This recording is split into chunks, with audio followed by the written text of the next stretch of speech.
Hello everyone. This video is my Resident Evil 4 Remake Professional S Plus guide. This run is intended to help you achieve the S Plus rank yourself without the use of glitches or exploits. I'll also be using no bonus items or weapons, although if you do have items such as Ashley's armor and Leon's cosmetics that give him an edge, such as the antlers or the chicken hat, feel free to use those. Just be warned that using the bonus weapons you can unlock for doing other challenges in the game will lock you out of completing certain challenges that reward you with some really nice unlockables. Following this guide will also help you unlock the achievement or trophies Peerless Agent and S Plus rank Investigator, for which you have to beat the game on Professional and beat the game on Hardcore with an S Plus rank. This run can also be used to help with the Sprinter achievement if that's something you are interested in. Also, it's worth mentioning that you can't achieve an S Plus rank on New Game Plus, so if you're after the S Plus rank, you will have to complete a run from a New Game save file. To get the S Plus rank in Professional mode, we need to beat the game in under 5 hours and 30 minutes, and you can only save the game 15 times. Throughout this run, I saved at the beginning of each chapter, which works out to 15 saves total, and finish with around 25 minutes or so below the par time of 5 hours 30 minutes. I did make some mistakes throughout the run. Hopefully watching me will help you avoid those, and I'll also clue you in on some strategies you can use to do some sections faster than I do during this run, using methods that I didn't know about at the time of recording. One more thing you should know about in regards to the time of Professional mode is that if you die at any point and load your game from the "You Are Dead" screen, the time you have spent from your last save to your death will be added to your total time. So if you do need to reload your save for any reason, you should always quit to the main menu and then load your save. This will avoid extra time being added. Also, pausing the game pauses the timer in game, and cutscenes do not count towards your total time. I think that's about everything you have to know. I'll probably have some more stuff to discuss throughout the video. Thanks for tuning in. And if you'd like to show some support to me, just drop a like on this video, subscribe if you're new here, and if you'd like to go a step further, you can follow me on my live stream channel over at twitch.tv/ifreams. The link for that will be pinned in the comment section down below. Again, thanks for watching. Let's get this going. Okay, so skipping over these cutscenes, let's get them out of the way. I'm sure you're all familiar with this part of the run. We're pretty much just running to the house. Go around the tree, through the gate, all that good stuff. Let's get it done. So although this run isn't the fastest, I wanted to create something that you could follow quite easily without having to get too technical. I don't really use any skips in this run, or glitches, if you've seen other people's speedruns. Although I wouldn't really call this run a speed run, it's more of a guide, but they use a lot of glitches and tricks that are very RNG based. Some of them aren't, and I will talk about ones you can use to your advantage if you want to. One thing to bear in mind is I'm using no bonus items throughout this run. If you have Ashley's armor and the deer antlers or the chicken hat or something like that, you can use that with Leon and still get your achievements. You just can't use the weapons for one of the challenges. I'm pretty sure you can use the weapons if you want to get your achievement, but I'm not bothering. So right here, just wait for this guy to lunge back up behind the cover and then run up the stairs. You can run into the wall at the bottom of the stairs and then run up, and usually he'll miss you as he lunges, but it's a little bit more consistent just to wait on that bit of cover for him to run past you. Grab the green herb out of this cupboard. You might want to take it a little bit slow down that corridor. If you run all the way down it, the guy might see you. So you might want to crouch walk like I did a little bit. Get yourself the green herb. Make sure you get that. Comes in very handy. If you've seen speedruns of this game, you'll know that people use some really tricky stuff to get around some enemies. I'll try my best to eliminate all of that, even though I probably could pull a lot of those tricks off. Like I mentioned before, they're quite RNG based, which just means it's very random whether you'll get them or not. Sometimes the enemies will hit you, sometimes they won't. Although I'm not doing a no damage run right now for this run, we don't want to take too much damage because the enemies do so much damage throughout. Shooting the crows to get a couple of extra pickups, grab the handgun bullets out there. There are 2 enemies here, and if you don't care about getting the loot that's in the building a little bit down the path past the bear trap, You don't have to kill these guys, you can just run past them. But there's a flash grenade, some handgun bullets, and also a red herb in the hut that's down the way. So I like to just take my time and kill these guys. If you really want to play it safe, you can back up past the crouch point, and they won't be able to pass that. The tree we just crouched underneath a minute ago is a point that these enemies can't pass. So if you want to go back and crouch behind there and then take these guys out from there, you can do, but they're not too tricky to take out just normally. Watch out for the bear trap that's right there. Don't step in that. It's a pretty well hidden one. There's a guy just chilling in this building. We're going to shoot him through the window to bring him out here and just take him out with a few well-placed shots. Get whatever loot he drops. In here we've got a red herb, a flash grenade, and some handgun bullets. Kind of helps to get the green herb just so we can get a full mixed herb. I'll try to get you as many heals as possible. Also throughout this run you'll need a few rocket launchers to deal with some bosses. And I'll aim to get you as much loot as possible so that is made easy for you, and you can get a few upgrades if you want to as well. If you want to get a little bit inventive with strategies, feel free. I'll try to point out some strategies that I didn't use that you can use to your advantage if you want to, but that's entirely up to you whether you use them or not. I try to play it as safe as possible, and I really wanted to not really use skips, tricks, glitches, because even though those things are great and I really think that they're very cool to use and watch, Capcom has a history of patching stuff, so I didn't want to make a guide that a year down the line is obsolete because stuff has been patched that you can't do in my run anymore. I will be doing a no damage run for professional. I'm actually already working on it, and I'll be using some of those tricks during that run, but if you're just trying to get S+, this should be an easy enough run to copy. So running through that one house to grab the grenade, and then we're sort of swinging around through the window and running through here. If you want my advice, if you take too much damage on the way to getting into this house, it's probably a good idea just to restart and try to get to at least this point without taking too much damage. When you get to here and get the shotgun, this enemy should come through the window. What you want to do is grab the shotgun shells that are on the bed, and you've got two choices in the village. From when you get spotted by the villagers, you can either kill 15 enemies and that will trigger the bell, or you can run around the village for around 5 minutes and yeah, that will trigger the bell also. On New Game Plus you can shoot the bell, but we can't get an S Plus rank on New Game Plus, which is kind of annoying. You need a different weapon to shoot the bell, usually a weapon with a scope, so we can't do that. I was about to shoot this guy and then I got grabbed by the chainsaw dude, which is kind of really bad timing, but oh well. I end up throwing him into him.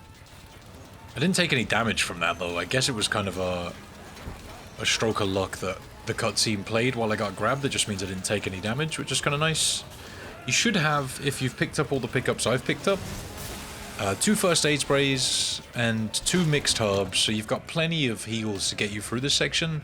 But what I'm doing is just sort of running around in circles, coming back up to this roof and kicking enemies down, hanging out here. Oh my god, that was so close to hitting me in the face. Leon with his cheesy one-liners. I'm pretty sure I did get hit once or twice during the village, but I managed to hold out for a while. Doing this section without taking damage was not a lot of fun, but I did manage to do it. Let's keep moving then. Luckily the lantern fell down there, which will set off the cow. The cow will just attack whoever's nearest to it. It'll also probably catch a couple of enemies in the fire. So there's my first grab. Use the knife to escape that. And you want to make sure you stretch out your heals, so I could heal right now, but I want to wait until I'm actually really injured before I use a healing item. If any enemy is directly blocking your path, just use the shotgun to get them out of the way. That's the best strategy for this section. And I like to sort of run around the back of those houses and come around here and climb up this ladder and just keep kind of doing that until the bell rings. Speedrunners will use a strategy where they use 2 grenades to kill 15 enemies, just using 2 grenades, but it's very RNG based as to get in the right positioning on where you throw your grenade, where the enemies are placed. So that's why I'm not using that strategy during my run, because when I do these guides, I kind of like to make them as easy as possible to follow. I will try and talk about stuff you can do to speed stuff up for you if you want to try things. But a big piece of advice I can give you is just to work chapter to chapter, and if you're messing up really bad on a chapter, then just go ahead and restart it. Make separate saves for each chapter, so if you get to a point where you're stuck with no ammo or something like that, you can maybe back up a save or two and try and do a section while using less ammo and preserve as much as possible. Throughout this run, I do find myself in one particular section in a situation where I just don't have ammo, but we'll get to that when we come to it. So the bell should be ringing sometime soon. We've held out for quite a long time. I'm pretty sure it's 5 minutes you need to hold out for, so we've got to be getting close to that now. Bell's gonna save the day soon, I'm sure. And when the bell does ring, you want to run around the village and grab whatever loot you can. You need to get as much loot as you can to get through this mode. And I do have a decent loot path that will pick up a bunch of stuff, probably that other people would overlook. And yeah, I'm really just trying to eliminate as much RNG as possible out of the run to help you get through. I know a lot of people have followed my guides in the past, so I just want to make a sort of similar thing that isn't really focusing too much on speed. Like, if you want to get the sprinter achievement, which is beating the game in under 8 hours, you could use this guide for that. But bear in mind, you've got 15 saves and 5.5 hours to get the S+ rank on professional. This run is just over 5 hours, so that gives you like 25 minutes to play with. If you want to check your time, you can just pause the game and it does tell you what time you're on, and you can kind of compare your time to the time in this video, I guess. Just look how long the video has been going on for and compare your time. But bear in mind, cutscenes don't count towards your time, and also if you pause it, it doesn't tick up on the time. It'll pause the timer for you as well, which is kind of nice. Right, so we're grabbing whatever loot we can. We want to make sure we run into this house to get the ruby that's in here. There is a velvet blue on top of one of the houses, which I grabbed earlier. It's on top of the shotgun house when we were standing on that roof. And there's handgun ammo right there. If you didn't grab that velvet blue, you might want to go back and grab it. It's literally just on top of the house where you find the shotgun. Alright, so moving into the farm then. There it is. We got some more treasures to grab here. There is a quicker way to do this section. If you run over to the right, you can shoot the locked door through one of the windows. But we're not going to do that. I'm just going to do things normally. If you don't want to get too technical. We're going to stab this guy in the back. And we're going to come over here and wait for this mill to turn around so that the lantern is on the right. Then shoot it down. Get the pearl pendant. And I don't think I took the most optimal route here in regards to getting the cog. But if you see over there where that chick is with the pitchfork, if you go over there, you can shoot through the window that's next to her and unlock this room to get the cog a lot earlier than you usually would. But we're just going to do things normally. I don't really want to use too many sweaty tricks throughout this run. We're going to go through here after smashing those boxes, disarm this trap. And there's a yellow herb at the back here that we're going to grab. I will be getting as many of those yellow herbs as possible so that I can increase your health to give you a fighting chance. The shotgun shells on the little step ladder here, grab those. And if we go out this way, we can smash these 2 boxes. But we need to head back so that we can go and get some treasure out of this next area. If any enemy runs up on you like that chick did on me, just use the shotgun to push them back. That's the best way to do things in this run. The pistol will usually take a couple of shots to even stun an enemy, whereas the shotgun will just push people back. So grab this flagon out of this treasure chest, smash open these 2 barrels, break the padlock here, break the barrel, get the stuff inside. There's a ruby in this drawer, grab that. We've got a kitchen knife here, a wooden cog, and we're going to go up this ladder to get away from the brute. So let's smash this barrel. We've got this cupboard here we can open for a little spot of loot. Some handgun ammo out of that. So let's head back towards where we killed that person earlier and drop the wooden cog in place. and go ahead and crank this. So yeah, if you try to follow along with me and keep your time relatively the same as mine, you should be good. You've got like 25 minutes to play with where it comes to getting the S Plus run. I will talk about strategies you can use to go a little bit faster than me if you want to. Stuff I've learned since doing this run. But yeah, you should be fine to copy these strategies. They're not too difficult to replicate, and you'll have plenty of heals, hopefully, if you do get caught up with a couple of attacks. Yeah, I also, like I mentioned before, I want to get as much treasure as possible. Right, so get moving here. Sometimes you can get hit when pushing that cart. But we're good. We made it through without getting smacked by anyone. But if you do get hit there, you can just heal up and keep moving. I actually ran down here and had to do the evade mechanic. If you just run down the path to the right, you don't have to do the evade mechanic. You can just keep going. So you've got an enemy down here. You can either shoot with the shotgun. You can actually pistol this person. But if you want to play it extra safe, just use the shotgun and run past. Shotgun is your best friend throughout this run. It really will just push enemies back really easily, and it's really nice to use. Yeah, so you'll see me in this run grabbing a lot of loot that most other guides probably wouldn't bother with, but again, it's just about making it as easy as possible to follow and not using sweaty tricks, not assuming that you're some pro gamer, even though you might be. So we're going to come under this trap, grab the loot that's under it, and then go back through, and one of the enemies will actually walk into that tripwire if you don't blow it up yourself. Disarm that trap, come around here, watch out for these people throwing axes. When enemies like this throw an axe at you, they'll usually just reach for another axe, so you'll be able to just run straight past them. However, if one does try to swing at you, be ready for a parry. Or if anyone is coming directly at you, just use the shotgun to push them back. That's the best thing to do. But running past the majority of the enemies right there, and we can come into this area, disarm the trap. When you get into the house here, the enemies will leave you alone, which is kind of nice.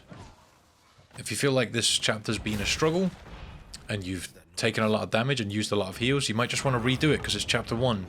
It's a good idea to get chapter 1 under your belt with a decent time before starting, just because, you know, if you get it all sloppy and you've used a lot of ammo and a lot of heals, you can screw yourself over for later chapters. So if you feel like it's gone particularly bad for you, it doesn't hurt to restart the chapter if you've learned it a little bit. It's only like a 15-minute chapter, it's not so bad.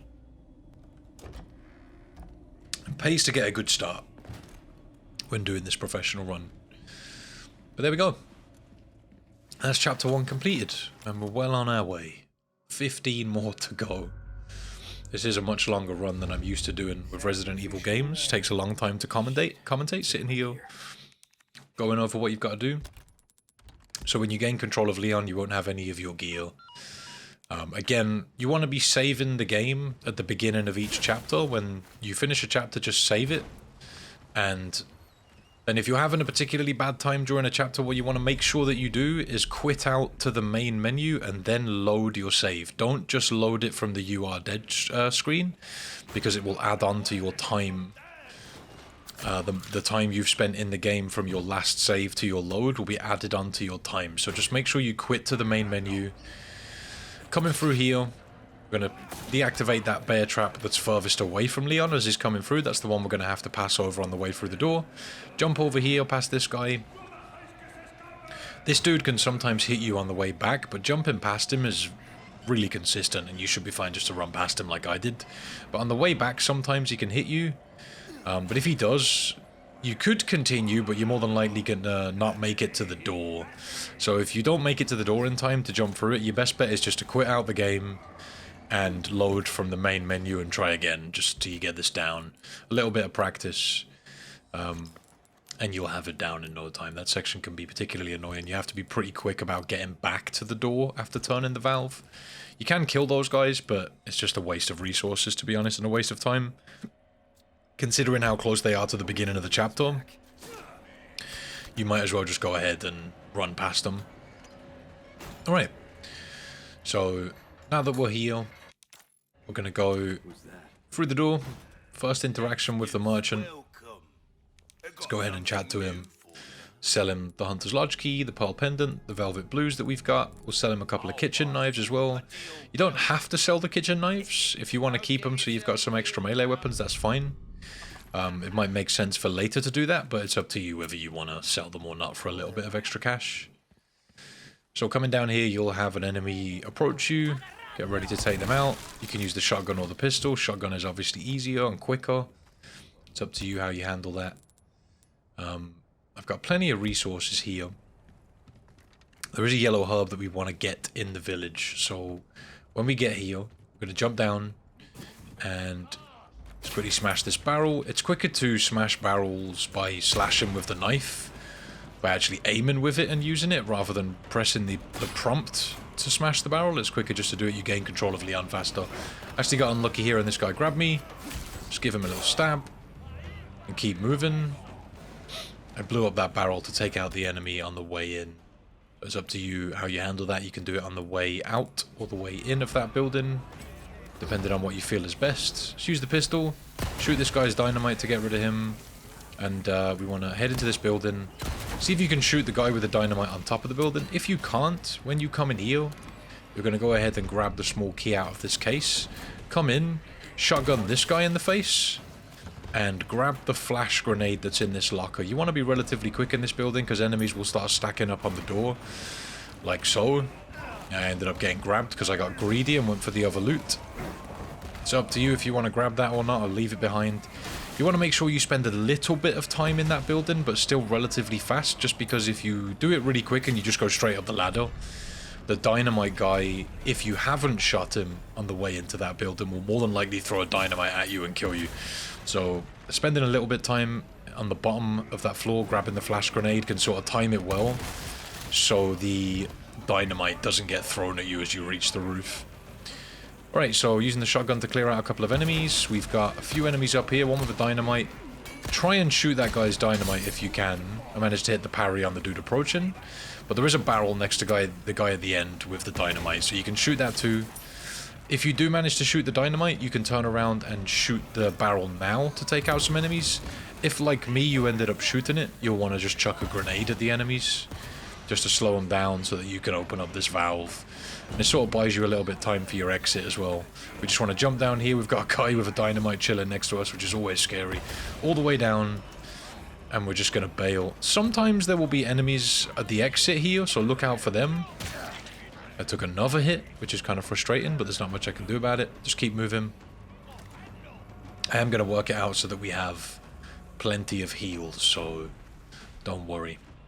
I'll also point out stuff that I may have missed throughout my run that I now know about, so you'll be able to have some more stuff than me. But the whole loot path I'm doing in this run is about just getting you enough money to get some upgrades, but to also get you rocket launchers to help you deal with bosses that are tough to fight. Speedrunners are tending to use magnums, so the broken butterfly, to deal with bosses, but that can be a bit more of a chore than using rocket launchers, so spending a little bit more time getting the right treasures does pay. Watch out for this dude. Ended up getting grabbed by him. Let's give him a stab. I probably should have just used the shotgun to clear him out, to be honest. But let's get rid of that guy. And I probably need to heal at this point. I'm not sure if I did or not. Yeah, there we go. Okay, so we got a fully mixed herb as well to use. We got some more handgun ammo there. A couple of bear traps in this area. Watch out for them. Crouch under this platform and grab the large resources. There's a couple of barrels here. There's also a treasure chest with a sapphire in it. Let's go ahead and grab that. Easy, we're heading back, and there's one more enemy to deal with in this area. Sometimes she's hanging around near you, but she doesn't tend to come too close here, so you can just sort of run around this trap and shotgun her in the face. I really don't think this enemy wanted to die for me. I just kept shooting her, and she was not having it. Did I have to stab her? No, I think we're good, but she didn't give me any loot, which is kind of cheap.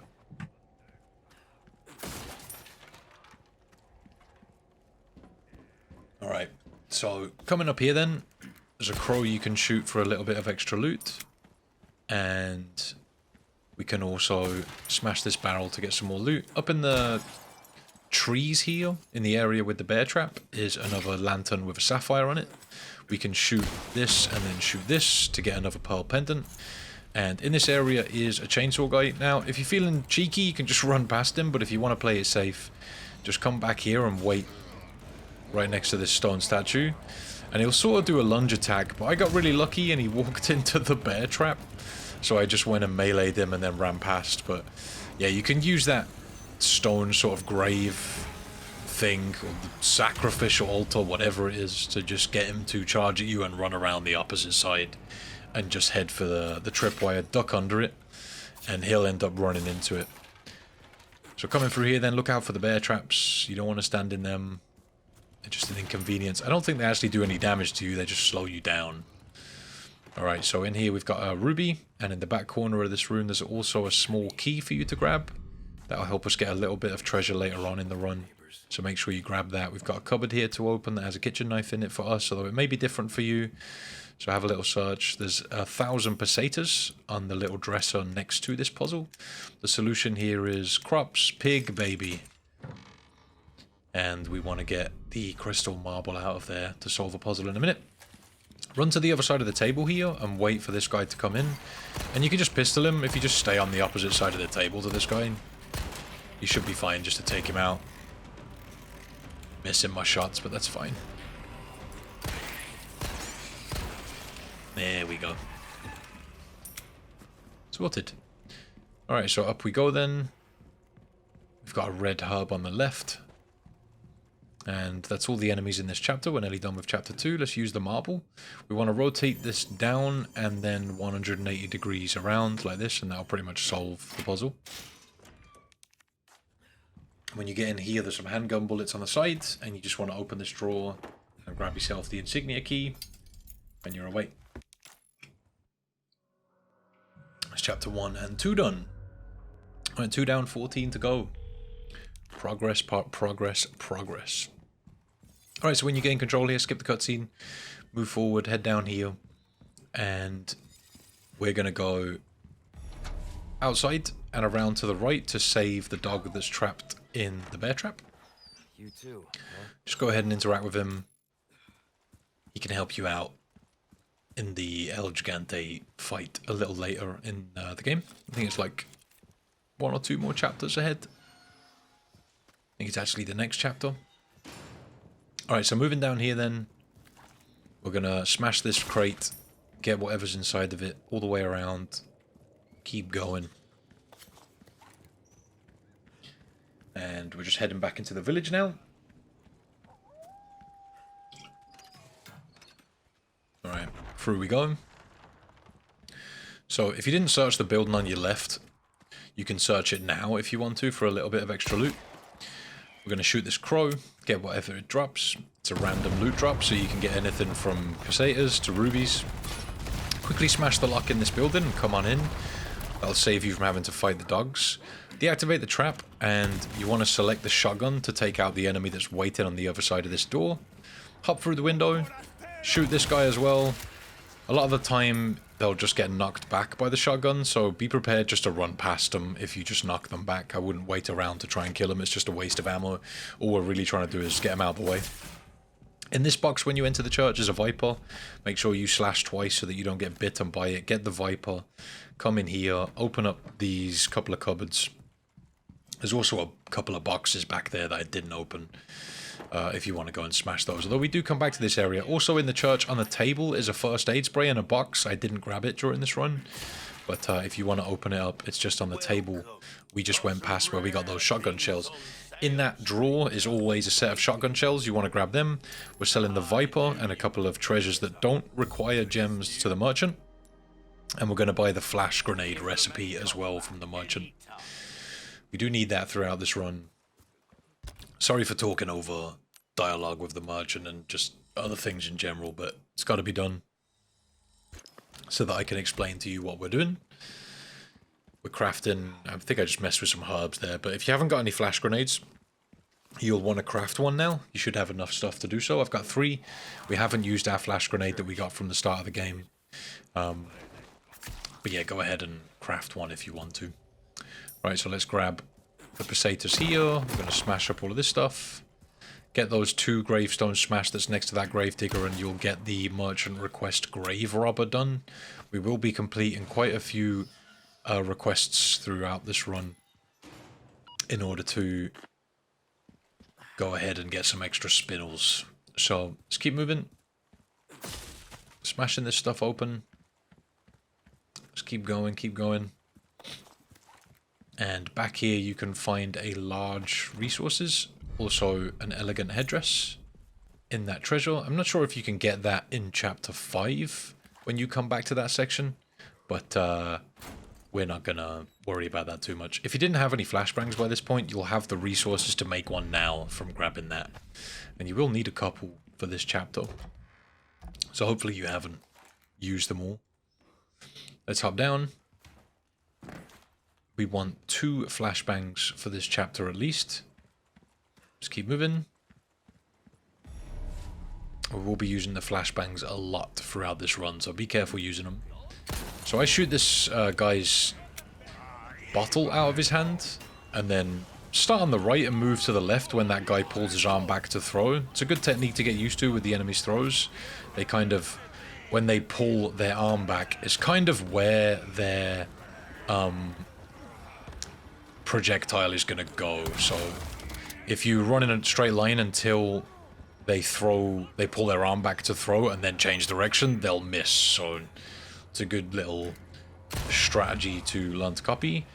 Shotgunning those 2 enemies that ran at us in the face, and then we have to deactivate the trap to make it through there. You can turn back and shoot the trap if you want to try and kill a couple, but that's up to you. You can just run away if you want to. So we're going to equip one of our flashbangs now, and when we get to here, we want to step into the gate and throw a flashbang at all of the crows in this area. This dog was really overzealous and ran straight at me.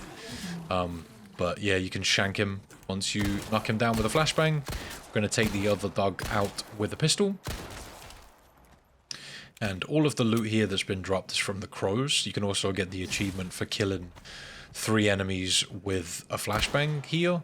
Looking up to the lines that are above this area, you can shoot down a lantern that has I think it's a sapphire in it, which is nice and easy loot to grab. Also, just to the left above the lantern in this area is one of the blue medallions. If you want to get that, you can complete the blue medallions that are in the fishing village and get them a little bit later. There's a bunch of loot in the fishing village that we're about to run through.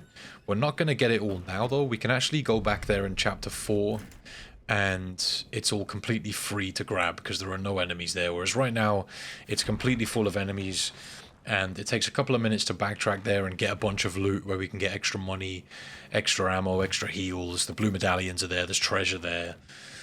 We can do all of that and just get a bunch of extra resources, as long as we're not too slow about it. In chapter 4 we will be running around and getting a bunch of stuff just to get extra treasure, and it really is important to get as much money as possible throughout this run to make it as easy as possible. So let's go ahead and throw this flashbang at the brute here. Hopefully you can stun a couple of the other enemies in this area, i.e.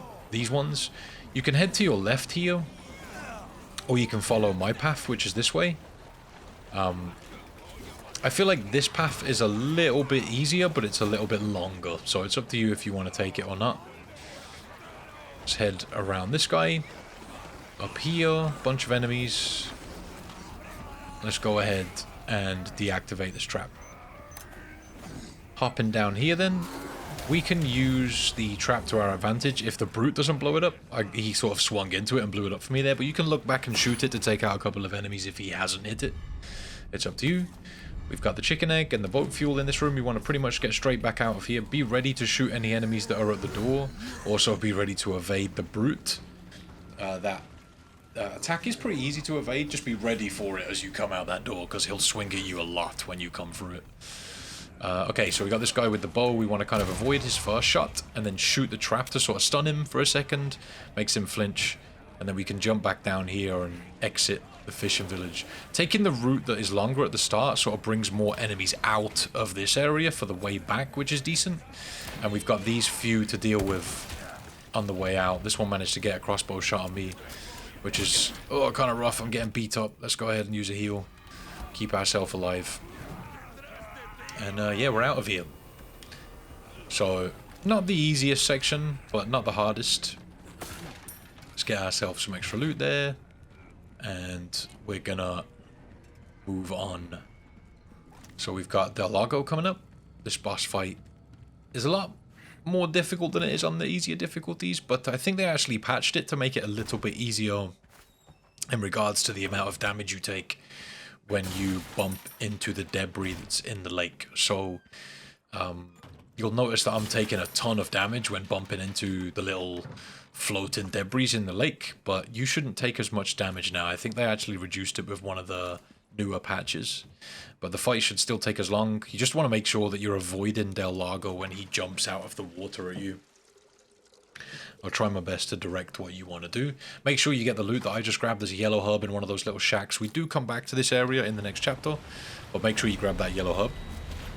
Okay, so the objective here is throw spears and don't miss, and I just missed 2 spears, which is kind of stupid, but let's just keep doing it. Keep throwing. Okay. More spears, more spears. When you get to that point, you want to try and strafe to the right with the boat so that he misses you. And just keep throwing them at him. You pretty much don't want to take 3 hits. 3 hits is all you can manage, or at least that's all I could manage. Like I said, I think you can do a bit more now when it comes to bumping into stuff on the lake. Let's just keep going. Alright. The first spear Leon throws there seems to go really far. Like, I threw that spear across the lake. But then the rest of the spears he throws are just kind of weak. So make sure you hit Del Lago when he's coming at you like this. You can hit him a couple of times, but you want to hit him at least once. If you don't hit him, he's going to hit the boat and do a lot of damage to it. Again, when you gain control of the boat again, strafe to the right around him jumping out of the lake. And you've really got to be careful to avoid bumping into all this stuff, because it does do damage to the boat. Alright, so keep jerking spears. Moving around all this stuff can be really tricky during this fight, but it's doable. And I believe in you. You can do it. Here he comes again. I actually think he jumps straight over you there. Like, he doesn't hit you at all, even if you don't strafe. What's kind of frustrating about this fight is you can see him just underneath the water a lot of the time. And you can't hit him with spears. If he's under the water at all, you just can't hit him with spears. He has to be above water for you to hit him. It's kind of annoying. And sometimes he does this thing where he's just basically not showing himself for a long time. I'm pretty sure I bumped into this here. You can see how much damage that did to my boat. If that happens to you, then you might notice a difference in the amount of damage it does. There he is. I think I'm not looking at him here, and he's over to my right. Where'd you go? Where did you go? There he is. Give him some of that. Again, if you hit him once, you're fine, but try to hit him a couple more times. More spears equals more damage, quicker fight. And there he goes, jumping over us again, showing off, mate. I think I missed a bunch of spears before, which is why this fight's going to be a little bit longer than it usually would be. But hitting him when he's doing this kind of like jumping thing is really rough. Not easy at all. Okay. I'm going to bump into this probably, yep. That's annoying. Well, just managed to get out of the way of that one. I like to strafe to the right. You can kind of tell when he's going to do the jumping thing because he sort of heads to the edge of the lake. But in this section, he jumps at you twice in a row like that, which is scary, to say the least. Alright, so I think we're on to the 3rd phase now. You'll kind of hear him scream a little bit when he switches phases, I think. I really don't like this fight. Just because a lot of the time you just can't see anything. There's just water in your face all the time. Alright. There we go. He's beaten then. On to chapter 4. Probably could have done that a little bit faster, but well, that's life, isn't it? Okay, so chapter 4 is a longer one, although there's not a lot of fighting in it. We spend a lot of time in this chapter just looting stuff, to be honest. I spend probably a bit more time than I should during this chapter. But we can get a ton of loot from here. When you spawn up and come into this area, there's a couple of barrels you can smash. There's one here, and there's one over the opposite side as well. Again, it just pays to get as much loot as you can. Try to be efficient with where the routes that you're running, though. You might want to practice chapters, like I mentioned before. Just work save to save. There's a red herb on the left before you reach this area you can crawl through, and you want to make sure that you're getting that red herb, as many heals as possible to keep yourself alive. We're sorting out that inventory. Alright, so when we come through here, we can use either the pistol to take out this last Plagas guy. When these cutscenes that zoom in like this happen, you can sort of aim down your sights to cancel them out. So if you press your right mouse button or left L2 or LT, it should cancel out the cutscene. So you should be able to just skip through it. I managed to take out the parasite head, but that guy got a hit on me, which is kind of annoying. Hopefully you guys can get around him without getting a hit, but it's kind of pointless to fight him. He will follow you up here, but when you get into this area in the cave, he'll leave you alone. But I have that chicken egg from the previous chapter, so I'm going to use that. One thing that's kind of handy in this run is to just grab little heals like fishes and eggs, just so you can heal yourself if you take a random hit. Keeping the mixed herbs for when you really need them is important, but yeah, using chicken eggs and fishes, and there's a hell of a lot of fish in this chapter, so if you need a couple of extra heals, you can grab them. I think you actually see me do that at one point. So we've got the old way shrine key, which we want to grab right there. Some pesetas in that barrel. Let's go ahead and hop into the boat. If you see me randomly pause it, you can check my time at the bottom of the screen when I pause it. Alright, so going to see the merchant then, but there's a couple of things to grab here before we do. If you go to the right, there's a barrel to smash. And on the opposite side, there's a drawer we can open. But let's head around the back of it first to get this barrel. Again, just free loot is definitely needed. Let's open up this drawer with a small key and grab this brass pocket watch. Head up here. All the way up. And we're going to talk to the merchant. Sell him a couple of things. I'm not sure what I was looking at here, but we've got a few spinels. Okay, and we're going to get the case upgrade, 8x12. Don't buy the 7x12, buy the 8x12. And then we're going to buy the rifle as well. Buy the scope for the rifle. And back out of the merchant. Let's put the scope onto the rifle. We're going to need this a little bit later in the chapter, although we can use it along the way also. So there we go. Moving on, moving on. This is why I'd recommend just not buying upgrades that you don't see me buy, because money is kind of tight at the beginning of the run. Later on in the run it's a bit easier, but at the beginning, yeah, money is a bit tight, so that's why I'm doing a lot of looting, grabbing all the treasure I can and all that stuff. So with this first enemy that we encounter here, you can kind of hide from him, either on the behind the cliff to your left, or right here until he turns around and sneak up on him and shoot him. I think he ended up seeing me, so it's up to you what you do, whether you run up and stab him or you shoot him. It's kind of just a waste of time for me to try and hide, to be honest.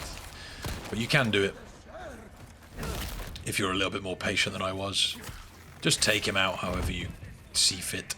We got a flash grenade there from the box, which is nice, although that is random. Look out for enemies rushing up on you. This section kind of suck. I do use quite a bit of ammo here. That guy has a dynamite stick for us to shoot, which is nice. Always beautiful when you get to take out enemies like that.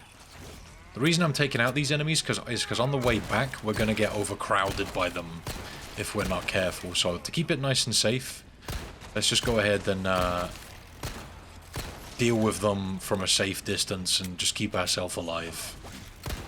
It's real easy to get yourself caught up with several enemies on the way through this area. Alright. And they are absolute bullet sponges. There we go.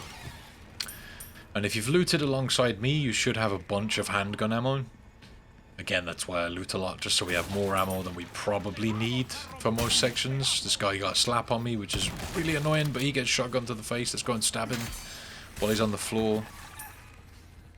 There's a ton of RNG in this game, so things might not play out exactly the same as they do for me on your playthrough, but, you know, I'm trying to give you the best fighting chance by getting as much loot as possible.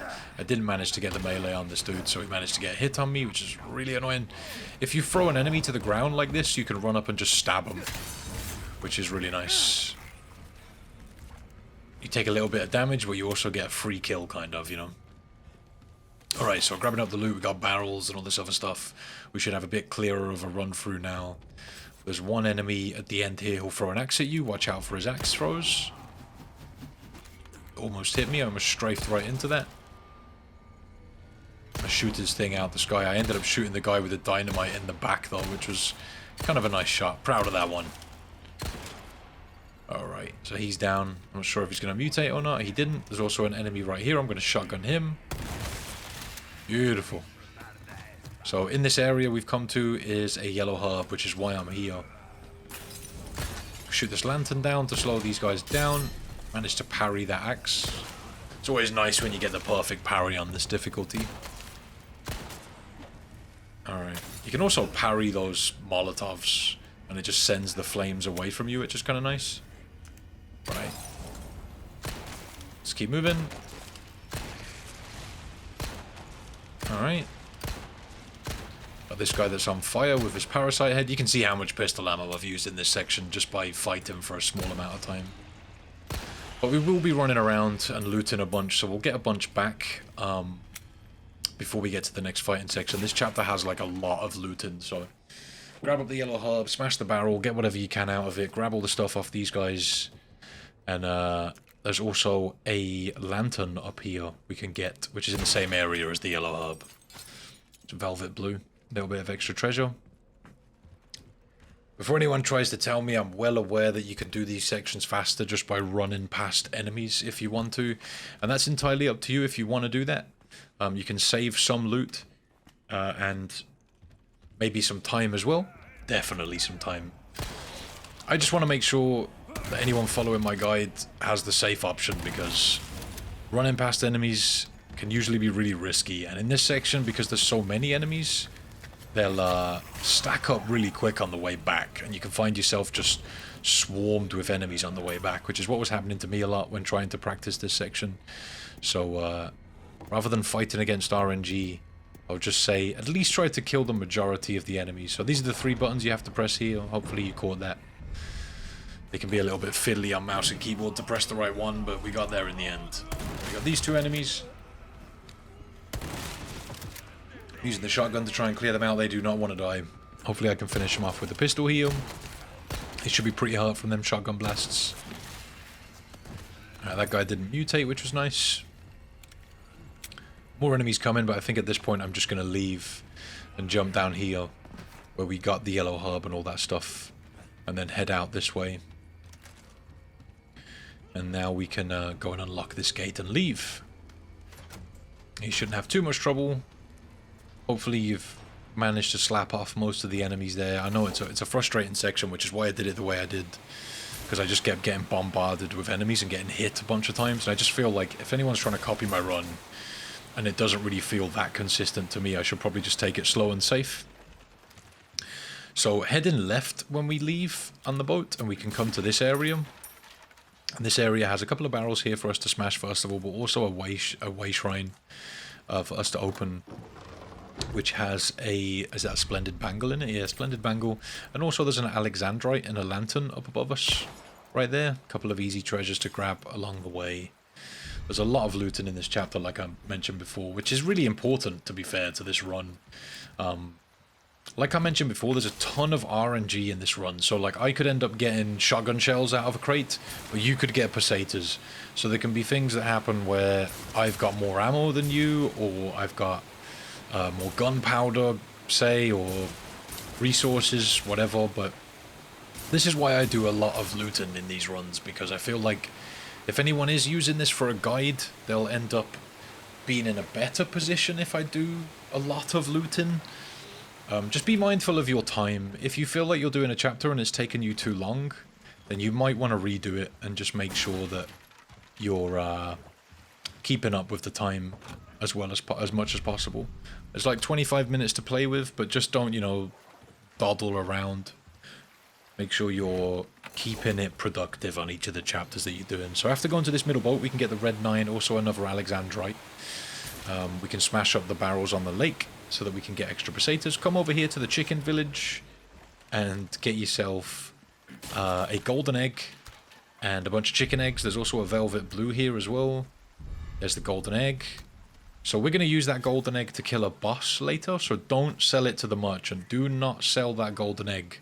Make sure you keep it all the way through up until chapter 12. Do not sell it to the merchant. If I see any comments saying you sold it to the merchant and now you're screwed, I'm going to say that I warned you. There are other ways to... Basically, there are two golden eggs in the game, and you can use both of them to kill a boss. If you hit a boss with two of those eggs, both of those eggs, the boss will die instantly. And it saves us buying a rocket launcher. So you do need those golden eggs. You can sell a golden egg for a merchant request. But I would say don't sell it to the merchant. Save it to use on the boss to make the boss fight a lot easier. Like a ton easier. Okay, so those are the 3 buttons we need to press. I don't know how to describe them to you because they're just weird symbols. But in this room we can find some rifle ammo. The hexagon piece C, make sure you grab that. We've obviously got the blasphemer's head. Just grab all the loot in this room basically. And I'm equipping, I think, a kitchen knife there and keeping the combat knife in good shape. Let's keep moving. I think you want to do that because of the El Gigante fight in this chapter. You want to make sure that throughout the chapter you're using sort of crappy knives and you're keeping your combat knife in good shape. If it's a bit beaten up before you get to El Gigante, you might want to repair it at the merchant. Having a strong knife is key when fighting that guy. Alright, so now that we've grabbed everything out of there, we can sort of smash around the lake a little bit and get some of these barrels if we want to. Okay, just grab them all. There's one more place that we want to go back to, and that is the fishing village that I mentioned earlier. We also want to get the lunker fish for the merchant. That's a challenge that we can complete really easily, and we're just looking for the boat hut, and it's actually to the left of where we're going right now. But let's go and sort this out first. We can get the lunker fish very last. So we need to get one more hexagon piece in order to get a treasure that's worth 15,000, but it's in the fishing village, and I didn't want to grab it whilst we were running through it because it's very dangerous to do so. Also, if you've been keeping track of how many vipers you've sold to the merchant, you basically want to sell him 3 in total to complete a merchant request. And in this area there are a ton of vipers hanging around, so if you see any vipers, take a little look around, like try to look for them. Yeah, try to look for them and take them to the merchant, sell them all. They're worth 1,000 a piece. They're also healing items, so just keep an eye out for them. There should be a ton of them around here. Also, the other 4 blue medallions in this area, if you want to get them to complete another merchant request. I did mention the one earlier that was in the area with all the crows. I don't bother here. You don't have to do it. It's completely fine if you don't. Literally all we're coming here for is just to smash barrels, get some vipers, get the hexagon piece. There's also one treasure that we can get in this area as well, which is an antique pipe. And it's just there. You just looked at it right there. I'm going to go around to it, I think, now, but it just pays to come through this village, even though, you may think we're wasting a little bit of time. We have got plenty of time in order to do this. There's the lantern. I was kind of lost for a second. I'm not trying to do this as speedy as possible. I'm trying to, work with the time we have to do it as efficiently as possible, so you guys have the best fighting chance. For anyone who struggled to get their S+, I know some people can breeze through it and it's just not a problem, and I'm relatively sure that I could do it a lot faster if I wanted to, but I like to make these guides that are easy to follow for everyone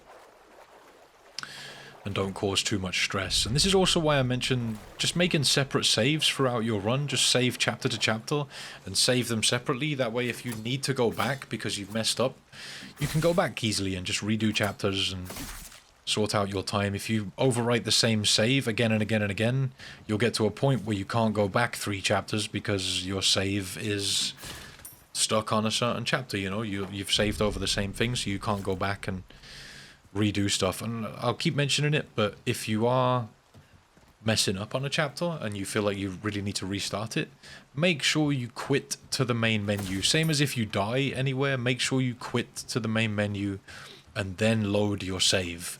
Because let's say you start chapter 3, you get right to the end of chapter 3 and then you die, and on the "you are dead" screen you click load game, it will add all the time you've spent in chapter 3 onto the time, and you will be at the beginning of chapter 3, so you've gained a bunch of time and you've gained no progress. Whereas if you go back to the main menu and then load your save, it won't add on to your total time, it'll just load it from where you actually saved it. So just make sure you don't load the game from the "you are dead" screen. I know I sound like a broken record with this stuff, but if I don't repeat myself, there will be more people who are saying, you know, I didn't spend that long on the game and my time was over or whatever. So it just pays for me to tell everybody these things about 25 times. Alright, so we've got our 3 hexagon pieces in. So I want to turn this one around a couple of times. I feel like this is going to take me way too long to do. Oh no, it's actually not so bad. So we turned the bottom right ones twice. There we go, sorted. Probably will be the same for you. I think it changes per difficulty. Like on different difficulties the solutions can be different. But that gives us the depraved idol, and that is worth 15k, which is decent. If you're low on health at this point, you can grab yourself some fish out of the lake to fill it up. That's I think what I was doing here. I had to auto sort. I wasn't sure if my health was full or not, but that's pretty much where I grabbed this fish. Also, if you've got space in the inventory, you can go ahead and get fish and sell them to the merchant. It's just free loot. So at this point I was trying to figure out where I would put this fish. There we go, we just about fit it in. I think I ended up having to use that so that I could fit the lunker fish we're about to get in there. I really don't have a lot of space in the inventory. I was just trying to figure out what I was going to do here, but yeah, so last but not least, the thing that we're going to do in this chapter is go and get the lunker fish, which is over by this hut. And this is where you start in this chapter, but you have to go and get the boat to come back here, and I also just parked the boat on top of it. But yeah, it's the big fish you see flapping around, and I ended up having to use the fish here anyway. But there we go, lunker bass, and we just go and sell that to the merchant for some spinels. If you're interested in collectible guides, I have put together collectible guides for each chapter if you want to go and follow those just to get collectible achievements. I probably will get around to just making an all-in-one guide, to be honest, at some point. Just compiling all of my chapter guides so that it's just a big fat chapter to chapter guide. Need to get that done. I've also done a no heals run for anybody who's interested in that, and I'm about to post very soon a pistol and knife only run. Whereas I feel like those runs, though, they're not too difficult. This is a more of a difficult run, the one that more people will struggle with. And then I'm going to do a no damage professional S+ run, which is going to be loads of fun. I've done about 5 runs of this, challenge runs of this game already, which is crazy, but I enjoy doing it, I really do. And if any of you want to see me put together these runs, come on over to twitch.tv/ifreams. Check it out. I spend a lot of time making these runs, and I usually stream them. So you might be interested in coming over to watch how I put them together. There's a lot of repetition and stuff involved with figuring out these games. Okay, so we've got plenty of Vipers to sell. We want to sell the treasures that we don't need to put gems into. So go ahead and sell those. Yeah, I've got more stuff to sell, and we've got the Lunker Bass, we've got the Vipers. Sell those to him, make a bunch of space. Don't sell the gold chicken egg, do not sell it. Okay, so now I can get my yellow herb, and I can get the yellow diamond. There's also a red beryl and an elegant mask if you want to get it. I'm going to get the red beryl. One thing you can do that I wasn't aware of at the beginning of this run is towards the later chapters in the game, the merchant has velvet blues that you can just trade indefinitely. You can just keep basically buying them for spinels off him and just selling them back to him for pesetas. So if you have a bunch of spinels left, you can just buy a ton of velvet blues and just sell them back for money. It's always a good way to do things if you've got an odd couple of spinels, but there are a few things that I do buy from him. We're going to use the way shrine key to open up that way shrine on the way back here to get the butterfly lamp. And now we're at El Gigante, so the first thing I like to do here is just run into a hut and grab all the loot. Grab all the stuff. And you can use the shotgun to hit him a couple of times if you want to, but I have a herb to mix up to make a little bit of space right here, so there we go, make some space. And I'm just going to run out and go to the other hut. This gives you plenty of time. Like when you see him come over and go to grab the hut, you can just run away. And I'm going to use my grenades to do damage to him in this first phase. That's why I haven't been using my grenades, except for I think once in chapter 3. I'll just chuck grenades at him. Kind of makes him drop the hut there, which is useful. It'll also just stop him from charging at you. Alright. I'm just going to pistol him a bunch, try and avoid his attacks. I'm pretty sure he does grab me here a couple of times. Yeah, I got kicked in the face for that one. You know you're going to feel that one next Monday, Leon. You know what's happening. Next week, dentist. Alright. I'm just going to keep shooting him with a pistol because I've got like 90 bullets. I told you we'd get those bullets back, man. Let's give him a stab. You can make this fight a lot quicker by using the rifle if you want to. I've got these chicken eggs to use for a little bit of health. Useful stuff. I don't think we're that far off completing this first phase now. Right. Keep shooting him. Get him dealt with. Here comes the wolf. This is why we help the wolf in chapter 3. How do you reckon? It's a dog or a wolf? Leon says it's a dog, but I'm betting wolf. So right here I was just spamming pistol ammo, but to be honest, I feel like you could probably just use a few rifle ammo and do a lot more damage. If you want to take him down to his knees, you can use flashbangs as well. We've got a good few heals here. I used a first aid spray to bring myself up to full. I mean, I feel like it actually might be a good idea to use the mixed herbs you have first with the yellow herbs in, because then when you use a first aid spray, you actually get more health out of it, you know? So hitting him with the rifle there took him down. We're going to jump up on his back and slash him up a bit. I didn't switch to my combat knife, which I should have done here, because the other knives break faster, but it's okay. I did a decent amount of slashes there, so I'm happy with it. What I like to do is, if he does go down, I kind of like to hit him with a shotgun shot and then jump on his back. Alright. We have got a ton of rifle ammo. Good boy. Alright, so let's shoot the worm. Miss that shot. Hit that shot. Shots can be kind of difficult to hit. A flashbang will mess him up and take him down to his knees again. Shotgun him in the back, jump on his back.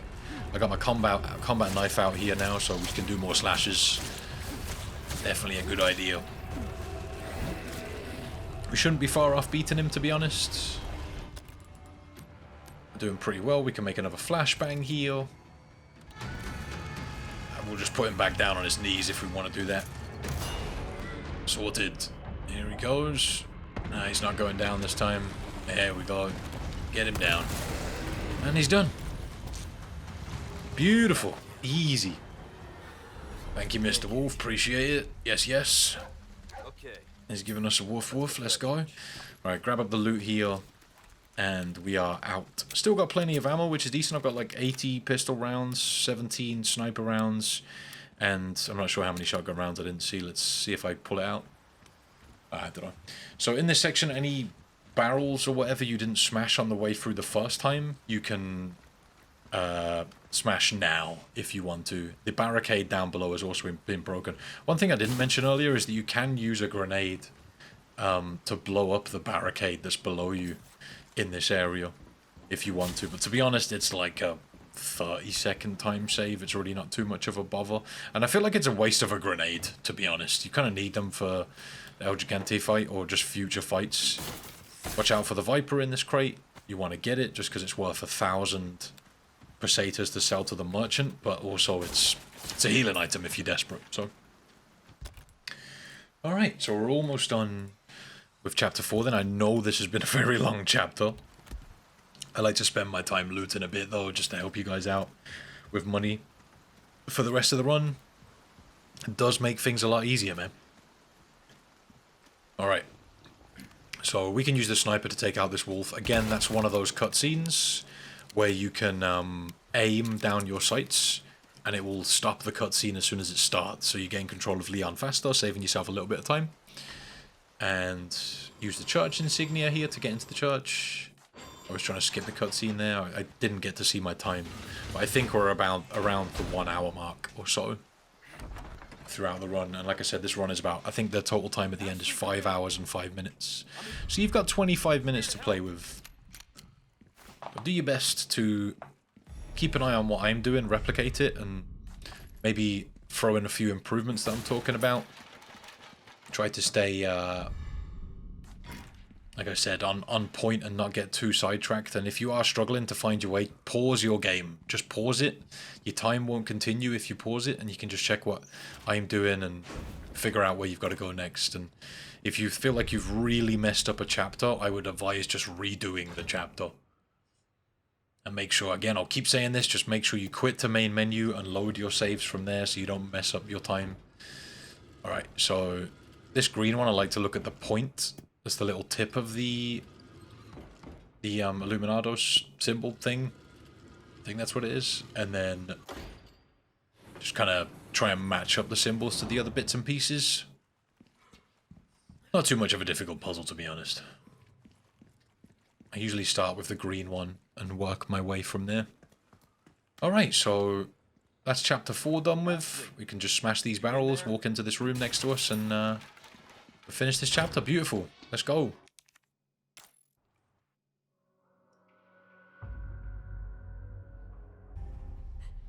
Okay, chapter 5 then. So, if you're not using bonus items, that means you don't have Ashley's suit of armor, and these sections with her can be kind of frustrating because she's really slow and just keeps getting kidnapped and stuff. But we'll do our best. So let's give Ashley a boost up here and she can go ahead and drop down the ladder for us. There is a route I figured out on this chapter that can help a lot, although sometimes Ashley can still get grabbed and it can just be really frustrating and hard to deal with, but that's just life, I'm afraid. So when we get up here, we just want to loot up these barrels, get whatever's out of them. You'll always get some attachable mines there. I think there's another bit of loot that comes with it as well. Some of these barrels have multiple things in. When you jump out of this window, skip the cutscene and don't jump down the ladder straight away. Turn around and grab the flash grenade and then jump down. Skip these cutscenes, little radio conversation with Hunnigan, back out of the map, and move this bookcase out of the way. So you want to have your shotgun at the ready here. Enemies can just easily get in your way, and we want to stab this enemy. If this guy's walking towards you, either try to run around him or just shotgun him back if you want to. And we're going to shoot this guy if he gets too close, but we're actually good to run around him. And then we're going to come down here through the graveyard. Sometimes there's an enemy midway through the graveyard, so just get ready to shotgun him back if there is. We don't need to shoot this guy because he'll just throw flames at the floor, and that will mean that Leon can just run past. And hopefully you make it to this point without actually getting grabbed. It's kind of annoying, I know, but it is possible to replicate what I just did. If she does get grabbed and you're just having to use a bunch of ammo, just restart the chapter. Just keep redoing the chapter. Sell the Viper that we've got here. I think we can sell the insignia key at this point as well. I didn't mean to grab that merchant request, but it is what it is. If you didn't grab the first aid spray on the table in here, you can grab it now.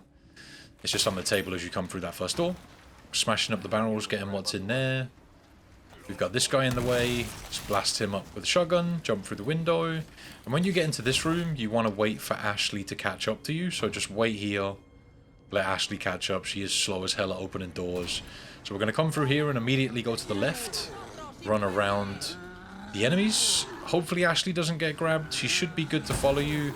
This guy, if he does his spinning attack, can really help knock some enemies down, which is nice. And Ashley will climb up the ladder before anyone else, hopefully. When we get to here, we're going to kick down this ladder, and that will stop any enemies following you. If you're quick enough to this point, when you get up here, you'll be able to stab this guy in the back. If he does turn around quicker or he's closer, just shotgun him and then make a break for the door at the back. This guy may grab Ashley, so just be ready to save her if he does.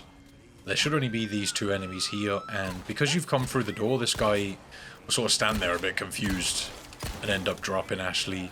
What's really annoying about running around with Ashley is that she kind of just stands still after she gets put down. It takes her a second to get up and get moving again. I kind of wish her AI was more responsive, but it is what it is. Hopping over this fence then. Just trying to keep Ashley behind us, keep trying to check on her and make sure she's okay. If she gets grabbed, you'll need to help her. Shotgun blast this guy back. We're gonna run over here. Well, a nice shot managed to get Ashley dropped right there. You might want to use a flashbang here if you're struggling. I managed to take a hit. Let's heal up. Keep moving. Luckily Ashley isn't too far behind. And these enemies are being rather generous. Getting to the house here can be a real ball ache without the suit of armor. You can use Ashley's suit of armor, but when you get across the bridge, you'll get this cutscene drop in, and you're good to go. So, grab the wooden planks, slap them up on this window. You can push the closet up against the other window if you want to. Pick up a few bits of loot. So this will mean that at first, at least, the enemies will only be coming through the one window, which will be the one here. Green hub in the corner. Go upstairs and there's some gunpowder. Some boxes for you to smash. There we go. Okay. So, I'm going to craft up some shotgun shells here. We're going to need them. I think apart from that, we're okay. I'm going to use the rifle to push back a few enemies. It's not as strong as I would like, but, you know, that's the way it goes. Take out enemies from the stairway here because no enemies are coming from above right now, so we can just sit on the stairs and try and pick people off. You don't want to use too much pistol ammo here because you're going to need it in the future chapters, so just don't use all of your ammo. If you find yourself in a situation where you're using all of your ammo, then just go ahead and restart the chapter because you are going to need some ammo for the next chapter. Again, that's why it's a good idea to sort of save chapters separately, so you can come back and redo them if you really need to. And like I mentioned before, I'll keep mentioning it, make sure you're loading your game from the main menu rather than the "you are dead" screen. Alright, so let's keep shooting these guys in the back, helping out Luis if we can. I think I ended up hitting Luis there through another enemy. That's what he gets. Be ready to parry. What's good about the stairs as well, if enemies get staggered on it, they fall down the stairs, which is kind of nice. Keeps them off your back. I've got a bunch of pistol ammo to work with.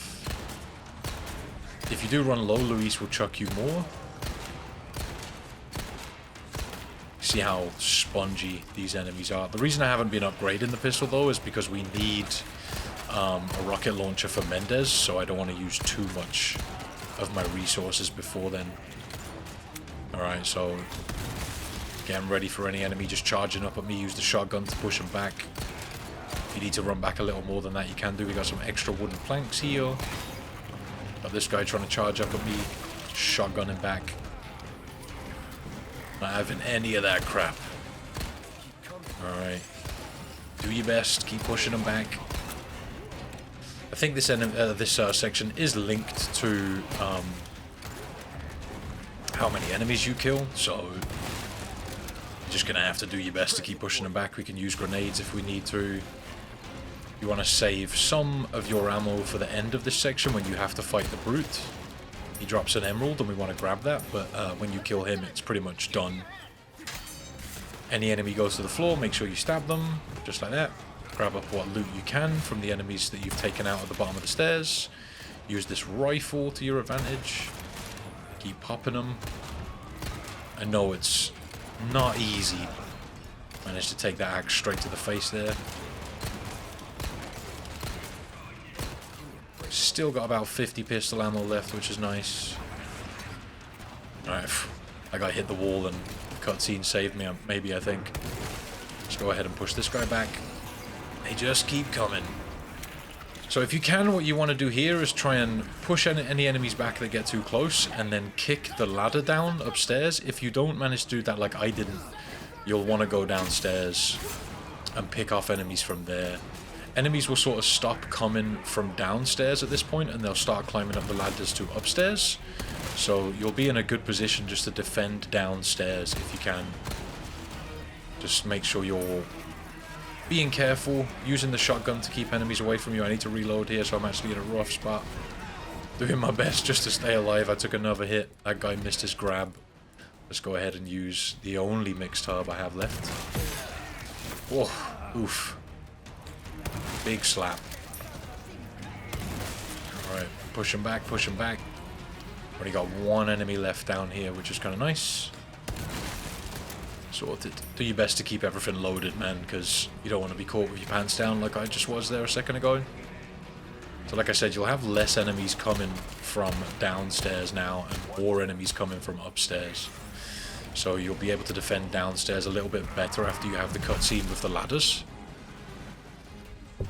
So now that we've got the brute, we're going to hit him a couple of times with the rifle.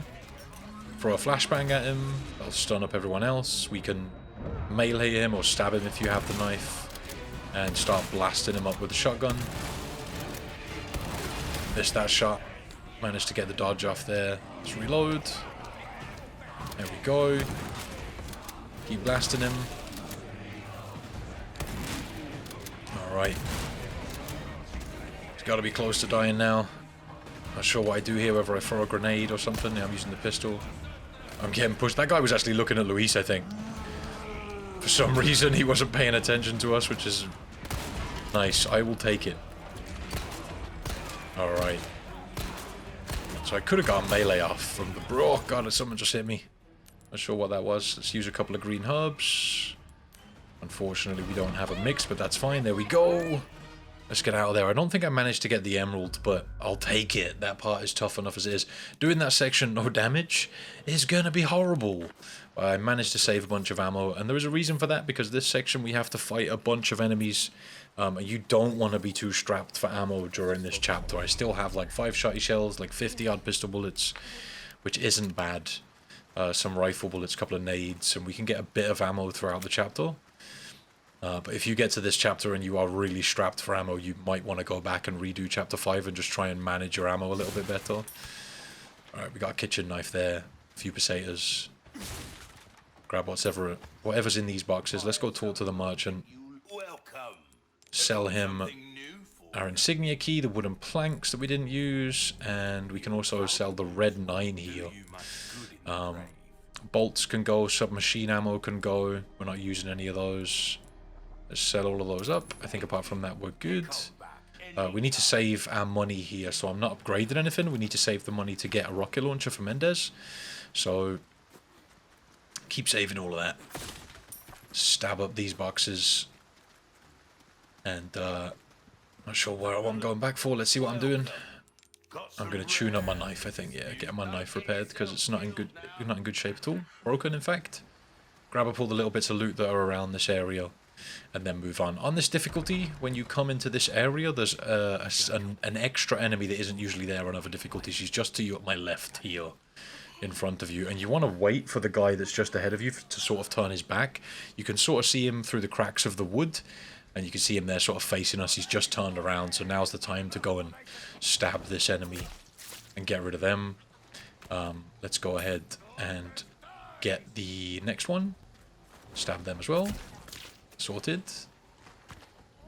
Lovely. And up here is a chest with a yellow diamond in it. We're going to quickly grab that. This is why we've stealth killed those first 2 enemies. And let's go down here.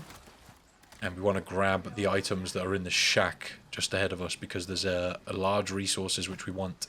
And also a couple of little boxes we can break. We've got lucky and got a hand grenade out of that one. Let's go ahead and smash these up. Right, now we've been spotted. Let's back up for a second, get a flashbang ready. Craft one if you don't have one. You want to throw it deep into the area to stun everyone up, including the brute.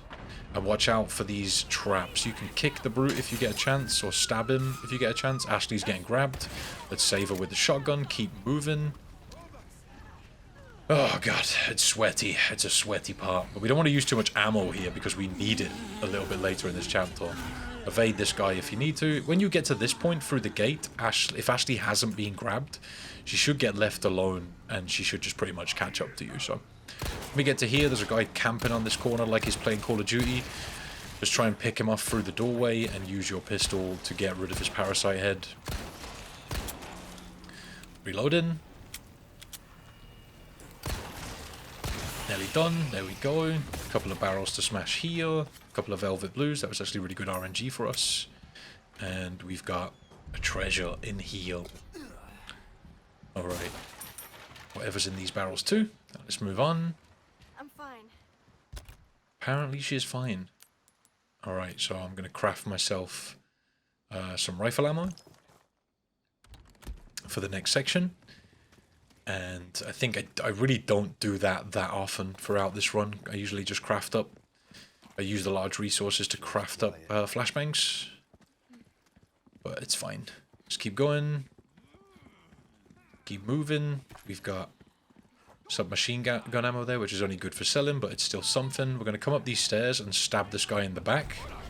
He almost turned around and saw me. There's one more enemy below us that we need to take out as well. We can just use the pistol to get rid of them. If you wait for it to be on the stairs, you can stun her and make her fall down the stairs. It's up to you how you deal with her. I might have to run up and stab her here because she'll probably mutate. Yeah, there we go. Saves me having to deal with her mutating and dealing with one of those annoying parasite head things. Alright, so run around this area, loot up. There's some shotgun shells just sitting on these little boxes here on the side. Around the back here, there's some pistol ammo in this shack, and there's also a couple of barrels. Not sure if I grabbed the pistol ammo, actually. It's kind of behind me right now in there. Yeah, there we go. Let's go and grab that.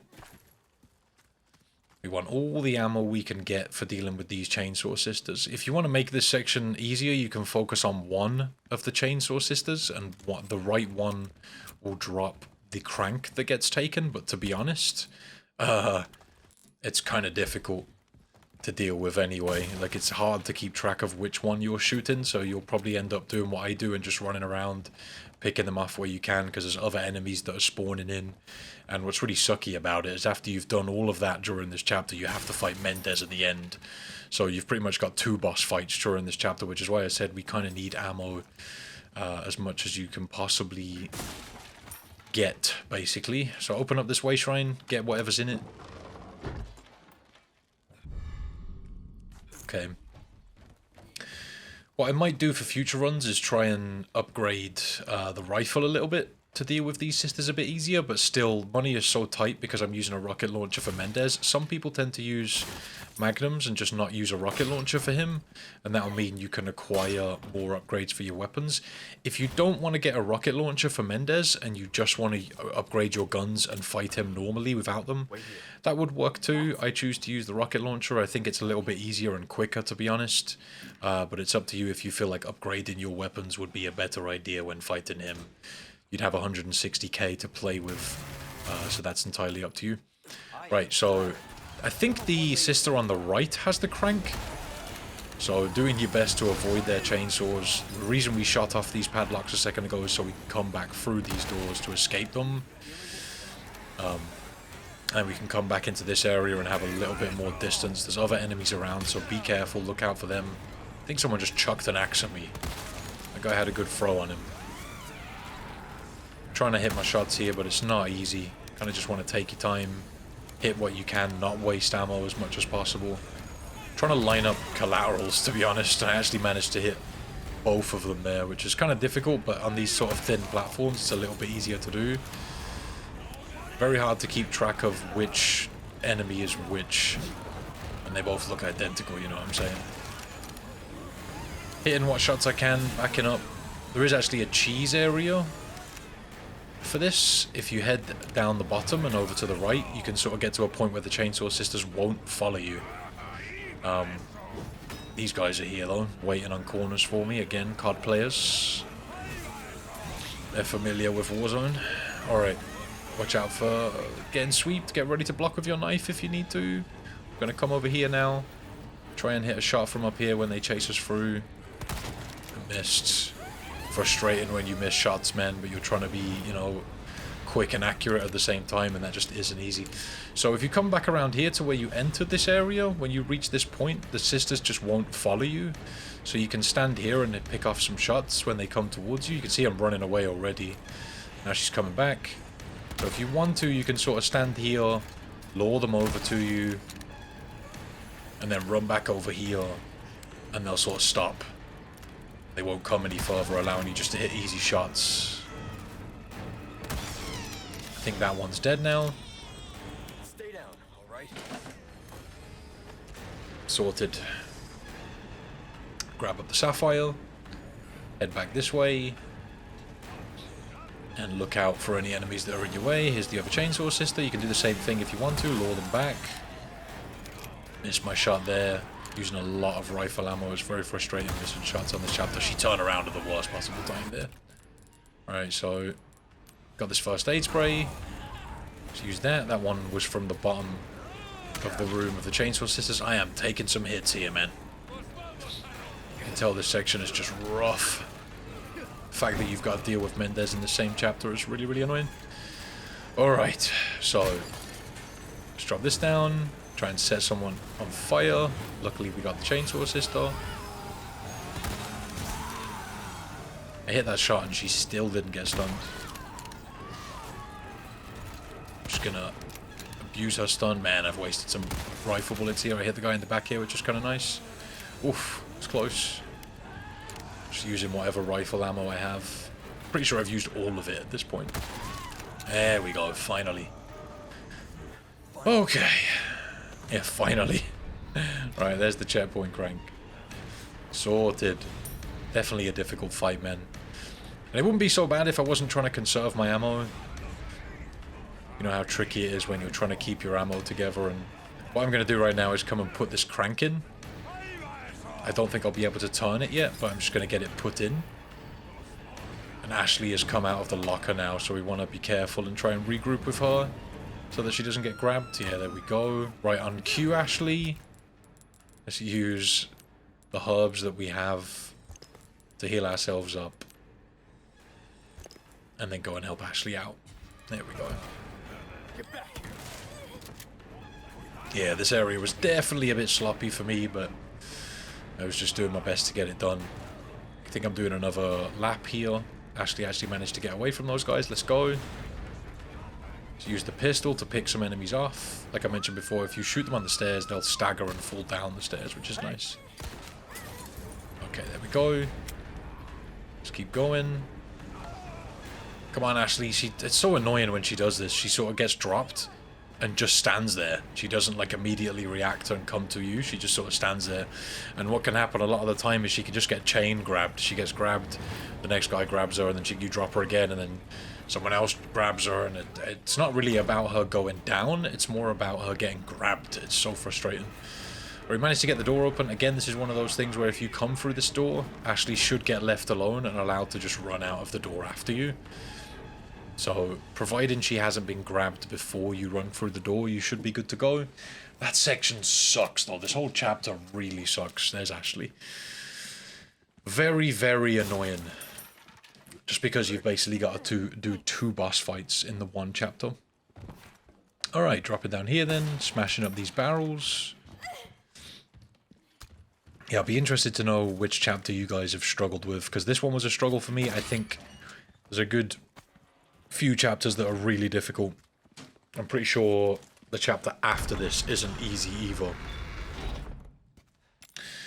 But it is what it is. Right, so as soon as you gain control here, Mendez is chasing you, turn around and run up here, get a flashbang out, chuck it uphill, and stun the enemies that are around here. Keep running up, and just wait a second for these enemies to get next to the explosive barrel, blow it up, and then keep running. And then you'll want to use the shotgun to shoot this enemy back if she grabs Ashley. I was trying to shoot the barrel that's in the cart right here, but it just didn't work, so I just ended up shotting these guys and running past them and getting to here. Alright, so that's that done. And now we've got the Mendez fight, which is a whole other ball ache. What about you? I'll do my job. I don't think I would mind fighting Mendez normally if I didn't have to do the other section in this chapter with the sisters.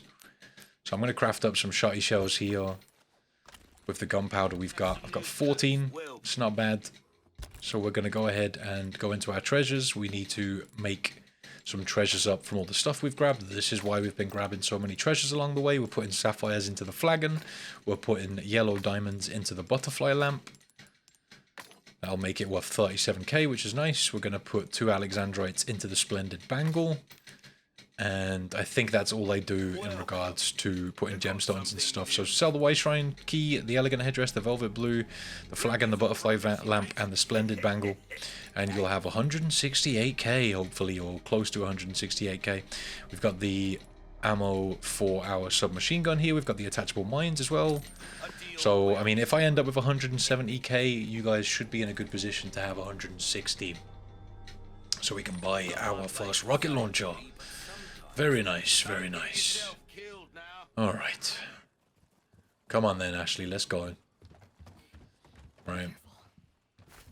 Red herb here to pick up. Gonna get smashed in by Mendez. And we've definitely got a few bits of loot we can pick up in this room, but we're just gonna head straight for the ladder because it's easier to fight him from up top. Be ready to evade his attacks. And when he does his big wind-up attack, you want to be ready to jump down a floor. Because you can't evade that, I don't think. So keep chucking nades at him. Whatever nades you've got. This is why I wasn't using my nades before in the sisters fight. And we can jump down and stab him when he goes down. Let's go back up. He missed his attack there. It's nice how you don't have to jump down to stab him in the back. We've got another knife right there if we need it. Managed to block his attack there, which was actually really nice. Go ahead and keep shooting him in the back. Get ready to jump over his attacks. And when he does the attacks that you can block with the knife, you can kind of just keep running to the left or right to avoid them. You just keep going. You can kind of tell whether he's going to do 1 or 2 by how quickly he pulls back the first attack. When he does this attack, you want to jump down because it will do mega damage.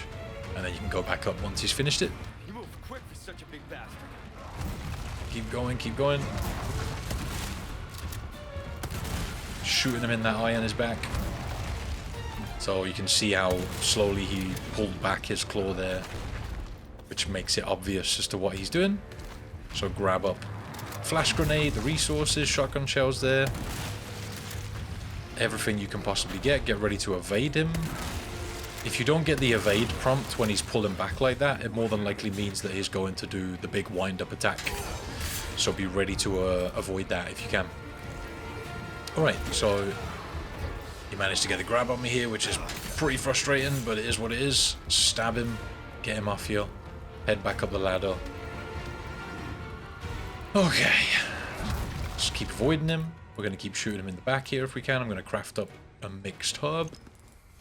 Just use that to keep myself in good health, because if he hits me with 1 good attack, I'm probably going to die because his attacks do so much damage. Get ready to evade. Alright. Reloading my rifle here. Give me a minute, Mendez. I just need to slam some bullets into this. Alright. Try and hit him in the eyeball, which is difficult with the scope. Or just hit him at all will do some damage, you know? Alright. And again. And again. Oh, so rough. Alright. Flashbang. Decent. Hit him in the eye. Good opportunity. Right, so that's the only phase we actually really need to do. As soon as you reach the second phase, just equip your rocket launcher, wait for him to jump back, line the shot up, and he's done for. Beautiful. Alright. That first phase is not a lot of fun. It's up to you whether you use the rocket launcher on the first or second phase. Just, you know, you're going to have to fight one of his phases. Alright, so now that that's done, loot up anything you didn't get from the room. I jumped into the fire here, which made me take damage, but it is what it is. Keep moving. Alright, that's chapter 6. And we're done with the village for now, so we're moving on to the castle. I'm not going to turn into one of them, right? section of the game, and probably everybody's least favorite chapter is chapter 7 because of Waterhall. Let's go. Such a big, fat, ugly chapter, to be honest. But it is what it is. It's got to be done. I'm really not looking forward to doing this chapter no damage, but I'll get to it at some point, I'm sure, and have to conquer it. I really want to do professional S plus no damage. But that's just going to be, it's going to be so rough. It's going to take me forever to do. Probably one of the harder no damage challenges that I've done, if not the hardest. So right here we've got a barrel to smash, a couple more barrels here, just behind the merchant is a vintage compass in this box. And I'm going to quickly hop in here, speak to the merchant, sell him the vintage compass, mend his false eye, and repair the knife. Oh no, I'm not repairing the knife. I'm upgrading the power of my pistol a couple of times. That's what I'm doing. Don't repair the knife. That's my mistake. Just, yeah, get the power of the pistol up. Really helps out in this chapter because that's pretty much all we've got decent ammo for. I would be I would have been using the pistol more in previous chapters if I'd have upgraded it, but we can't afford to upgrade it because we need to save the money for the rocket launcher in that chapter. So doing what I just did there will usually result in Ashley getting incapacitated. If you wait a second before going for the pickup on her, the enemy will go for the attack on you, but by trying to pick her up at the same time as you would want to block the attack, Leon will duck under the attack and pick Ashley up, which is kind of nice. Kind of makes it so that you can easily get her up and get out. Sometimes you'll just be able to pick her up and leave. Sometimes she won't go down. It's kind of random, but fighting that guy is just kind of annoying, to be honest, at the start of this chapter. So we're going to take out this archer. That's another one of those cutscenes, by the way, when the guy looks at you and says Muerte, where you can aim down your sights to skip it. So go ahead and do that, and you'll have a little bit of extra time to deal with this enemy. And as you can see, the enemies are still bullet sponges. You can look through this window to bring up the cannon early here. And then, as you come around this corner, you can shoot this enemy. Stay back here and take out this enemy before doing anything else. Get rid of them, and then you can look up and get rid of this one catapult from here by shooting this barrel. Might take you a second to line up the shot, but they won't hit you with the catapult from that angle. When you come down here, there'll be an enemy on the stairs, and we'll shoot him a few times. Try and get rid of him. Don't go up the stairs to take him out, even if he gets staggered and you want to melee him. Just keep him there. If you run up the stairs, it'll spawn a couple more enemies, and they'll sort of chase after you. The problem with bringing up the cannon early like we did is that it spawns a couple of extra enemies in the area, so you just need to spend a little bit of extra time down here and deal with these two enemies. When you kill that enemy on the stairs, the other guy comes behind you like that, so it's a good idea when you're shooting the guy on the stairs at the bottom to keep your back to the far wall, and then you'll have these two enemies that are in this area too. What they'll usually do if they grab Ashley is just try and run back down the stairs and away with her, and that just kind of makes it easy for you to shoot them in the face. I don't want to stab them and waste my knife strength, because you can just use the pistol to take them out. It's actually nice and easy. So this next enemy is kind of a frustrating one. He can be in two different positions. He can either have his back turned to you if you go to the right, or he can be facing you. So I like to come this way. A lot of the time you can get away with stabbing him. If you can't, like I didn't here, you can just shotgun him and try and take him out that way. I think he ended up getting hit by the cannon there, but you want to knock that guy back at least, and then knock this guy back when you get to the cannon, and then you can grab the cannon and start taking out the catapults. The first enemy that reaches you is going to go for Ashley. Quickly try and take out two catapults, and then you can do your best to save Ashley with the cannon. The cannon shouldn't damage Ashley, but it will damage them. Alright, so there we go. Once you've taken out the catapults, you can go ahead and use the cannon to take out the remaining enemies. Look out for anybody that's too close. Get rid of them. Yeah, you'll want to be aware of the enemies in this area. They can really screw you over if you're not too quick. I'm fine. You got But it. yeah, it's a frustrating section for sure. If you see the cannons firing at you, you can get off the cannon and move out the way of the bolt. You kind of want to keep an eye on where those catapult bullets are going. So we're getting all the blue medallions here. Hopefully you can follow along with the ones I just shot. There's one just behind the cannon and there's two pretty much in front of you. One down here where you would usually shoot down the cannon. And if you come up here and up this ladder, there's one down to your left that you can get a little bit earlier, but we're just going to get it here. It's kind of a tight shot with the pistol, but there we go. That's number 5. And we're coming around this way anyway to get another treasure.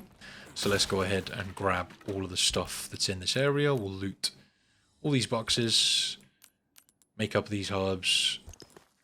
As that section is at the beginning of the chapter, it's kind of easy to get practice on it, you know what I mean? You might have to repeat this chapter to get to grips with it a little bit, but in doing so, you kind of end up saving yourself a bunch of time and hassle and whatnot. So it's a good idea just to get a few, you know, attempts at doing that section just so that you can get a good run of it, because the remainder of this chapter is kind of difficult. So, right, so we got all the medallions, we got all the loot out of there. I didn't smash the door here, which is kind of stupid. I didn't use the cannon to smash the door, so I'm going to have to go back and smash it. So that wasted me a little bit of time.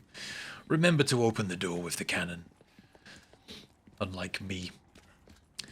Yeah, hopefully this run's helping you out so far and giving you some useful tips. I didn't want to use glitches and skips, and like I said before, even though they're really cool,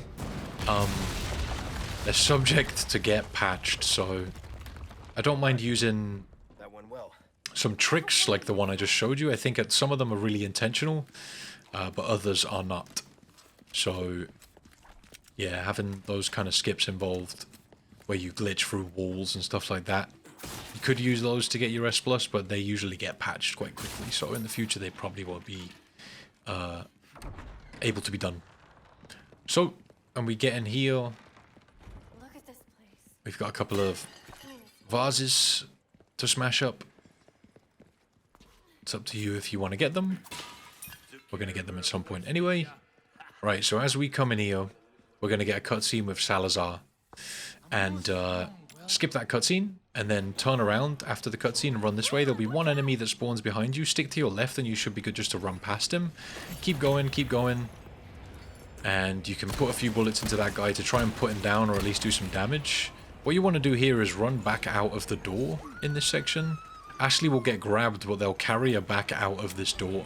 And that kind of just gives you an easy shot on taking out the guy that's grabbed her. So you can stand here and get some extra shots. When you get to about here, these enemies will just turn back and go back inside the castle. So you can sort of just pick easy shots at them. Ashley will be safe. And yeah, it makes things nice and easy to shoot these guys with the shields at the back without wasting shotgun shells. And you want to try and save your shotgun shells as much as possible. I don't really use too many of these cheese spots throughout the run, but sometimes I feel like it's really necessary, especially this chapter, considering you've got that whole siege battlement section with the cannons and stuff, and then you've got the fight with the, I forget what they're called, but the blind guys with the claws, and then you've got Waterhall. This chapter is just an absolute beam, so it's a good idea just to play it safe, and I don't mind using a little bit of a cheesy spot. You can run back out here a couple of times if you need to, if they're getting too close. If anything, it just gives you a little bit of time, because they need to open the door, and you can just see them coming at you. And they will still run at you when you're in this section, but when you get past the door that you blast open with the cannon, they'll kind of just step back and run back inside. So it gives you a little bit more breathing room, and saves you from getting overwhelmed with two douchebags with shields and stuff, you know what I mean? And allows you to save a few shotgun shells, because they are really, really valuable in this run, just for helping out, knocking back enemies, and you want to keep them for boss fights and stuff. So, right, let's go and see the merchant. We're going to trade our spinels for the elegant mask and the gunpowder, and then we can make extra stuff, which is really useful. I think I'd probably end up making shotgun shells, but we'll see, I'm not sure.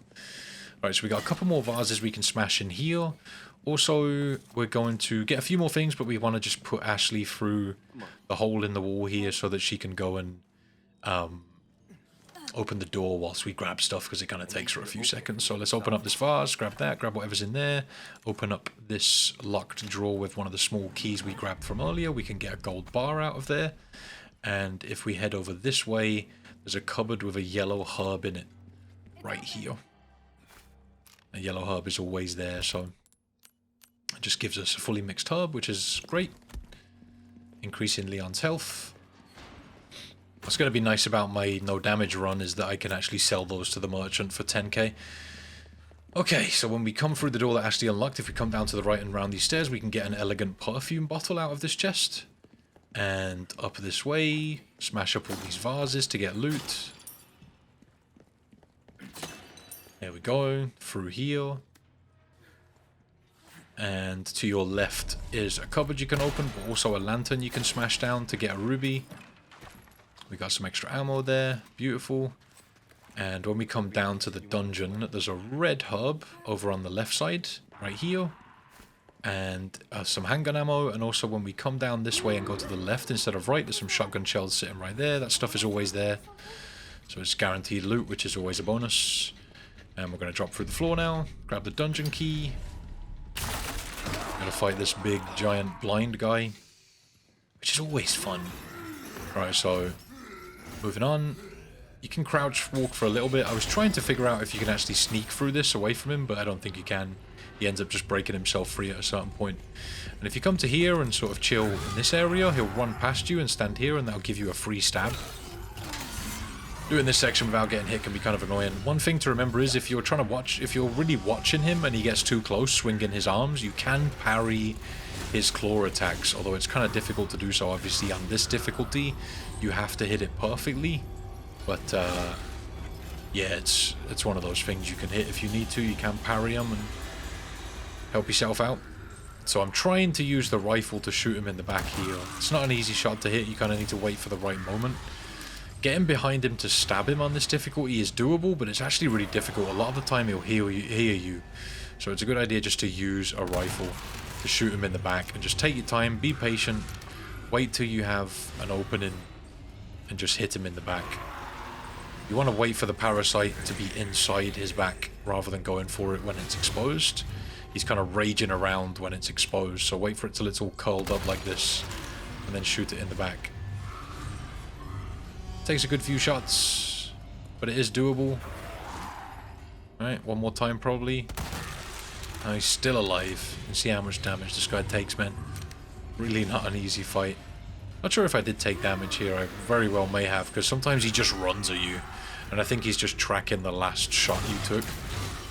Yeah, there we go. Took a couple of smacks. I knew I did. Getting up again then. Trying to get away from him. Oh. Not letting me get away with it. I think I only need to shoot him one more time. Oh, I missed. That's rough. Oh. Alright. Stand still, dude. Just let me hit you. One more shot and he's done.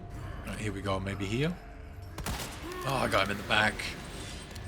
The little flinches he does, man, can make it so tough to hit these shots. He's tracking my movements.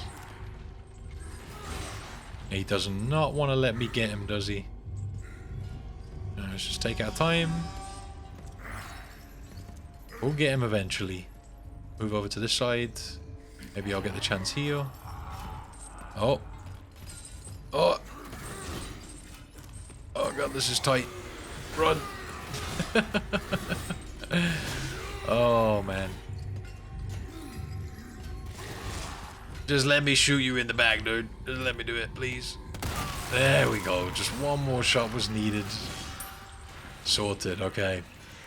So that's that guy dealt with. Let's grab up the loot in this room. I think he drops a red beryl, which is the most valuable gem. That and the yellow diamond are the ones that you'll really want to look out for. Alright, so opening up the gate then. And now that we're through here, excuse me, I'm yawning. Let's open up this vase, get whatever's in it. Come up here. And keep moving back to Ashley. Open up the door, back through.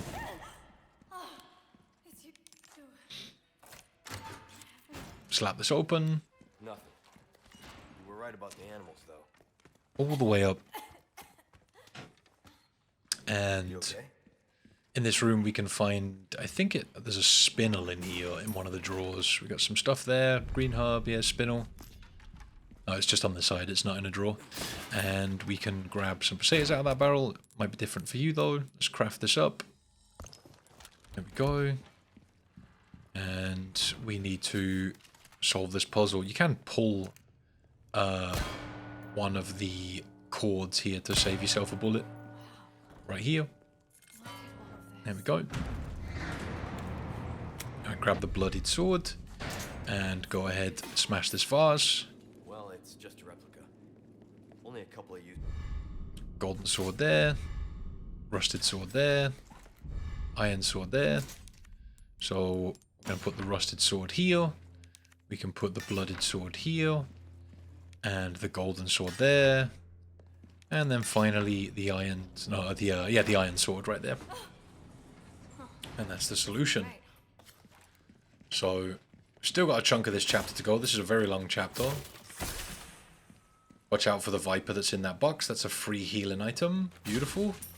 Let's grab all the loot we can in this room. Again, we're recouping what we've spent on that last rocket launcher. So we want to take the second jump across here. Let's go across.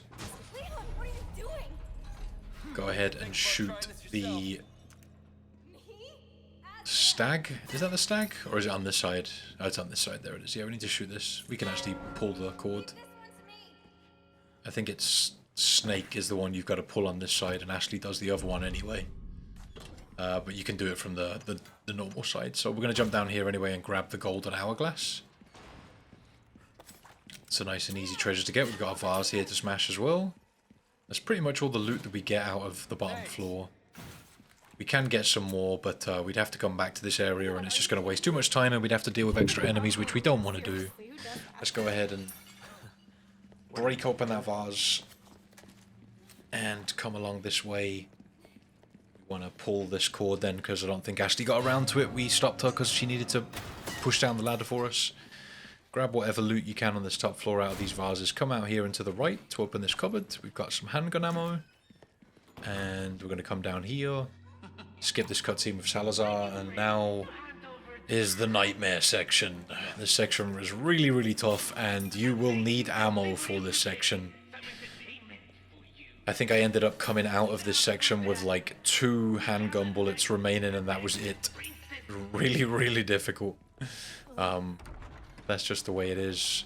So you want to look out for the crossbow guys in this area. Use the sniper to take them out because they are very, very annoying when you're trying to fight everything else. You can shoot them as soon as you come into the room. If you really want to cheese this area, you can actually leave the room. I think I do at one point, but I'm not sure if it's because Ashley got grabbed and I had to follow because that's where they were taking her. Something like that happens in this section, I'm pretty sure. So the enemies are going to come from both sides. Be ready. See, I've got like about 70 odd pistol bullets to work with, and obviously we can pick more up from defeated enemies and just lying around the place. Watch your back when you're doing this. There will be more crossbow people spawning up, and also just random enemies all over the place. I haven't got a huge amount of heals for this, but heals aren't really my bother. It's the enemies I'm having to deal with. I really should have let these guys get a bit closer before using up all my shotgun rounds. You can see just how many enemies are in this section. I'm getting axes chucked at me, crossbows in my face. Let's go ahead and take out that crossbow guy. Let's see where Ashley's going. Right here I thought it was an absolute rip for me. I was definitely going to have to restart, but somehow I managed to catch up to the guy that was carrying away Ashley and came back and managed to get her saved, and we were back in this room. I'm pretty sure if you want to, you can cheese this section by coming back into this room and luring enemies to the door and coming in and out. Like, as you can see, they do that thing where they run back into the room. So if you want to, you can cheese it, but I was kind of forced to come back here because they were carrying Ashley. I really thought it was a GG when that happened, but I managed to get lucky. They still run in here though. They're still running after Ashley. I think it's when you get past a certain point that they start disappearing. Ashley's down. Get rid of that guy with the shotgun. That guy as well. I have not got a lot of shotgun shells left, boy. Alright. They're still on me, man. They're still on my case. Ashley's still down. Oh, God. Now we've got a parasite head, which is always fun. Get the pistol back out. Try and take him out. Jesus. And now they're picking her up. I'm getting axed in the face. How the hell did I manage this? This is insane. I don't know how I managed to survive here. I'm going to craft some more shotgun shells. I've still got enough to make more, but I'm going to make some handgun ammo. Let's see what I can craft here. More handgun ammo. Let's go. Alright, let's try and get that used. I'm just going to try and run past these guys, doing some nifty maneuvers around them. This guy managed to still grab me, stab him in the throat. Jeez, how did I complete this? This definitely added some time to my run, but I don't care, because this section absolutely sucks. I think it's just because of how far they have to carry him. Luckily that enemy was weak, and I managed to do him in with the pistol. I do not have the shotgun shells for this, but I'm fine. it is what it is. Get up, Ashley, come on. Let's get back to work. Alright. Freaking waterhole, man. Alright, there aren't actually that many enemies left now on this top floor. We've got a couple of crossbow people, I think, left, maybe. But the majority of the enemies are dealt with, which is nice. So, let's keep moving. Grab up all the ammo and resources you can find. You will desperately need them for the next couple of sections. So just make sure you've picked up everything you possibly can. Look at this guy. Alright. Let's craft this up. Sorted. At least we've got a full herb for if we get really hurt. We've got some rifle ammo there, which is really nice. There's a few pesetas over there I haven't grabbed. I'm going to go ahead and smash up this vase. Shotgun shells. Beautiful. Just what we needed. I got some resources too. Don't have any flashbangs, but I can craft some now. More pesetas. The really sucky thing about this part is that if you kill the crossbow guys up top, you can't go and get their loot. They don't drop loot, which is actually really annoying. So when you come down here, you can smash this vase first of all, but also if you hang around here, you can literally just pick off enemies with the rifle, and you don't have to deal with too many of them. So pull out your rifle and just sit here and pick off enemies. A lot of them will mutate into the horrible parasite heads that no one likes to fight. So if you go ahead and just pick them all off, so that they all mutate into those, you can just throw a flashbang and deal with them. Put some pistol bullets into this guy to try and get rid of him. He's walking away from us. I think he might be dead after that. Yeah, I think he's mutating too, so we'll just let him do his thing. And I'll throw a flashbang into the middle. And that'll take out like 3 or 4 of those. But let's jump down to do that, because if we do it from up here, we may not get them all. But if we come down here, they'll all sort of trigger. And it'll make life easier. If we throw this flashbang here as well and it kills the parasite guys, if you want to, you could run up on that guy and stab him, which would save you a few bullets. I probably should have done that, to be honest. But yeah, that's a nice and easy way to deal with the enemies on this bottom floor initially. Alright. Let's craft up whatever we can here. No, I don't think I can craft anything. Not sure if I need a flashbang. I don't think I do. Again, just make sure you're getting all of the loot you possibly can. I know it's kind of slow. Hand grenade, which is very nice. Handgun ammo, beautiful. Let's grab the halo wheel then. I think we've got another vase to smash in the corner, yep. There we go, some more resources, always useful.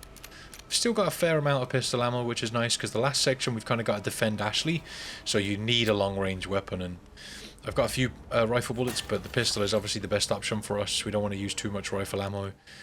I think I'm pretty sure I end up using all of it. I think after this section I had like 2 bullets left. It was really, really rough. So when you put the halo wheel in, this enemy with a crossbow will spawn up and run over and look at you. So take them out before spinning the wheel, because more than likely you'll be trying to turn it and they'll shoot you. So just be on your guard when they come around. This guy may jump down the ledge here to come and get you along with that crossbow person, so you can back up before you trigger the next wave of enemies and just get rid of him. I actually got lucky. I managed to make him drop his shield as he was jumping, but I don't think it'll matter. You just shoot him while he's up on that ledge, you'll be good to go. So we've got more people with crossbows, always fun. I missed my shot there. I need to get rid of them quickly. Luckily they missed their shot. This guy's pushing me, but he went for Ashley. Let's get him down, get rid of the shield. Is he gonna mutate? He definitely is. Let's go down. Okay. So coming down here, if you want to take your time a little bit, you can lure them over to the barrel in this section. These guys with the mutated heads are super annoying. Okay. Let's try and pick a few shots on him. because we have got that explosive barrel behind us. So if you're in desperation and want to save some ammo and you're not bothered about wasting a few seconds, you can literally just lure them over. You can see how much ammo I was using here to do this. Let's hit him with a rifle bullet. I probably should have just backed up over here, yeah. Tried to take out the both of them with it, to be honest. But I knew that I needed to preserve some ammo, so I ended up just waiting for him to get closer. Should have just done this in the first place. There we go. Yeah, a little bit of a strategy there you can use just to lure some enemies down. Okay. Alright. Oh god, what the... Man, that guy just instant transmission down the stairs, mate.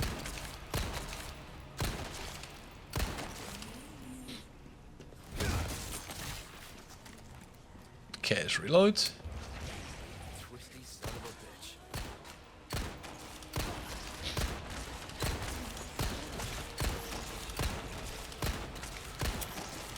bitch. Alright, back up.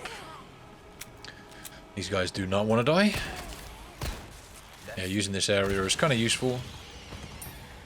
Just falling back into it when these enemies stack up. They'll sort of stagger into the area and just allow you to pick them off with a pistol. But you can see what I'm talking about with needing ammo in this section, man. We have used a ton of ammo already. Game's giving me a little bit of gunpowder, so I can probably make some pistol ammo right now. Yeah, there we go. Up we go. Look out for crossbow people. Use that rifle to help you out. There's one in the back corner as well, over there. Oh, nearly hit me. And there we go. Okay, so I think there may be some more crossbow people above us. Let's have a little check. You all right? Yeah, thanks. I wouldn't really say this area was sloppy, but it just took me a very long time. I know I made a couple of mistakes, like actually getting grabbed earlier on, and we got hit a couple of times, but it's just a very difficult area and there are just so many enemies. And you kind of need to clear them all out because it's kind of really hard to turn the halo wheel without getting smashed. Unless you use flashbangs, you could maybe stun up the enemies and run for it. But in this section, you've got to let Ashley go and turn the wheels. And if you've let all the enemies live, you're going to have to deal with them anyway because they'll just follow you up here. Would be nice if you could maybe trap some of them down low by closing up that section again, but you can't. You're just kind of forced to deal with all the enemies that are in this area. What I'm trying to do here is run around and grab any loot I possibly can. Unluckily, we just got pesetas out of that. We kind of wanted ammo of some kind, but it is what it is. That's life. I'm pretty sure this is all the ammo. Oh no, there's a couple more vases, some resources right there as well. Some handgun ammo. What else is here? Handgun ammo, please. Rifle ammo. It'll have to do. Alright. Yeah, I think I had such, like, a bad time with ammo when I left this area. I was next to nothing. Hidden platform? A little over the top, don't you think? A little over the top. But you can see how long this chapter is. We have that whole section with the cannon at the start. We have that blind guy. And then we have this section. Like, what the hell? What the hell is this game? Alright, let's craft up this flash grenade. Although I think for the most part this area is actually really scripted in regards to enemy placement. I missed a few shots there, which is super frustrating. I guess you want to work on the enemies that are walking slowly and not the ones that are running. Take out who you can in this beginning section. You shouldn't have any enemies on the bottom section. You should just have enemies on the top going for Ashley. So just try and focus on them. Pick them off. Get rid of them dickheads. Here we go. Here's a couple coming for us. I missed my shot. Accuracy's not doing so great. See, Ashley does this thing where she doesn't try to run past enemies either. She sort of just ducks down and gets scared. Which is really annoying. You just want her to keep moving. See, she's doing it right now. You can see her at the top of the screen. Like, that enemy wasn't near her. She wasn't getting grabbed, but she just sort of gave up and crouched and hoped for you to shoot the enemy. I kind of wish she would at least attempt to run around the enemy. Oh, God. I was trying to save her here. There we go. I'm getting beat up. I've got any heals. I've got the snake and oh, I've got the mixed herb. Let's go. I am running low, man. The struggle bus continues on. 4 shotty shells, 8 pistol bullets. I got my rifle I can use to help her out here. I hit that shot, but she didn't go down. One more. There we go. Right in the hip. Next week, hip replacement. I'm gonna use my pistol to help her out here. We are very, very tight on ammo. 4 bullets. That's it for the pistol. One more shot with it. I'm gonna whip out the snipe here and try and help her out. I got a flashbang. Yeah, flashbang will get dropped, right? There we go. Oh, God, I'm just taking a beating. Shotgun time. Let's reload it. There we go. Oos. Oos, get away from me. Alright. 1 shot in the pistol. Let's whip out the rifle instead. Oh, God. It's so rough. Gotta reload. And they're taking her back as well. It's like adding insult to injury. They're taking her back to the other side, so she's gotta run all the way back across again. There we go. Okay. Alright, pistol. 1 shot McGee. I got 1 shot in the shotgun. There we go. That guy's done for. It would be nice if these guys gave me some ammo. I got some handgun ammo there. And I can also craft a few more. There we go. We got 20 bullets. God, we were lucky. Alright, let's slap out the pistol then. Try and help Ashley out. So we need to kill 3 enemies and 20 bullets. I think that's fairly possible. If it wasn't for getting that, those 20 bullets right there, it was over. There was nothing I could have done. Run, Ashley. Go now. 5 bullets left, man. She needs to get over there. Turn that crank wheel. I'm not even sure if she's done any of it yet. I've got 4 snipe bullets, so that can help us out a bit. Alright. So close to just having absolutely nothing. Oh god, I missed. This is not the time to be missing. There we go. 5 bullets, hit your shots. Oh god, there we go. So what's that? 2 pistol bullets, 1 snipe bullet left, and that's it. I hit that guy in the face, beautiful. Come on, Ashley, you can do it. I believe in you. Okay, get back here. Oh god, that was an ordeal, mate. To be fair, my accuracy wasn't so great at the end there, but Jesus, we used some bullets. Alright, so let's get whatever we get out of here and hope it's decent. We got some shotgun shells, some rifle ammo, some handgun ammo.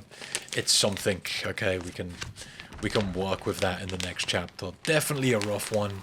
I don't think it could have gone worse, to be honest, in regards to ammo. I made that literally on a wing and a prayer, but at least we managed to get it done.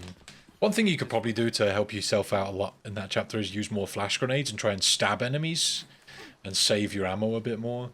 Could definitely help out a little bit, but it just depends if you've got the flashbangs, right? But we're nearly done with that chapter. What a hideous, horrible, disgusting chapter, man.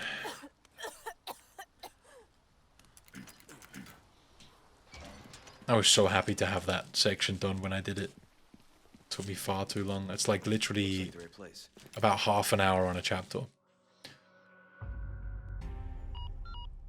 Okay. Moving on to chapter 8 then. So, smash in this vase. We do not have a lot of ammo. We can shoot down that nest to get the scratched emerald to sell to the merchant. That'll get one of the merchant requests done. Let's go and speak to him. Let's go ahead, sell all of this stuff. Including the scratched emerald. That gets the merchant request finished. I think at this point I'm going to buy the body armor. Also, I'm going to buy a first aid spray for an extra heal because I don't have any at the moment. And if we head out of here now, we should have a little bit of pistol ammo that we just found. If you're really struggling for ammo at this part, one thing you can do if you've saved it at the beginning of this chapter is just load it up and hope you get better ammo pickups out of the crates. But right here I'm going to use what sniper ammo I did find on this red guy with the item we need. Hit him a couple of times and move into the area. Use the shotgun to push these guys back and smash up the crates. I'm going to hit this barrel because he's moved over to it as we've moved over here, and that does a bit of damage to him. This guy does not want to die. Like, he takes a lot of shots. He's super annoying and just keeps running away. Luckily, we got the body armor, which will mean we take a little less damage here. I'm going to run up here and shoot the barrel that he's standing next to. It's kind of a hard shot to get there on the corner. You can use the shotgun to try and take him out as well. There we go. He's dealt with. Grab the Crimson Lantern, and now we just need to get out of here. This section is kind of annoying without a lot of ammo, and you want to take out that guy really quick just because he will mutate all of these people, and you'll end up with lots of parasite heads running around, and that's just super annoying. I'm going to get this box and just leave. You can see how many enemies are in here. Luckily, I survived this because of the body armor, probably. I have got the first aid spray to use. Just go ahead and slap that on, and we can try and leave any way we can. Smash up any crates you see for emergency supplies. We are struggling for ammo right now, but we'll quickly recoup the low ammo count. Getting lucky on some pickups here is nice. If you need to restart the chapter a couple of times, it's understandable in this section. Kind of a frustrating area, I know, but it is what it is. Right, now we've made it into here. Let's come through here, smash this barrel. Grab the spinel out of it. That's actually really unlucky, even though you might think, oh, a spinel is nice, but not in this situation, really. Some ammo would be much nicer. So we need to grab the few, I think it's lithographic stones that are in this area. There's one here on that chair. Grab that. We can use the small key we have to open up this drawer. Get the brass pocket watch out of that. There's another lithographic stone right there. We can open up this chest to get the extravagant clock out of it. And our last stone, I think, is over here, yeah, on this table. They're kind of different in professional. I don't know why they move them, to be honest. They're all in the same room. It's just kind of frustrating. When I first did this, I had no idea where they were. And I was kind of thinking, do I have them all? And yeah, I do. So let's go and slap them all in. Rather than telling you which ones to rotate, because they can end up in different places, it's easier if you just look at the solution and try to copy it. It pretty much goes like this. There we go, sorted. Beautiful. That should do it. Alright, so All right. running down here. Find Ashley. We've got a barrel here to smash. We've got some gunpowder, not ideal, but it'll do. And here's where we have to start dealing with these parasite things that are super annoying. We've got a small key here to grab as well. Let's go ahead, pull this bookcase out of the way.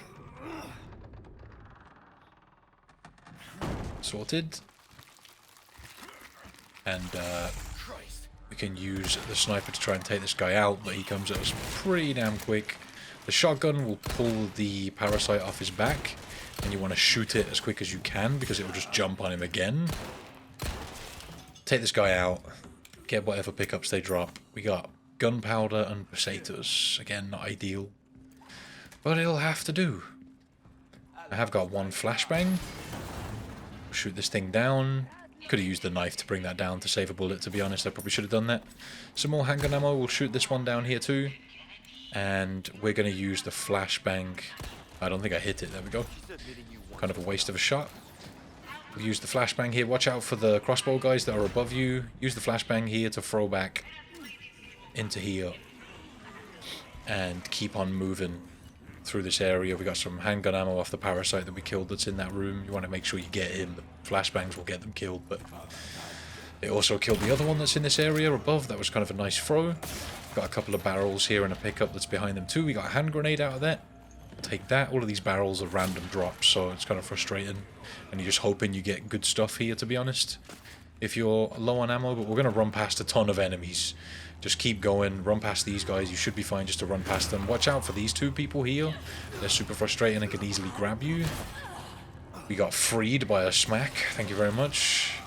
Just run around here and pull the switch. We've got a parasite infected person running at us. Again, we'll probably get grabbed here. We'll have to use the knife to escape or break free by mashing the button. Let's just keep running, try and get past everyone. Keep going, keep going. When you hop up here, you should stop getting chased by these guys. And we need to pull the switch. And then we've got two enemies right here we need to deal with quickly. Not a good idea to miss your shots like me. Hitting the bars. Alright, be careful because enemies actually, I do think, follow you up into this area, so you want to be careful and quick. I'm just going to move on because that enemy let me past. When you come up here, you want to look up the stairs and shoot this lantern down on the archer person. Get the shotgun out and shoot the shield if you need to, or just run past like I ended up having to because I got shot by the archer. Smash this barrel. Trying to run past these people. I got some large resources out of that barrel. Let's pull this open and run up. There's not many sections that I completely just run past everything, but you kind of have to here. Skip this cutscene.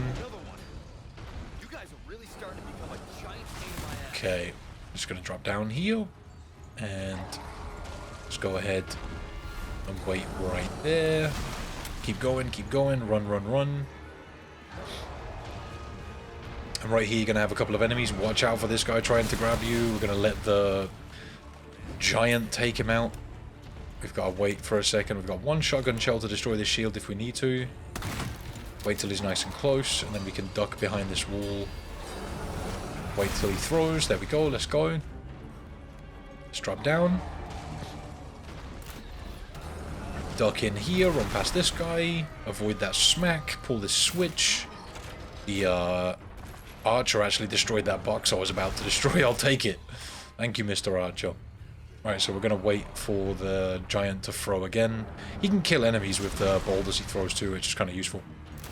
Let's drop down and then duck into this room down here at the bottom. We've got a barrel we can smash. And we've also got these enemies that will walk in. There's a red barrel to use to destroy them. Another enemy wants to get brave. Let's try and deal with him.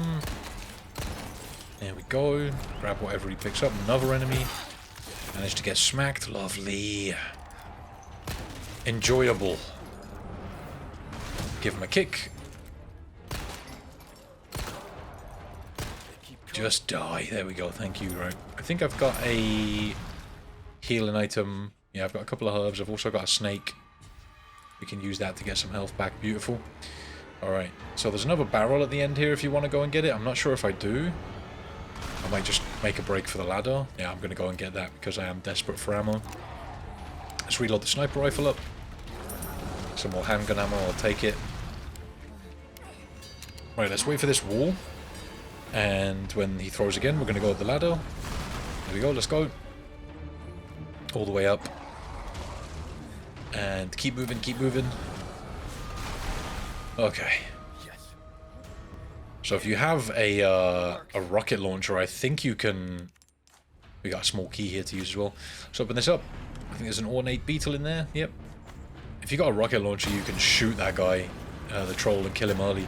You can also shoot some locked gates in this area from the other side. Nice parry there. But yeah, it's not too easy to pull off, and while you're running past enemies and you're in a rush and stuff, it's probably not the best idea, so I just like to play this chapter out normally. It's honestly not too difficult to just run past enemies in this section. There's the thing we got to shoot to get the cannon up. We've got this barrel to smash. We got a hand grenade. I would have preferred some ammo, but it'll have to do. We've got a few handgun bullets now, so I'm going to use them to take out these enemies that are climbing up the ladder, because these guys will follow you up to where you use the cannon. I don't know why it wouldn't let me use my knife there, but I was pressing the button. I just don't think it wanted to work. Alright, there we go. Let's grab their pickups. Nothing too great, but it'll have to do. Up we go then. And when we get up here, we can use the cannon on the troll. Got a barrel back here to smash as well. Let's smash that. Grab this. Let's wait here. Alright, let's go, go, go. Grab the cannon. Drag it over. It takes so long to move this thing. Here we go. Beautiful. Okay, so now we can use it on these guys to get rid of them. I think that's all of them dealt with. Watch the stairs when you're doing this, because these guys can... Yeah, I messed up here and didn't shoot the door again. I did this earlier. Make sure you shoot the door. I'm in such a rush that I forgot to do it, but yeah, you can not make that mistake yourself. Yeah, I remember just thinking, oh god, yeah, this ain't working. Gate looks sturdy. Gotta break through it. Make sure you break that door. Kind of a mistake on my part, but it'll do. At least we managed to get through. I missed my shot too, just to add insult to injury, mate. Alright, let's go back and use that cannon this time. Did that the first time as well. It's so easy for me to forget when I'm in a rush. I'm just trying to make sure I survive and get everything done. Alright. At least we're not in any danger now. I'll take it. Right. Alright. Open for traffic. Open for traffic. Alright, down we go. Let's get to it. Not sure what I was looking at loot-wise there, but never mind. We're still not looking great for ammo, but we've got some pistol bullets to help us out.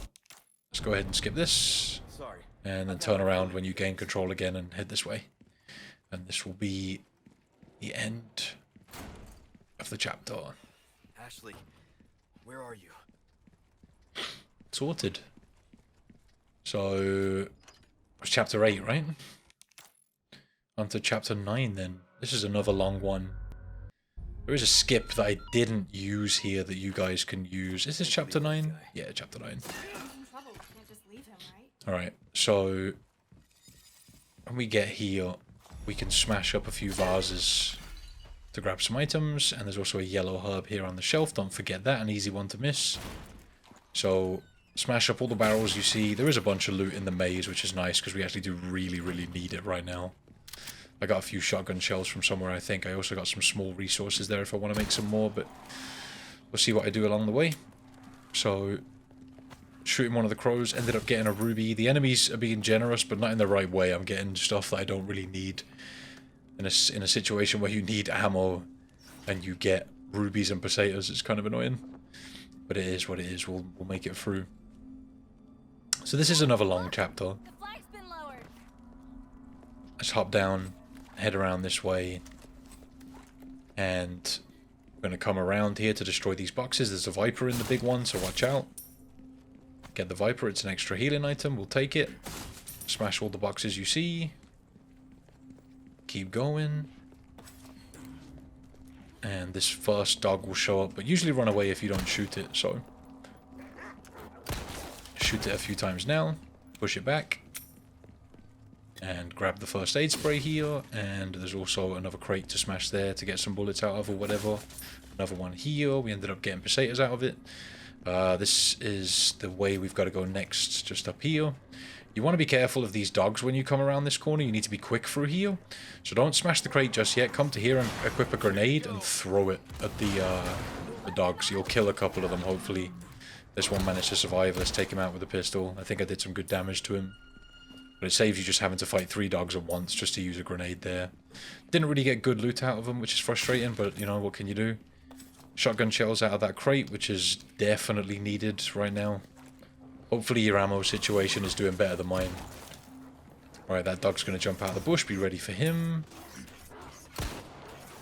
We've got this one through the fence. This one will jump over the fence. Shoot him as he's jumping over. Get whatever he drops. We got a red herb, which is actually really lucky. We're actually getting some luck with the drops now. Yeah, you do end up in some rough situations going through this. One thing I didn't know whilst doing this run is that you can actually drag and drop the herbs on top of each other, which can save you valuable seconds. Just to mix them together, you can just drag the herb on top of whatever one you want to mix it with. I just used the crafting menu up until this point.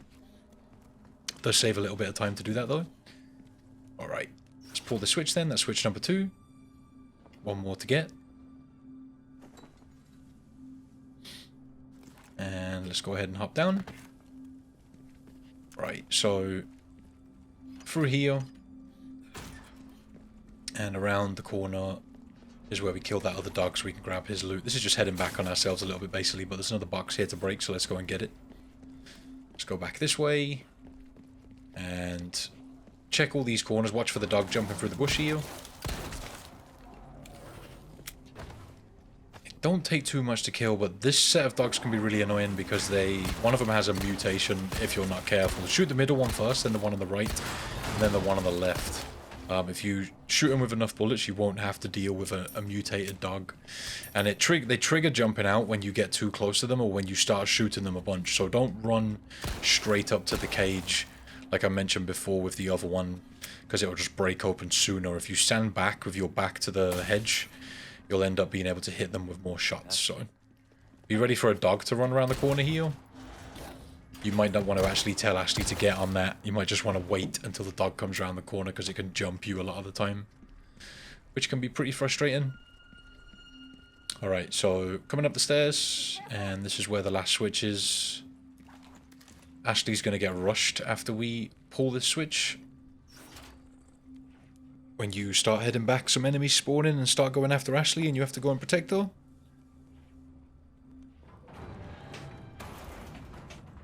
Now we can finally get out of this maze. Alright. So, they are here, Ashley. Try to stay up here and take out a few of the enemies if you can, or just hit them with a few shots. That's what I like to do. Alright, Ashley, it will take Ashley a little bit of time to get to Ashley. Hopefully you can take out at least one. They'll sort of all focus on her until she's grabbed, and then one of them might turn around and face you, but just keep shooting them. They should also carry her to you, so you shouldn't have too much trouble saving her. You can stab the one in the back if you want to, but I just want to use pistol bullets. He's actually bringing her towards us, so whatever. We've got one more guy here. Let's try and stun him up. Get rid of him. I just don't want to die, so I'm just going to leave. And watch out for these dogs. Be careful that Ashley doesn't go down. Just get out of here if you can. If she goes down, back up, pick her up. When you start running up these stairs, the dogs will actually run away. So it gives you a chance just to run back and save Ashley. If you're really struggling, you can just run up the stairs and the enemies will keep their distance, and then you can go back and save Ashley if she's down. That works too. When you come in here, shoot the first medallion on your right. We're going to get all the blue medallions in this area. And shoot the lantern down off the statue. Open up the cupboard. Grab yourself some bullets. We get an Alexandrite there. There's another medallion behind the three-headed statue thing just here. And now we're going to come into this room. We're actually going to do the rats in this area as well. There's one here somewhere. Look out for it. Here it is. Just as you come through the store, it should be in this area. There's another blue medallion behind the curtain back here. Shoot that. And we're going to tell Ashley to sit here. And we're going to go and sit over here. There's a red herb there. Grab that as well. Let's sit down at the correct seat. Ring the bell. And that gets the serpent head. I'm not sure if I actually grabbed the serpent head here. I did get it, the puzzle solved, but I'm not sure if I grabbed it straight away. I think I left it and had to come back at the end of the chapter, so make sure you grab it on the way out. It saves you having to double back. It's not too far, you know, but pretty sure I was just like on autopilot here and just ended up leaving it, so make sure you grab it. You should be good just to come and get it. It is right next to where the statue is, but it saves a few seconds to grab it on the way out. Alright, so smash up these vases. There's another blue medallion in the chandelier there. And we've got another cupboard at the back to open. Let's go ahead and open that. There's another cupboard over here as well. Open all of these. You want all the ammo you can get your hands on. Another vase there. There we go. Alright. So I'm not going to do this section with the knights first. I'm going to do the other section. But there is a skip here that you might want to use. And I don't use it myself because I didn't really want to use skips in this, or like too many tricks in this run. To be fair though, I didn't actually know about this one at the time of making this run. So in this section, when you come through here, you can throw a grenade at the guy that drops the switch. So you'll start running across a platform in a moment, and a guy will pull a lever, and it will drop the platform, and you'll have to fight a bunch of people and stuff. But if you have a grenade, you can throw it at the guy pulling the switch before he pulls it, and it will allow you to skip having to go down to the floor. You'll miss out on some loot and a yellow diamond, but it'll mean you don't have to do a big fight. Like right here, before you run this far along, if you throw a grenade at these guys over at where the switch is, it should damage them, and you'll be able to just run all the way across and grab the goat head. Feel free to try it if you want. I didn't do it here. I ended up just staying down here. I want to get this other blue medallion as well. But it's up to you how you play it out. If you want to try that trick and see if you can get away with it, it might work. But yeah, again, it might work, which is why I don't like doing stuff like that. I kind of like to to do things properly, but what we're going to have to do is essentially stay here and protect Ashley for a while. What I like to do is let this guy use his chant to release some parasites. Keep Ashley safe by just keep shooting the guys that grab her and stuff, and take out whoever you can in this area. We haven't got a huge amount of ammo. There's a flashbang on the table if you need it. Ashley will get grabbed a bunch of times here, so be ready to save her. This guy, you should be able to get away with waiting for 2 sets of the heads to burst, and that way you'll be able to take out a group of enemies at once when they've all mutated with the flashbang. You can see I get 4 or 5 here, and that makes our life a lot easier than having to use like a bunch of ammo to take them out. And you want to do that a few times. This guy will have a few waves of enemies that come after you, and there's a bunch of enemies over by the step ladder you've got to go up to go and take that guy out. They won't come over until you go down towards them, so you can just sort of sit here and take whoever's around you out and wait for these dudes to all mutate, and keep doing that and use flashbangs to take them out. It's just the easiest way to do it, to be honest. We'll have a couple more enemies down here if we head this way. We can shoot them to sort of get them to pay attention to us. Here they come. We got green herb here. Again, I'm just waiting for this guy to do his chant to release some more parasites. Every time you get this sort of ringing in your ears noise, you should have another wave of parasites spawn. But just take your time and wait for them to do their thing. You see I've got like a good 2 or 3 there. We can throw another flash, get rid of them. Just makes killing these guys way easier, and just doing this section much more simple for us. So let's go ahead and grab up everything. Come this way, go up the ladder. We'll have a few enemies up here, so be ready for them. You can take them down from the bottom if you want to. Any enemies you do take out obviously won't be affected by the guys chanting. Eventually the guy will use up all of the people he can mutate, and then he'll mutate himself. You see it happening again here. You just kind of want to... I'm not sure if I've got any flashbangs left. I probably don't. Oh, that was close. That guy like lunged over the steps to get to me. Alright, yeah, we can stab this guy after using a flashbang to take out those guys. Still got 1 more flashbang, so we're doing alright. I managed to stab this one from being stunned too. We got this guy that's going to drop down. This section is just a hell of a meme. There we go. You've also got that lantern above the stairs you can use to drop on them if you want to. There shouldn't be many more enemies left now. I'm not sure if he's just mutated himself. It could be what's going on. No. He's still there. Oh, there we go. I think he's going to do it now. This is gonna be bright. Alright, let's get rid of him. Don't think I have a knife. He just mutate himself? Yes, he did. Just to put the cherry on top. What a dick. Have one of them, mate. A couple of grenades for you. Yeah, I think I ended up just making a flashbang here. I should have saved those grenades. Just to make sure I got through this section, because it was really bothering me. I'm pretty sure I was stuck here for a while trying to figure out what exactly to do. Yeah, it was a waste of 2 grenades, but oh well. We managed to get it done. Basically, yeah, flashbangs is the key to this section. You have to pretty much take everyone out. And it wouldn't be so bad if you could just run up and kill that guy. But if you try and do that, Ashley will just get grabbed constantly, and you'll fail the section. It'll be a little bit different if you have the suit of armor for Ashley. You could actually get away with it a lot easier. But yeah, doing it with Ashley getting grabbed all the time is very frustrating. Again, I wanted to do the run this way without using any bonus items. Just for anybody who doesn't have them or wants to do it the same way, you know? But you can use them to get your achievement, and yeah, you'll be doing just fine. I just feel like it's better to do a run basically without giving myself any advantages, you know? I think it's more impressive to do it that way. And also, like, glitches and stuff, I think are really cool for speedruns. Like, I really do.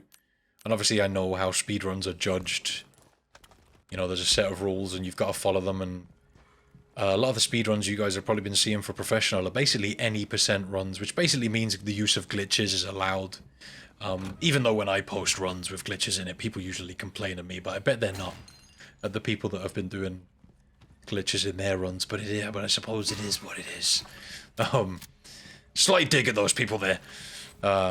But yeah, it's useful for speedruns and impressive on speedruns, but for a guide, it's you know, it's not really useful if you've got to try and pull off a glitch that you don't know how to do, and it takes some time to learn and stuff like that. I'd rather do stuff that doesn't involve things that could potentially be patched, but also stuff that people just don't know how to do, whereas just playing the game normally, everybody knows how to do, you know? I also wish that there, like, I guess what I'm having a little dig at is the people that have complained at my speedruns that I've done where, you know, within the speedrun you're allowed to use glitches, and it's obvious that people just don't understand that, and they complain and try and say it isn't a valid speedrun, and just by saying that they kind of just show that they don't understand how speedruns are judged and the difference between different categories of speedruns and stuff like that. And I know that there are people listening to this that understand 100% what I'm talking about, and there are probably people who are thinking to themselves, well, glitches don't count in speedruns, but all I'm going to say is if you think that and you don't understand how speedruns work or how they are judged and the difference between categories, different categories on video games, like, it's kind of just how speedruns work. People don't just put something up on YouTube and call it a speedrun and it's a speedrun. You know, like, there are rules and stuff to a speedrun, and if things are invalid, it's usually because they're not following the rules. And when I've done speedruns and gained world records and stuff, I follow the rules and do what I'm supposed to do. And if you're interested in learning more and maybe you don't know about this stuff, I think I was going back here to check for the blue medallion, but I'd already got it at the beginning. If you're interested in learning more, just go and look at speedrun.com. You can learn about rules to speedruns and how things are judged and the difference between different categories. And if you're the kind of person that isn't into glitches in speedruns, I completely respect that, but just know that games have a category for that. It's usually called no major glitches or glitchless. And yeah, just a little bit of research will stop you from, I'm not trying to insult you, but essentially making yourself look stupid, because that's all you serve to do when you say stuff like, when you try and judge what a speedrun is or isn't yourself, because it's actually a thing that does have rules and how you actually create a valid run and shit like that. There is actually a set of rules to every speedrun, and an example is kind of stuff like this. I'll probably label this a speedrun, but that's just because people will be searching for a speedrun, and there will be people complaining that when they've tried to follow somebody else's speedrun, there's glitches in it that they can't follow or something like that. And it's just how the YouTube system works. Like, people will be searching for a certain thing, and this will be the kind of thing they're looking for, i.e. a guide rather than a speedrun, which is why I would label this a speedrun in the title. But this is actually not an attempt at a speedrun, really. It's a quote-unquote speedrun to show you how to get an achievement. It's more of a guide than a speedrun, really. It's really not, I'm really not trying to go too fast here. I'm actually playing really safe and trying to use strategies that are easily copied. Because speedruns are usually, I know I've mentioned this already. By the way, the strategy for this is just to fight 2 at a time. Try and get one head exposed and deal with one at a time. Keep the other one sealed, expose one head, deal with it, and keep avoiding the knights. And that's pretty much the strategy here. There's not really much to this section.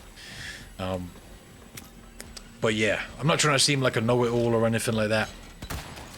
But if this was a speedrun, or speedruns in general, people usually throw themselves at a lot, and they do many attempts to get a good run.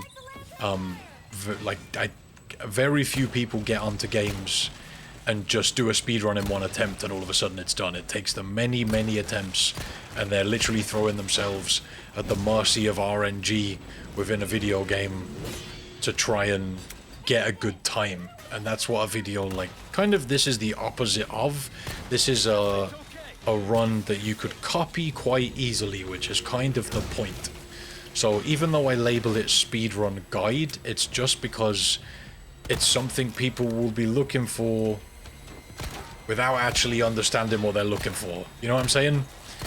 It's hard to explain without sounding like I'm insulting people. Like, I'm not trying to be mean or anything. It's just kind of the way YouTube is. And I think a lot of people kind of think that when a speedrun is posted to YouTube, that that's just how it's judged. Somebody's just called it a speedrun and that's it. I think it's a speedrun, so it is, when there's a lot of rules behind speedruns and how things are done, and each game has its own set of rules and different categories, and in the categories you can only do certain things. I got kind of lucky there, and 2 of the guys got frozen up. But yeah, hopefully it gives you a little bit more of an understanding. If you do want to learn more about speedruns, the site is called speedrun.com. That's where the majority of games are judged, where speedruns are judged. And if you want to have, say, a world record on a game, or be on the leaderboard for a speedrun, you'll have to submit it to that website, like 99% of the time. Some games have their own websites for judging speedruns, like Halo does that a lot. But a lot of games, it's all done through speedrun.com. That's where the leaderboards are, all the rules are set. If you do a speedrun, you have to submit it to that website, and then there are moderators for each individual game, usually someone who's quite reputable within that game's speedrun community, and they validate your run or invalidate your run. So you have to follow the rules. You can't just, you know, say you've done a speedrun. Like, you have to basically submit it to them and have it validated as an actual speedrun, if that's something you're interested in. Like, if you're going for, like, say, a world record or something like that, or you want to get a certain place on the leaderboard or something like that. Like, there is a place where it's judged. I try to mention this in a lot of the runs I do, because I feel like, again, I'm not blaming anybody for not knowing this stuff, because it is, like, pretty nerdy. Like, I understand that people aren't going to know about it, but I think people just kind of have it backwards as to how speedruns actually work. And it's frustrating from somebody who, I don't know everything about it, but who does have a bit of knowledge about how speedruns do work and judged. It's frustrating to have somebody who obviously doesn't understand how it works telling you that your speedrun is invalid when it's perfectly valid, but the person they ain't saying that just doesn't understand how it works, you know? There's nothing wrong with not liking glitches or not liking a certain type of speedrun. There's nothing wrong with that. But yeah, again, that's why there are separate categories for video games. And when I make these runs that some of you have probably followed for achievements before or trophies, when I make these runs, I try not to use glitches and factors of RNG. The runs I make are usually all about eliminating as much RNG as possible. If you don't know what RNG means, it basically stands for random number generator. It basically means random factors of the game, i.e. luck. I try and eliminate as much of that as possible and give a guide that's as easy to follow as possible. That's kind of the point. Whereas a speedrun's very different to that. Speedrunners will just, you know, try again and again and again and again and again and again until they get very lucky with certain sections, or they have a particularly, maybe particularly really good accuracy or something like that, you know. That's kind of usually the nature of a lot of speedruns. It's just the way it works. There's always an element of skill involved, but a lot of the time with games there's a big element of luck. And that's not always easy to follow, and I know that myself from personal experience. If you're trying to follow a speedrun, there are certain things that you'll be like, okay, this is easy to follow, and then you'll get to a certain point and you just won't be able to follow it. Because you won't understand how to do certain tricks, or there's certain things. Say like on Resident Evil, we're coming back here to get this treasure, by the way. This chapter's more or less done. We're going to do the Ashley section next. I'm just chatting on, I'm just waffling on pretty much, and not tutorializing, but whatever. Put all the items in here. We need to go back and get the serpent head because I forgot it, like I mentioned earlier. But yeah, just, you know, speedruns are judged in a certain way. There's a certain way things work with each category, and the easiest way to put it to you is any percent is a category, and usually any percent means you can do whatever you want to beat the game as fast as you want. Like, you can use tricks and glitches and skips and whatever to beat the game. And just because you don't like glitches doesn't mean it isn't a valid speedrun. And you can, if you kind of want to, if you like glitchless speedruns, try and search for the game you like and type in something like glitchless or NMG, which stands for no major glitches, and you'll probably find the speedrun, the kind of speedrun that you like. It's all about just searching for what you want to find, really, and knowing what you are looking for. But yeah, like I said, it's frustrating when you create something and you spend a bunch of time doing something just for somebody to come and shit on it who doesn't really know what it is you've done, to be honest. I know some of you understand where I'm coming from with this. Some of you probably think I'm being fucking extremely nerdy and stupid, but it's just kind of the way it is. The time we need to put in here is 7 o'clock. If you've played assisted or standard, it will be 11:04, I believe. And I think I was confused as to what the time we had to put in is, but it's 7 o'clock that we have to put in here. And this allows us to get past a big chunk of this section just by knowing the time. Saves us from having to go and get stuff. Yeah, I was confused as to what the time was, but yeah, it's 7. Alright. So that's my rant over about speedruns. Hopefully some of you will learn a little something about that, if that's something you're interested in, man, because I know a lot of people enjoy watching speedruns. But there's, you know, other ways you can get into it a lot. Like, a lot of speedrunners will spend months speedrunning a game, like on a site like Twitch, and then when they get their one really good run, they'll post that to YouTube, because it's kind of like an archive of that really good run. But they'll spend a bunch of time running on Twitch, or, you know, maybe they'll stream on YouTube. A lot of people do that too. But, yeah, that's kind of how it works. So people don't just upload a video and say, this is a world record. Like, it is actually judged in a certain way. Just to keep some of you informed. To keep some of you informed. A lot of you understand it and you're probably rolling your eyes like, yeah, we know. But if you go and read some of the comments on my actual speedruns that I've done in the past, you'll see where I'm coming from, man. That's kind of stupid. Alright, so we got to pull all of these switches. You can use the lamp to stop the knights if you want to. If you're going for the challenge where you have to get through here without stunning using the lamp to stun any knights, go for it. But, you know, you're putting yourself at risk if you do that. It'd probably be much easier to do if you're using the suit of armor. Probably like super easy to do, right? Because Ashley just can't take damage or whatever. Actually, I'm not sure if using the suit of armor here, if Ashley can take damage. Because I don't use it. This is a no bonus items run. See, what would really... See, the way you want to think about it is... this is more of a challenge run and an achievement guide run, right? But on YouTube, who is going to search for a challenge run? Somebody is not going to... They might search for, like, say, no damage or glitchless or something like that, but they're not going to search for Resident Evil 4... professional S+ challenge run. They're gonna search for speedrun, which is why someone like me would label it as speedrun, knowing this is the kind of video that they want, because they want a guide to help them get through it themselves. And anyone who is looking for, who is into speedrunning at all and knows a little bit about speedrunning, would know that this is so far off like a good time for professional. Like, the good times for professional are around 2 hours or something. But they use a lot of tricks and skips and glitches and stuff like that that's very RNG based. And for someone like me who's trying to make a guide, it doesn't work. That's why I'll label this something like speedrun guide. And it can help you get your, what's it called, the sprinter achievement or trophy, if that's something you're after. But yeah, it's not really a speedrun. I wasn't going for a sweaty time here. It's just trying to push the video out to people who are looking for a certain thing. And to be honest, so we need to swing around to the left here. This is probably the only difficult part of this part of the chapter. You want to swing around to the left and get back to the elevator and you're fine. You shouldn't get attacked by any of the knights. And there's one more tricky bit. Before I continue on my little rant, I'll explain it to you.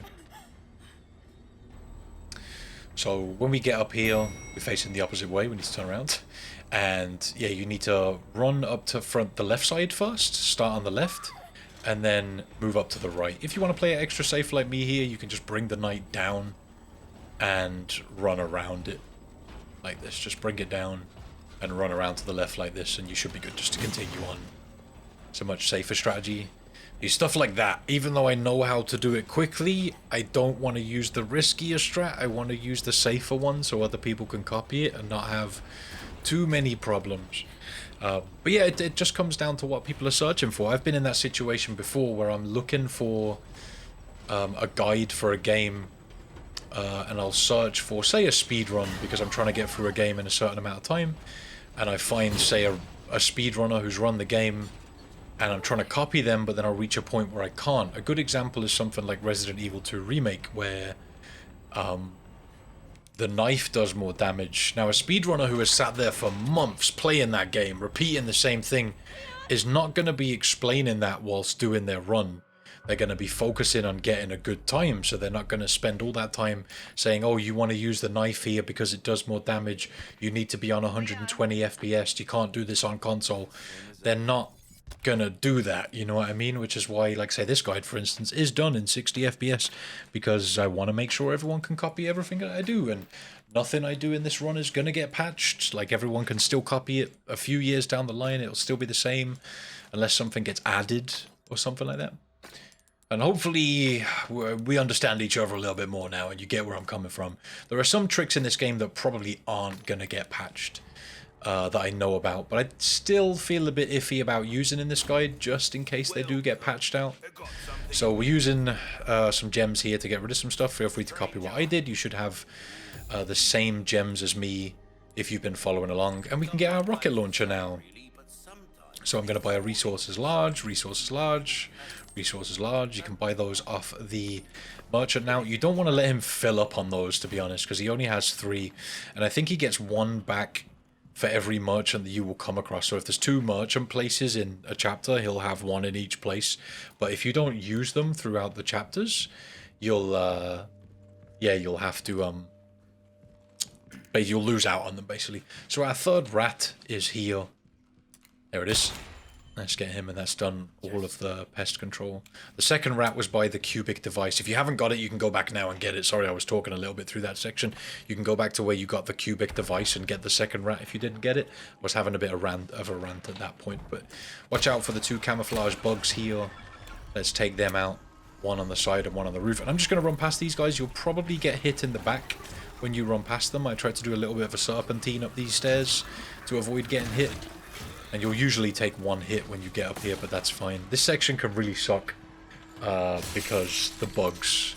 I'm sorry about going on my rant, man. I'm sorry. I will still have comments like that in the future from people who aren't into speedruns, and it's frustrating. But if I educate 1 person through my rant, I'm a happy man. I'm a happy man. So grabbing the first aid spray in that room by smashing the glass, getting the gunpowder. There's some other things around here too, a little bit to loot, but we're going to ignore most of it because we can actually come back here later. So we're going to shoot that red bug, and we're going to come down these stairs, swing around here to the right. There's going to be a bug that drops in our face. I'm going to craft up some flash grenades using the resources that we bought from the merchant. We've also got a couple of extra ones. So I got 3 flashbangs here. Let's keep moving forward. Get rid of this bug. And let's go ahead and get rid of this guy. He's being annoying. So we want to get the treasure chest here, but I'm going to heal up. Waited to the last minute to heal. Let's use a flashbang, and the bugs stay stunned for a very long time when you use a flashbang, which is very useful to us. That's exactly what we want, so we can get up this ladder. If you don't use a flashbang here, you'll probably really struggle to get up the ladder unless you kill all of the bugs, because they'll just keep smacking you off it. It's super frustrating, so you'll want to use a flashbang at the bottom of that ladder. And then we'll pull this switch, and we're going to run over to the other switch now. For example, I'll give you an example about speedrunners. An example of really good RNG would be getting up that ladder without getting hit by the bugs. You try and copy that, it would probably happen 1 in every 50 runs, but you could do it eventually if you keep throwing yourself at it. But I would use a flashbang so people can copy that. Alright, rant over, I'm done, I promise, that's it. That's enough about speedrunning problems. I'm going to shut up now. So there's a lot of loot in this room you can get, but we're going to ignore most of it. Get rid of these 2 camouflage bugs here. We can kick this one if we want to. There's a red herb on the table here. Get the melee off on this guy. He just took it, to be fair, didn't even get stunned. Pull the switch, and we're off. Lovely. Oh, took another hit there. Let's use another heal. Let's use a couple of green herbs. I used a green herb and the snake. Let's go. That'll do me, that'll do me. Still getting smacked around. These guys just have no mercy. Doing this section, no damage, is going to be really frustrating. But yeah, this is one of the few sections that I'm just kind of like, yeah, run through this. because otherwise you're just going to waste a bunch of ammo that we just simply don't have. So let's go ahead and smash all of this up. We can shoot down the one rock bag, rock cage, whatever it is. And the other one, there's a few ammo pickups here, but there's also the other bag on the other side. The rock cage, whatever you want to call it. Let's head on up and head across the bridge. Yeah, for more rants about bullshit, come on over to my live stream channel at twitch.tv/ifreams. You'll love it, mate. Come join the community. So right here, I'm trying to get the attention of, I forget what these dudes are called, but yeah, them, the blind claw guys, and we're trying to group them together so we can hit them with a rocket at the same time. We want to kill both in one shot, so we're just kind of trying to lure them around. If you get hit a couple of times, just try to heal yourself and stay up. We've got a couple of heals we can use, and we just want them together close enough, so that we can get them both. There is a bell up top if you want to use it. I think I do end up using it, maybe. Alright, let's get the rocket launcher out. I'm waiting for him to come around this corner, but I don't think he does. Alright, so I think what might be a better strategy here is to maybe flash these normal enemies and then go ahead and shoot the bell to lure these guys in. But, you know, it happens. They're both on the bell. Let's use the rocket launcher. And they're both done for. Not too difficult. We've got a couple of heals to keep us going. Finish off the enemies in this room so you can loot it. It is frustrating to do this section. I think a lot of the runs I've seen, there is a skip here, I think, to get through this section without actually fighting them, but yeah, it's actually a really frustrating area to do. You can use normal guns to kill those guys if you want to try that, but I feel like you're going to need a bunch of ammo. Also, there's all these normal enemies floating around. The bells aren't, you've got one bell in the room, I think, to distract them. It's just kind of annoying. If it was just one of them, I wouldn't mind so much, but the two of them together just make things really difficult. And I think just getting a rocket launcher there is super useful. But we've also got to deal with, I forget what it is. It's Verse. I can't remember anyone's name in the game, but the lizard-looking dude with the tail, that guy. Yeah, we've got to deal with him, and he's not a lot of fun. You can use the rocket launcher to get rid of him if you prefer. But also, in that section, you can just sort of run around in circles and keep freezing him and avoiding him until the lift arrives. I'm pretty sure that's what I did in this run. I've seen speedrunners just use a rocket launcher to get rid of him, but I feel like it's more useful to use the rocket launcher in this room because the right-hand dude is much easier to avoid. And you've got to fight these guys, so... Alright, so when we get down here, we're going to want to turn around and head back on ourselves this way. Let's get going. Give up the ghost, huh? He did give up the ghost, Leon. Let's grab the green herb that's sitting right there. Keep moving. Squeeze through this gap. This is the area with the camouflaged enemies, and if your pistol's strong enough, you can use it to kill them, but I'm going to use the shotgun just because it's easier. Let's go ahead and move this guy out of the way and get through. But yeah, I know that people have done this run way faster than me, like way faster, but it's more about safety for these guides. I just want to make something that's easy to follow. Alright, so when we get through here, we're going to start seeing these camouflage guys scuttling around. So be careful, head over to your left, use the shotgun, look out for their green eyes, that's kind of the giveaway for them, and let's go up. Alright. Get rid. Alright, let's drop down, and we need to go, I think, to the right when you drop down. Yeah, look out for their eyes again, they will be around, and they are annoying. Just be careful. Shoot, bang, bang. Grab whatever drops they give you. Go and right again here. Another one. Shotgun is really useful for taking out these guys. More gunpowder. And there's another one. That one was kind of sneaky. And when you get up here, you want to make sure that you're grabbing the elegant crown from this guy, because combining that with a bunch of jewels is worth, I think, near enough 100k, so you definitely want to go ahead and do that. I think I ended up redoing this because I get another red barrel, and I think I put in 3 red barrels and 2 rubies to this. We get another red barrel just before we get to the next merchant, so you don't have to put the gems in here, you can actually wait. But you can see I've got like 74k right there. I think I was just trying to figure out what it was best for me to do here, and I ended up removing them and trying again. I was sort of like, oh, what should I do?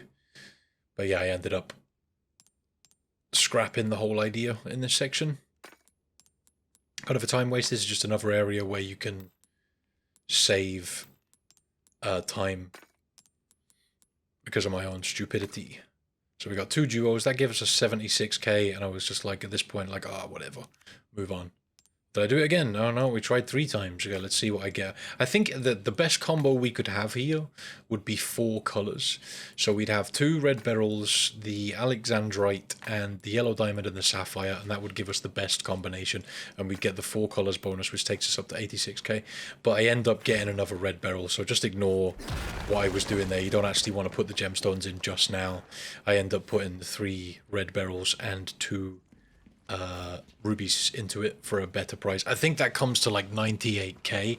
If you've got 5 different colors, you can get 100k out of it, but we don't have an emerald.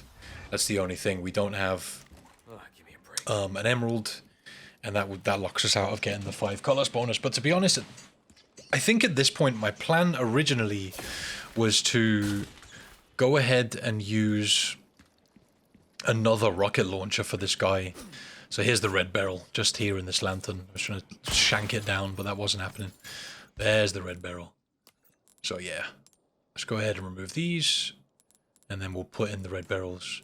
Yeah, my plan here was to buy another rocket launcher for this boss, but you can only buy 1 rocket launcher per chapter, so it wouldn't allow me to do so.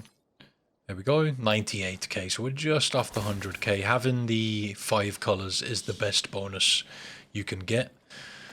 Which is actually kind of crazy because the 3 red barrels you'd think would be more valuable, but whatever.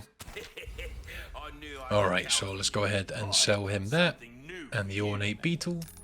Sorted. Right. So I'm looking here at what to do. I'm just kind of like, what should I do at this point? Do I have enough money? What should I sell? I need to get 160k. And then I looked at my spinels and I realized I had a bunch of them. So I went ahead and bought, I think, some weapons to sell back to him. I was just trying to think, what should I do exactly? I need to make some space in my item case. So yeah, I was a little bit confused as to what to do here. I think this was the first time I'd got this far in the chapter for a while, so I wasn't sure of what to do. But we can sell the Punisher and the Matilda back to the merchant, just to get extra pesetas. And I also got the I think the Chalice of Atonement and gunpowder.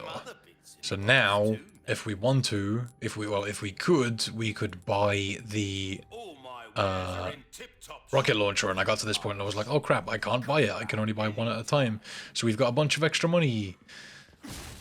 That'll do for now, I guess. I think I ended up just upgrading the shotgun. But this works out well for us. Essentially, at the end of the game as well, you can go ahead and... yeah, at the end of the game, you can sell the weapons that you have to get an extra rocket launcher. So you can actually get some extra upgrades compared to me. I haven't really put many upgrades onto anything so far. I've been doing it without upgrading too much. But there's only a couple of areas where it would really be useful to do so. Maybe with the pistol it would have been a bit more useful in certain areas. But before Mendez, there's not really much I could have done because I just didn't have the spare money there.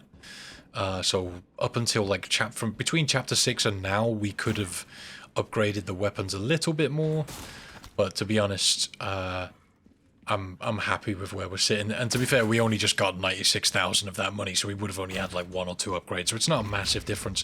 I think I did end up putting some money into some guns a little bit later down the line though, so we will have some upgraded weapons eventually. So we're going to have to avoid this guy for a couple of minutes. Sections like that that I just showed on screen will definitely save you guys some time, because to be fair, you don't really have to sell anything to him. You could just keep all of the treasures for later if you wanted, or just do it and upgrade some stuff in a little while when I do. But yeah, watching my mistakes can help you save a little bit of time. You'll probably get the time under 5 hours if you basically watch this run and then go ahead and get through without making the same mistakes. So get ready to evade this guy when he starts shoving his tail through the roof and through the floor.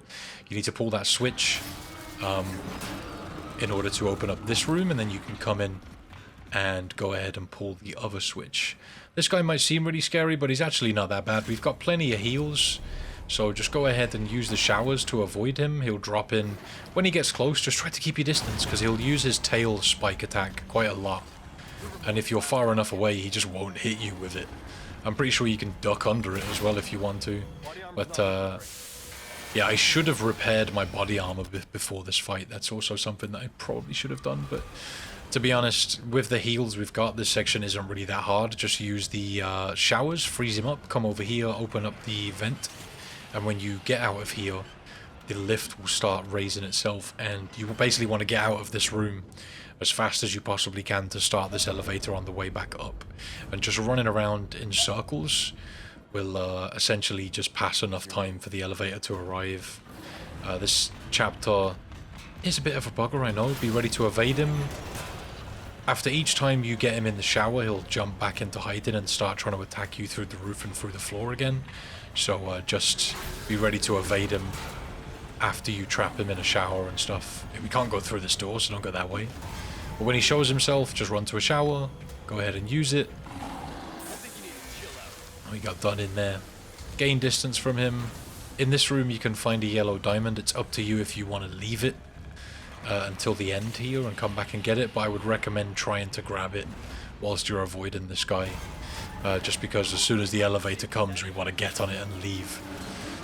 Again, be ready to evade him. Loads of pickups in this room, so try to get into this room and smash all of the crates. There's a bunch of stuff like ammo and grenades and all kinds of juicy items that we want to pick up.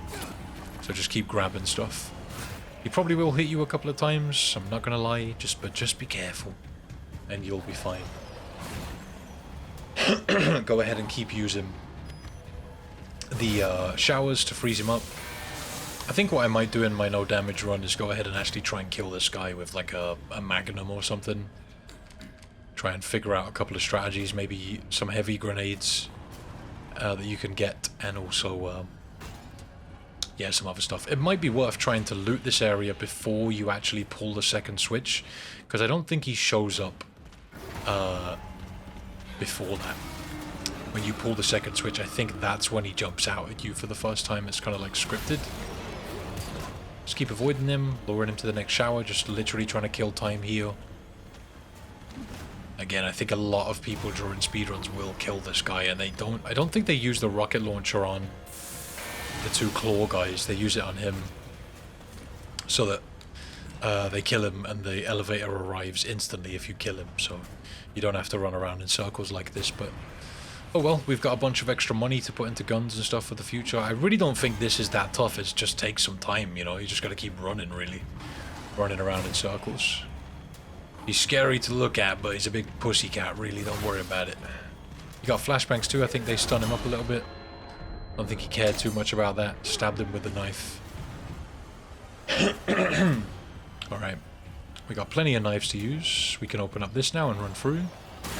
Oh! I was like in the side of the head. Keep yourself healthy. Keep yourself healthy. Still got a couple of heals. I probably should have bought a first aid spray from the merchant.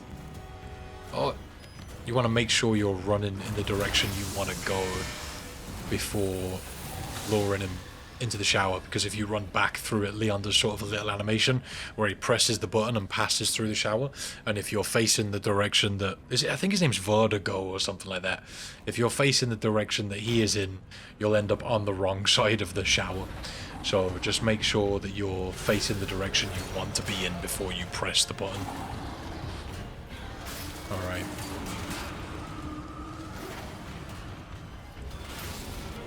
Dodge, dodge, dodge. Keep it moving. Here he comes. Ugh, rough. Use another hub. Get around him. He's coming.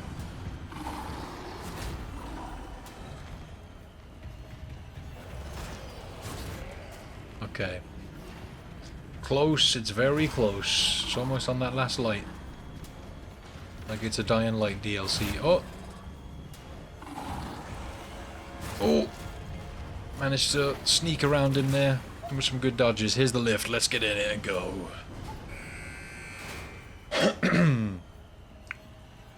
Yeah, the S Plus just means that you can only save it every so often. You've only got 15 saves to play with. There we go then.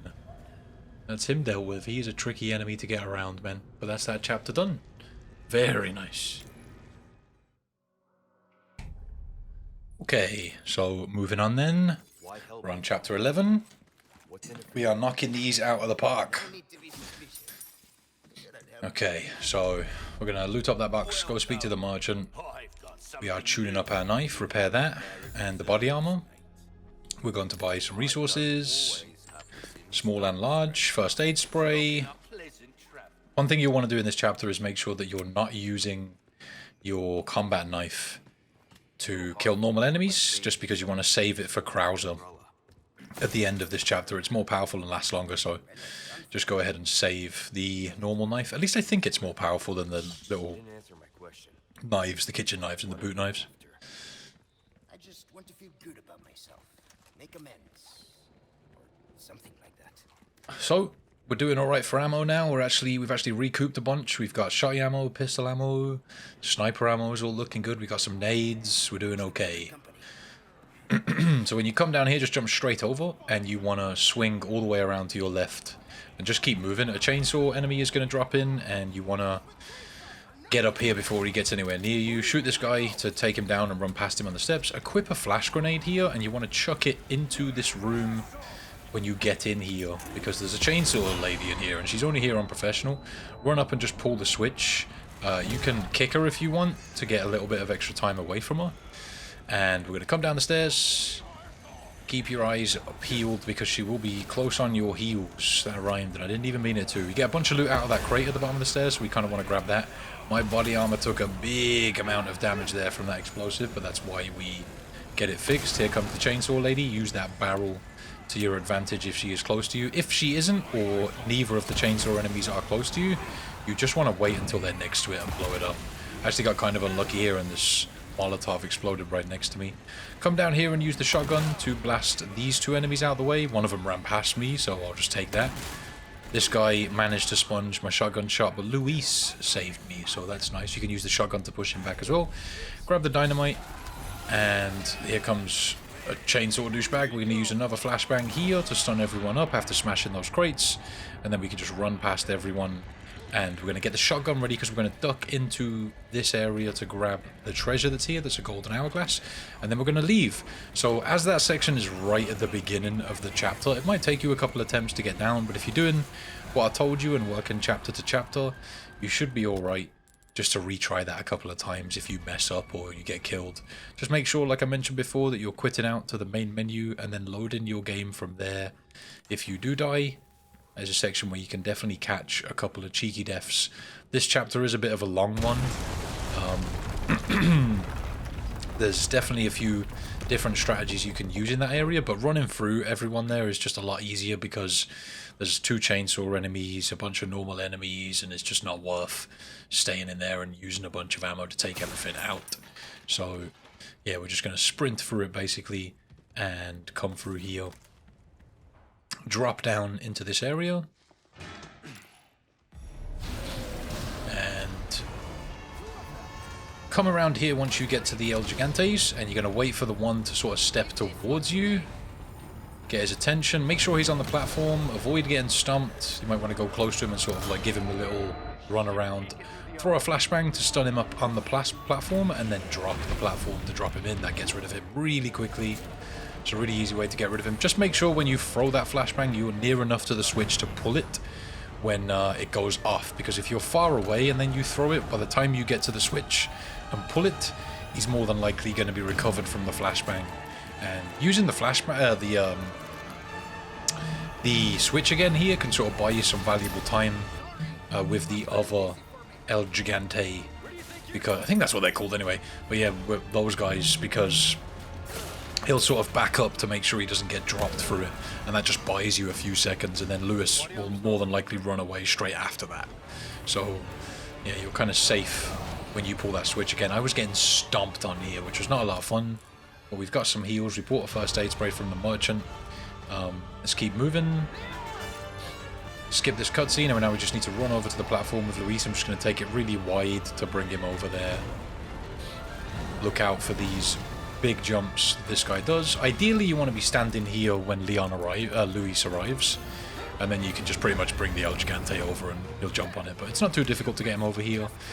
Wait for the right moment to shoot the dynamite. You want to make sure you shoot it when he's actually standing on the trapdoor.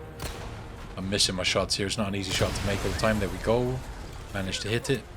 So I think only a little bit of this guy was actually on the platform this time. No, he's about halfway on.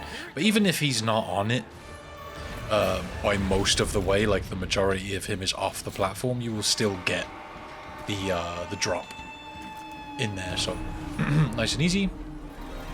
I think there's a glitch in this area where you can skip through the door maybe. But yeah, I'm not using any glitches in this. Those are very fickle and difficult to pull off. So we do things properly. And hopefully you have some luck with that strategy. It's definitely a pretty solid one.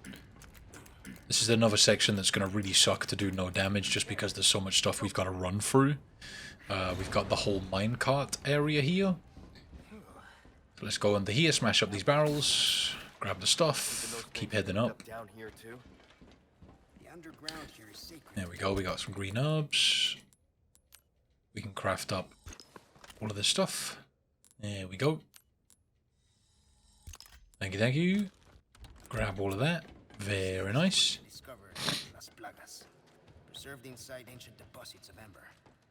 Alright. Of course they did. Of course they did.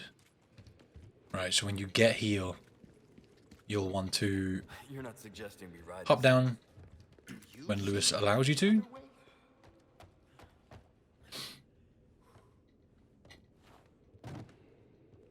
Okay. Give us a push, Sancho. He wants a push. Sancho. Huh. Let's get going. It's moving. This should speed things up a bit. I can't believe I'm doing this. Hey, we're in a hurry, right? Oh, by the way, What now? hope you like thrill rides. Yeah, thrill ride's pretty fun. Let's go. Alright. We're going off the rails. Lean. Let's keep moving. Go, go, go. Do something about those parts. Get rid of those boards. Oh yeah. Sweet. If we talk, we're gonna crash. Pretty straightforward section. Just need to do what you've probably done a good few times before. Make sure you don't flip the cart and shoot the enemies. All that good stuff. Pretty straightforward stuff. I don't really need to worry when you've got the chainsaw guy in the next section. It's not too hard to shoot these guys out of their carts. You can also just shoot the carts and they'll eventually get destroyed. But if you're going for the achievement where the cart doesn't take any damage, you can also try that here. Although it's not necessary to complete. I sort of only figured out at this point that you can shoot the red 9 really fast in this section. I always kind of just pick my shots. But you saw me spamming it a little bit there. That was actually me finding out that you can shoot it that quick in this section. I was just messing about. That's why I missed about 17 shots, but yeah, you can shoot that red 9 very, very fast, which is useful for taking out the carts if you want to. But picking your shots, I find, is just way easier to get rid of the enemies. One shot on them will get them dealt with rather than just spamming it a bunch. Alright, go, go, go. Keep it moving. Okay. Getting rid of all of these guys.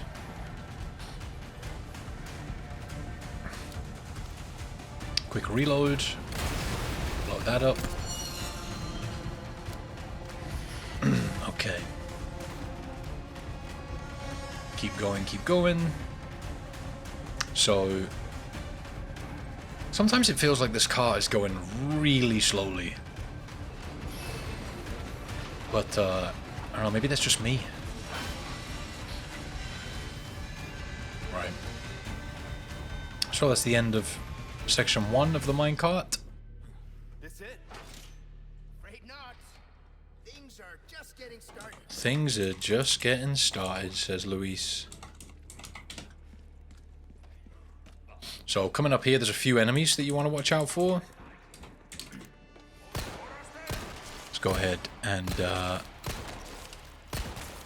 take them out. Keep your distance here. Luis actually won't shoot at these guys, which is kind of annoying. So if they start grouping up on you, just push back down here and just try and pick safe shots with the pistol. That's what I like to do anyway. Get ready to parry if you need to.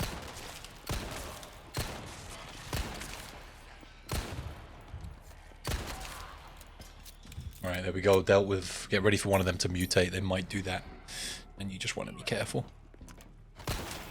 Alright, moving up. This guy in here's got dynamite. We can just shoot it out of his hands, which is nice and easy. Beautiful. Alright. So now that we're up here, mix up these herbs that we found. Make sure you get that treasure out of the chests. And on to the next minecart section. So we can really use the Red 9's fire rate to our advantage in this section.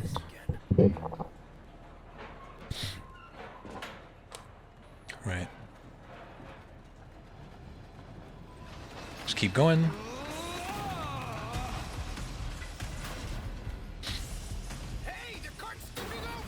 Right.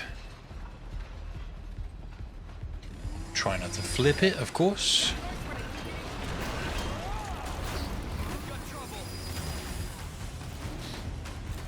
Right. So, pick them shots, fire as many shots into the chainsaw guy as you can.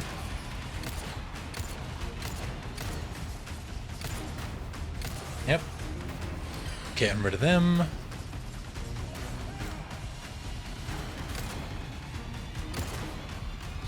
Right.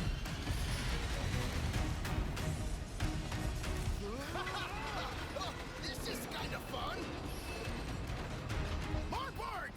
More boards. Shoot them out of the way. Keep going, keep going. This thing's gonna flip. We're gonna flip apparently. Right. So we've put a bunch of damage on the chainsaw guy. If you can hit that shot up top, by the way, with the barrels, it's like 1,000,000 points.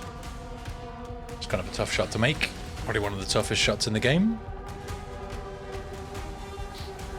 Alright. So, blast apart the guy on the cart. These guys too. Yep, yep. Alright.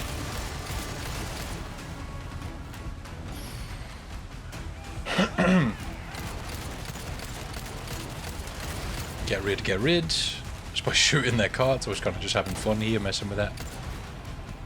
Pick off those guys. Alright. So we're in a pretty good spot here.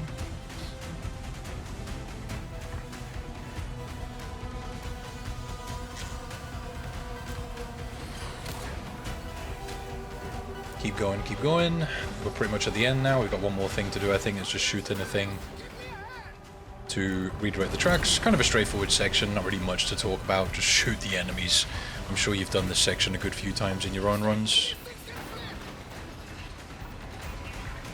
And that should be it. And we're on to the little bug section. This section isn't too bad. It's one of those things though. Let's go ahead and skip this cutscene.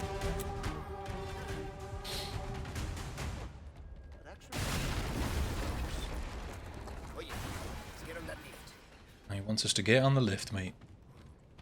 Right. Okay. So you can shoot the nest from here, this first one. Shoot any bug that comes out of it as well. They will start coming out of the nest after you shooting it, so just be ready. But shooting that one nest just makes your life a little easier. Getting rid of the nests early on in the section just means there's way less bugs. You can shoot the other one from here too. There's 2 of the nests. This also gets us a merchant request. It just stops as many bugs from showing up, but yeah, you just end up with the merchant request done. You can shoot the 3rd one from here. There we go. Oh, there's one. I don't know where he came from. Sneaky bugger. Literally. Give him a few shots, get rid of these, play it nice and safe. Now he's taking some bullets, mate. Jesus. Alright. Get out of my way, bud. Okay, so, again, let's get rid of this dude. We can run up and kick him. They actually stay stunned for a long time. He's done for. There's a yellow herb in this area, along with a couple of barrels that you'll want to grab. He's not dead yet, mate. Right. Kick them barrels. Thank you. Right. Shoot that barrel there.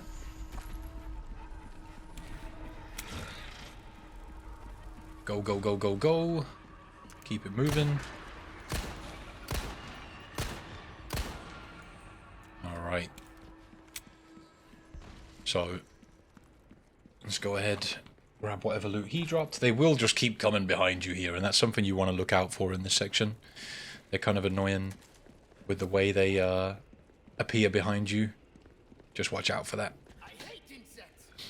Okay, let's go ahead and shotgun this guy to get him back. I think I'm using quite a few pistol rounds. I just want to be careful, but the last hive is also just above us here.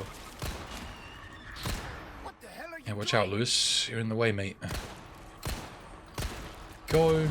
Get rid of that one. That's all 4. We'll also get a merchant request for that, which is nice. Sorted. So we've got about an hour and a half left of the run. Maybe a little bit more than that. It's crazy how fast you can beat this game now. I think one of the speed, like the New Game Plus version of this game and assisted or whatever, doing it on the easiest difficulty, you can beat the game in something like 90 minutes, which is absolutely crazy, but there's obviously a ton of glitches involved in that. Sorry if you can hear my Borka. She's going crazy at someone outside. A leaf blows past my house and my dog starts going crazy, but she just wanted to get involved in the video, really. Let's go ahead and kick these barrels. Grab everything we can. Up here, if you smash this barrel, you'll take out a bug that's camouflaged on the wall, but you'll also be able to go and get a treasure from up this tunnel. He dropped us a sapphire, which is nice. Just playing it nice and safe through this section. The problem is with the bugs, if you try and run past them, they'll end up just hitting you, and it's really frustrating. Alright. Grab whatever we can from there. Move on up. Go, go, go. Look out for more bugs, of course. They kind of wait for you here. I think there's a barrel you can use to take some out if you want to, if they sort of gather up on you on the door. I think I might have been waiting for that. Yeah, but we're alright. Let's move on. We got the camouflage one right there. Yeah, I wanted to use that barrel to my advantage. Save some bullets. Why not? We killed 2 with that. Oh, we didn't actually kill them. Great. Excuse me, sir. Will you just die? Thanks. Yep, appreciate that. Get back. Alright, keep going. If we duck under here, we can go and see So that's a request. I knew I could our count boy. on you. I've got something new for you, mate. Good as new. Don't get yourself killed now. Alright.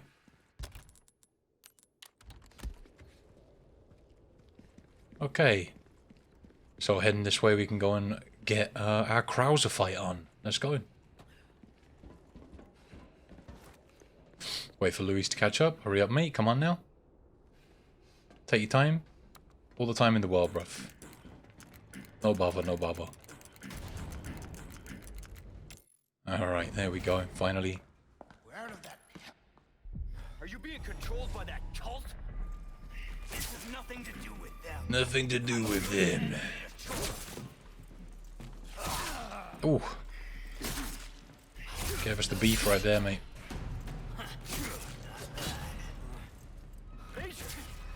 You're not thinking straight. Alright. Healing up. We're not in a good way. So in this section, you kind of just want to be parrying and avoiding his attacks as best as possible. It can be kind of difficult to hit these attacks, especially when Krauser is doing stuff like this. You don't actually take damage when he does this, but for some reason the health bar flashes Soldier like you. as if you are taking damage. Maybe it's because like you're in danger of taking damage or something like that, like he's about to do damage to you. Alright, get that parry off. Be ready to hit melees on him. There we go. Yeah, this fight you just want to hit your slashes and essentially just parry him as often as you possibly can. It's kind of hard to hit parries, I know. Keep an eye on the parry meter on the right, and you can sort of figure out. You don't actually have to watch Krauser, but try and look at the knife down by your health bar when he's doing his flurries. And you can sort of figure out when you need to press the button. Oh, missed the evade there. Stab him. Alright, he's nearly done for. Where's he going? Oh, cheeky bugger. Right, quick backflip. Give him a slash. Whenever he does that flip thing, he'll just kind of end up behind you, so just be ready for him to do it. And get to parrying. Use what you can. We're at the point now where green and red herbs mixed don't actually fully recover our health, and that's what happens when you upgrade a bunch of yellow herbs. But that's Krauser done. Lovely. Let's go. Okay, skipping this cutscene. Chapter 12 then. Not too much left of the game. We are making some good progress, but this is the chapter where we've got to backtrack to go and get the other golden egg, so we can deal with Salazar nice and easy. We've got a green and red herb in this area you want to grab before leaving, give you an extra full heal, or near enough now that we've upgraded our health so much with yellow herbs. Leon won't get fully healed from green herbs, but it's okay. Alright. Up we go then. Let's get going. Yeah, so around about 90 minutes left of the run. We are getting it done. Alright, let's go. Okay. So go ahead and open up this case. You get yourself another small key. I don't think we're actually going to get a chance to use that, but we can sell it to the merchant for a bit of loot. Why not? So we're going to go back this way now. And we need to head back towards the throne room. You can also loot this room now. Don't spend too much time here. But, yeah. So, this video, I think, in total ends up being something like 5 hours 15 or something. But the time on my run was like 5 hours and 5, I think. Obviously, the other 10 minutes is like cutscenes and intros and stuff like that. So, if you're... the video basically should be ahead of my actual time in the game. I do show my time at the end for anybody who wants that proof. But, yeah. The run should be about, like I said, 5 hours, 5 minutes. So if you're tracking your own run and you can keep an eye on your own time and you're about lined up with how far into the video you are, you should be on good pace to still get your S+. That's kind of what you want to be aiming for, I guess. When you come into this room, you've got all of these enemies and also the parasites that are in here. If you take this route, a lot of the time this parasite won't hit you, but here it did to me. I feel like this is the safest way to get through this room. These enemies will probably come and hit you and grab you a little, but you should be fine to just run through. I'd say it's a pretty consistent strategy coming through. You might get grabbed once or hit once, maybe twice. But if you try and run through the middle, you'll more than likely just get swarmed and absolutely ruined. So just try and run around the side there. And it does work a lot where you'll miss that one parasite. When you get in here as well, then any enemies that have followed you in will just walk out. As if they're not allowed in the throne room, which is decent. So, yeah, it's kind of a ball ache to come back here to get the egg, but as it's right at the start of the chapter as well, if you do mess up, you can always just go back to that main menu and reload to see if you go ahead and get your good RNG with running past those guys. I feel like it's a good idea to just try and get a good run, but I didn't bother. I was just like, whatever, I'm not really fussed. So, Let's solve this little puzzle here. I sincerely apologize for knifing the chicken. I wanted to see if it would drop me an egg, but it didn't. I don't think they do actually drop eggs, so let's not do any further chicken murder, alright? Be nice to the chickens. So, a couple of vases to smash in here. Let's grab them. I think there's a couple more on the bottom level as well, but I think I've already smashed those. Right, so we gotta head back. We're gonna take the same route back, and hopefully you don't get smashed by these parasite-infected enemies. Just try and avoid them, stay away. You should be able to outrun them. Like I mentioned before, taking this route is actually a little bit more effective than going through the middle of the room. I just feel like they'll kind of leave you alone, and once again, when you get through this area, they'll just go back into that area and leave you be. Okay, so now we've got both golden eggs. I hope you haven't used or sold that golden egg, because you need it for Salazar. One thing that can be kind of tricky is getting the egg throw right on Salazar. It's not the easiest positioning in the world. It's not too difficult, not extremely precise, but for me, I found that throwing it directly at him didn't really do the trick. I had to sort of throw it to the right a little bit, and that seemed to work a lot better. But what I did was just kind of get up to that point and save it.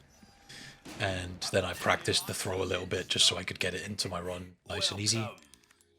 Alright, so let's sell what we can to him. Velvet Blues, Gold Bar, Hourglass, sell that stuff. We got like 182k. Let's repair the body armor.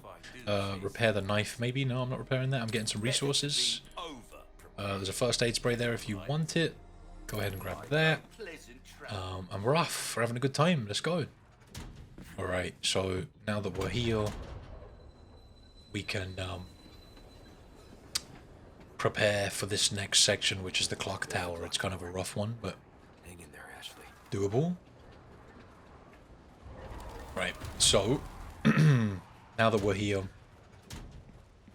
let's go ahead, smash up these vases. Again, we're still looting. I want to give you guys as much of a good chance as possible to get as much loot as you need. If you feel like you're in a good loot spot, just remember that you've got sections coming up where you need to use a lot of ammo, so that's why you want to loot as much as possible to make this as easy as possible. Skip this cutscene, don't listen to him, he's boring, and smash this barrel. I kind of like to stay in this area behind this set of boards that this guy just ran around, and just sort of chill here and take out this first wave of enemies. There'll be about 4 or 5 of them that run around the corner. Let's go ahead and smash them. Get out of my way, mate. Q. There's also a crossbow guy up above you on the left, so watch out for him too. Oh, very close. Give him a kick. Get him back. Oh, watch out for that one. Cheeky, cheeky. There we go. Another quick kick, and that's them dealt with. So that's the first wave of enemies. You might want to use your sniper to take out this crossbow person. They're annoying. You'll be swaying if you're moving with your bow. Your sniper. I managed to miss that shot, but oh well, it's fine. Let's get a second one. I've got plenty of shots. Takes 2 shots to kill him with the sniper. I think at this point you are good to actually upgrade some stuff if you want to. One thing to remember is that I use a rocket launcher for Krauser, and I use a rocket launcher for Sadler. But one thing you can do at the end of this run is sell the weapons that you've been upgrading. I will put some upgrades into some weapons soon, and I have put some upgrades into the pistol at the very least. Yeah, you can go ahead and sell those weapons towards the end of the run to get enough money to take out Sadler. So yeah, you can get some money back, providing you have enough. We do get a bunch more treasures and stuff like that, but it's up to you if you want to completely follow me and just not bother upgrading, just so you can be completely safe about getting those rocket launchers. If you're doing what I said with saving chapter to chapter, you should be good to just like load up sections if you screw up. If you've made it this far and say you buy some upgrades and when you get to the end you don't have enough to buy those rocket launchers. But yeah, we need 2 more. We've used, I think, 2, and we need 2 more. So we end up spending, what, 640k on rocket launchers, which is just crazy. That's a lot of potatoes. Alright. So, wait in here then. Right, when the flame goes past, let's run. And when we get round here, we can shoot this enemy out the way. Duck into the right here, because if you go over to the left up the stairs, more enemies will run down at you. I thought this chick was dead, but she wasn't. She was surprising me. Let's go ahead and use our hub. I managed to block that axe that she threw at me, which is actually really lucky. That was a nice parry. Yeah, so deal with these two enemies before moving forward. That's why I said tuck into the right, because as you move a few steps up the stairs here, enemies will start coming down at you with scythes. And if you run straight up, they'll end up just getting in your way. So just go ahead and deal with them. Pick them off however you see fit. Right. Quick evade there. I managed to miss all my pistol shots. It's not the best idea, but whatever. This guy did not want to die, man. I was missing a lot of shots. Let's just give him a stab. Oh no, wouldn't let me. Okay, is he dead now? Jesus, finally. Mate. Replace that guy's head with bulletproof glass. Alright. Destroy that shield. Start picking him off. Do not have a lot of pistol bullets left here, man. Alright. So, anytime anyone gets too close, just use the shotgun. Push them back. This boulder can help you out a little bit as well, if you really need it to. Play it safe, wait for the boulders to pass, and then run up the stairs. Okay. So let's craft up some handgun ammo, because we are running low. And some more. Gives us a few bullets. We got lucky and got a craft bonus there, which does happen sometimes. It's kind of nice. Okay, so up we go. I don't know what I'm looking at there. Maybe if I could craft something else. Use the shotgun to push this chick back on the corner, and then the guy with the shield as well, get rid of his shield. And then you can pull out the pistol if you want to finish them off. Try to hit your shots. And guys still managed to hit a shot on me. It's annoying that these guys just don't get stunned when you shoot them a few times. Finally. There we go. Jesus, that was close. Alright. Reload everything. We've got a archer up there we want to watch out for. Let's pop her in the face. And again. She should be still not there. 2 sniper bullets to the face, man. Still alive. What is that? Jesus. Took out both of her eyeballs and she's still like, nah, mate, I'm good. It's just a flesh wound. Alright. Alright. Here comes the ball. All the way down. Let's go ahead and grab this ammo. Head up. You hit the deck real quick. Oh, man, my accuracy right now. She's still alive, bro. Like, how? Alright, so going up then, we can take this guy off the switch. Some of these professional enemies, man, are just an absolute ball ache. Right, smash this barrel. Enemies will start running up when you take off the guy from the switch, so let's just pull the switch and we'll get some free kills, and then we can backtrack down the stairs and get some free loot. So let's go ahead and pull that switch, let the ball go down and crush them. Always a nice feeling, crushing those guys. Alright, get that done. Get down. Go ahead and grab up all of the loot. There's probably a bit more down there that I didn't grab, but that's fine. I'm making some shotgun shells and I'm just going to backtrack now. Get back up there. So before you head to the elevator and pull the switch, make sure you loot the 2 treasure items in this area. There's one to the right of the ladder that you can drop down here, so just come over here and onto this platform. There's a treasure box here. Make sure you grab that treasure. We got a green herb out of that as well. Lovely mirror with pearls and rubies, and another chest to open. Extravagant clock. And on we go to the lift. We got another barrel here to smash, why not? There we go, rifle ammo, beautiful. So when you pull the switch, one of those guys in the red cloaks is going to show up, and they are super annoying. They just keep mutating people, so try your best to get rid of him. I tried to hit a cheeky sniper shot on him right there, but missed. I hit the bar, so it's a waste of 2 sniper shots, which is really annoying. But after a few hits, he shouldn't be doing too great. Alright. Stunning me up. Not sure if I actually managed to get rid of him. Let's see. Yeah, shotgun him. Get rid of that dick.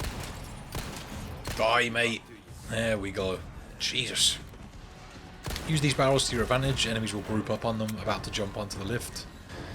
And keep your bullets, well, no, keep your guns reloaded, because enemies can take you by surprise so hard in this section. So just make sure you're switching between and reloading everything. That enemy just like had enough of professional mode and just jumped to a death. Completely missed the elevator. I appreciate it, love. I appreciate it. Just trying to help out the guide, man. Trying to help out. But yeah, you want to especially keep your shotgun reloaded, because these enemies will jump onto the elevator and you just want to be ready to whip it out and take them out.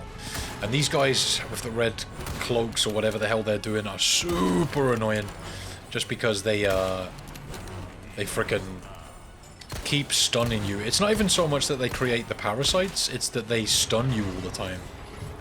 There's another guy. Get rid of him. Blowing that up to stun these dudes up. One got taken out, very nice. This guy's like mid-jump, shotgun him in the face. Get him out of here, reload. Alright.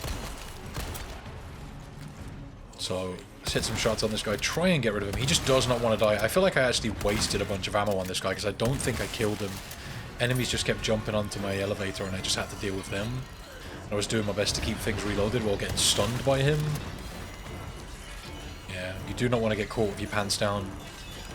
No more ammo kind of situation.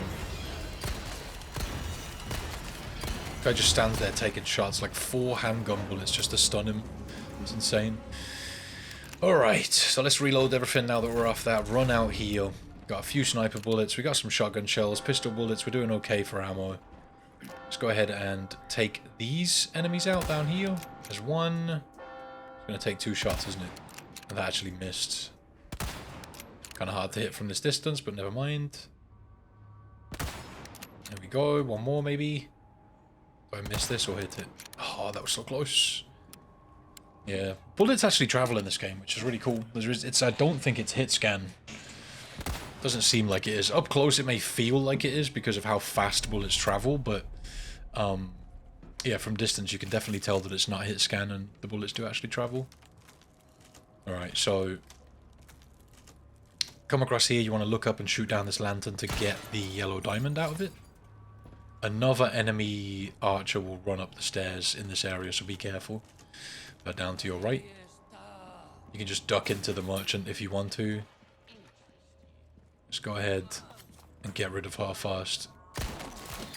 Use the pistol to do it. Avoid getting shot up. I'm out of ammo. Maybe we can craft some up. Yeah, I've got enough gunpowder to do so. It gave me some extra bullets too. It's really nice when the game gives you the bonus when you're crafting. This game can be nice sometimes, but most of the time not so much. Right, so when we get up here then, let's go ahead and... What am I doing? Sorting out the inventory, talk to the merchant. Yellow herb there. I guess I'm grabbing all this loot first before I go and talk to him. We've got a first aid spray up here that you might want to grab if you are low on heals. Just go ahead, grab that. There's a few barrels to smash as well. Let's go this way. Talk to the merchant. See what I'm doing here. Selling some other stuff we've picked up surely. Yeah, there we go. Am I repairing the knife? I'm not sure if I am. I should really repair my body armor. I don't think I did. No, I'm just moving on. To be fair, we don't take any damage during this fight, so I'm not too worried. But we want to equip our golden eggs. Make sure you don't click use. Make sure you do not click use on them. If you select another weapon, it will say equip at the top, so you might be used to doing it that way. Make sure you don't click use and you click equip. So when you come in, you want to aim just to the right of him, about here. That'll hit him in the face if you're close, and then he'll just get stunned and go to the floor. Equip the second egg, aim at his face, bam, and he's done for. Easy, easy boss fights. That just makes fighting him a hell of a lot easier. The music plays like you've just had some sort of epic battle and you just threw 2 eggs at him and he's done. Right, so coming down here then, and grabbing up whatever we can. I've heard somewhere that if you use white or brown eggs, it will stun him as if, like, it'll take him to the floor, but it doesn't actually do any damage. I've heard, but I'm not entirely sure on that. I haven't tested it myself, like, so I know that it won't kill him like golden eggs do, but they apparently stun him up. I could be wrong about that, as I haven't tested it. It's just something I've read somewhere, so Barrels here to smash before we leave. Let's get all the stuff. And we are off. Alright, that's the end of this chapter. Nice and easy. Oh no, we've got a little section to run through. Actually, yeah, you still want to be careful when leaving this section, because the area where you leave this chapter actually has one of those knights in it. And they are super annoying, but yeah, it's like a little cheeky enemy they put in at the end of the chapter. So watch, I'm pretty sure he hit me as well. I didn't expect him to come out. I think this is the first time I'd gotten this far on this chapter. Because I was just practicing up until Salazar, thinking, there's not really any more enemies after this, I'm going to be fine, and then that one surprised me. So just be ready for one of those suits of armor to pop out down here. It's kind of frustrating. What are you going to do? Alright. So we got some barrels. Yeah, there he is. Definitely gave me a good jump scare, man. So try your best to dodge him. You could flashbang him if you want to. He's also one of the ones that has the parasite coming out of his back. I think to avoid him easier, you want to go around the left side of him. I went around the right, and that's the hand he's holding the sword in. So he more than likely will swing it that way, but yeah. Very annoying. I'm sure some people have lost their runs to that guy, and I would rage if that happened to me. Alright, so let's go. Another one there as well. F you, bud. F you. So 2 of those knights. Let's keep going. I wondered when I first played this chapter on standard if like there's a blue flame back there, and I was like, oh, is there a merchant here? Because usually obviously the purple flame is around the merchant, but it's not. It's to stop the knights from moving past that point on professional, and maybe hardcore. It's probably on hardcore too. Okay, jumping in the boat then, skipping these cutscenes, and we're done with this chapter. Lovely. We are moving on to the island. Chapter 13, so 4 more chapters to get through, although chapter 16 is really short, so I wouldn't worry too much about that one. So when you come down here, I think on my previous run I did where it was no heals, I just ran straight for the turret, but I think I end up going to the merchant on this chapter. It's up to you whether you just continue on or you need to visit him. I don't think we need to buy the rocket launcher in particular, but I might go and get some upgrades, maybe some, what do you call it, some repairs on the body armor and stuff, because we got a bunch of enemies to run past in this next area, and I'm not sure if I repair the body armor or not. I honestly can't remember. It's been a minute since I did this run, and I'm coming back to commentate it. It's kind of rough when you have to come back and commentate a 5-hour run, but that's how it goes. So we can sell him the Cuba device, the keys, the lip rouge. I don't think I did anything else there. Let's see what I tuned up. So I repaired the knife, and what did I buy? Did I buy anything with the spindles? Oh, Velvet Blues, right? Yeah, we can buy these indefinitely. So if you keep buying those, you can just keep selling them. So sources, I did buy a rocket launcher here. Okay. Well, I must have had to make some space. I guess I've got too much stuff. Oh, I guess I didn't buy the rocket launcher. Okay. Moving on. I don't think we need it for this chapter anyway. I don't think we need it. Okay. Moving on.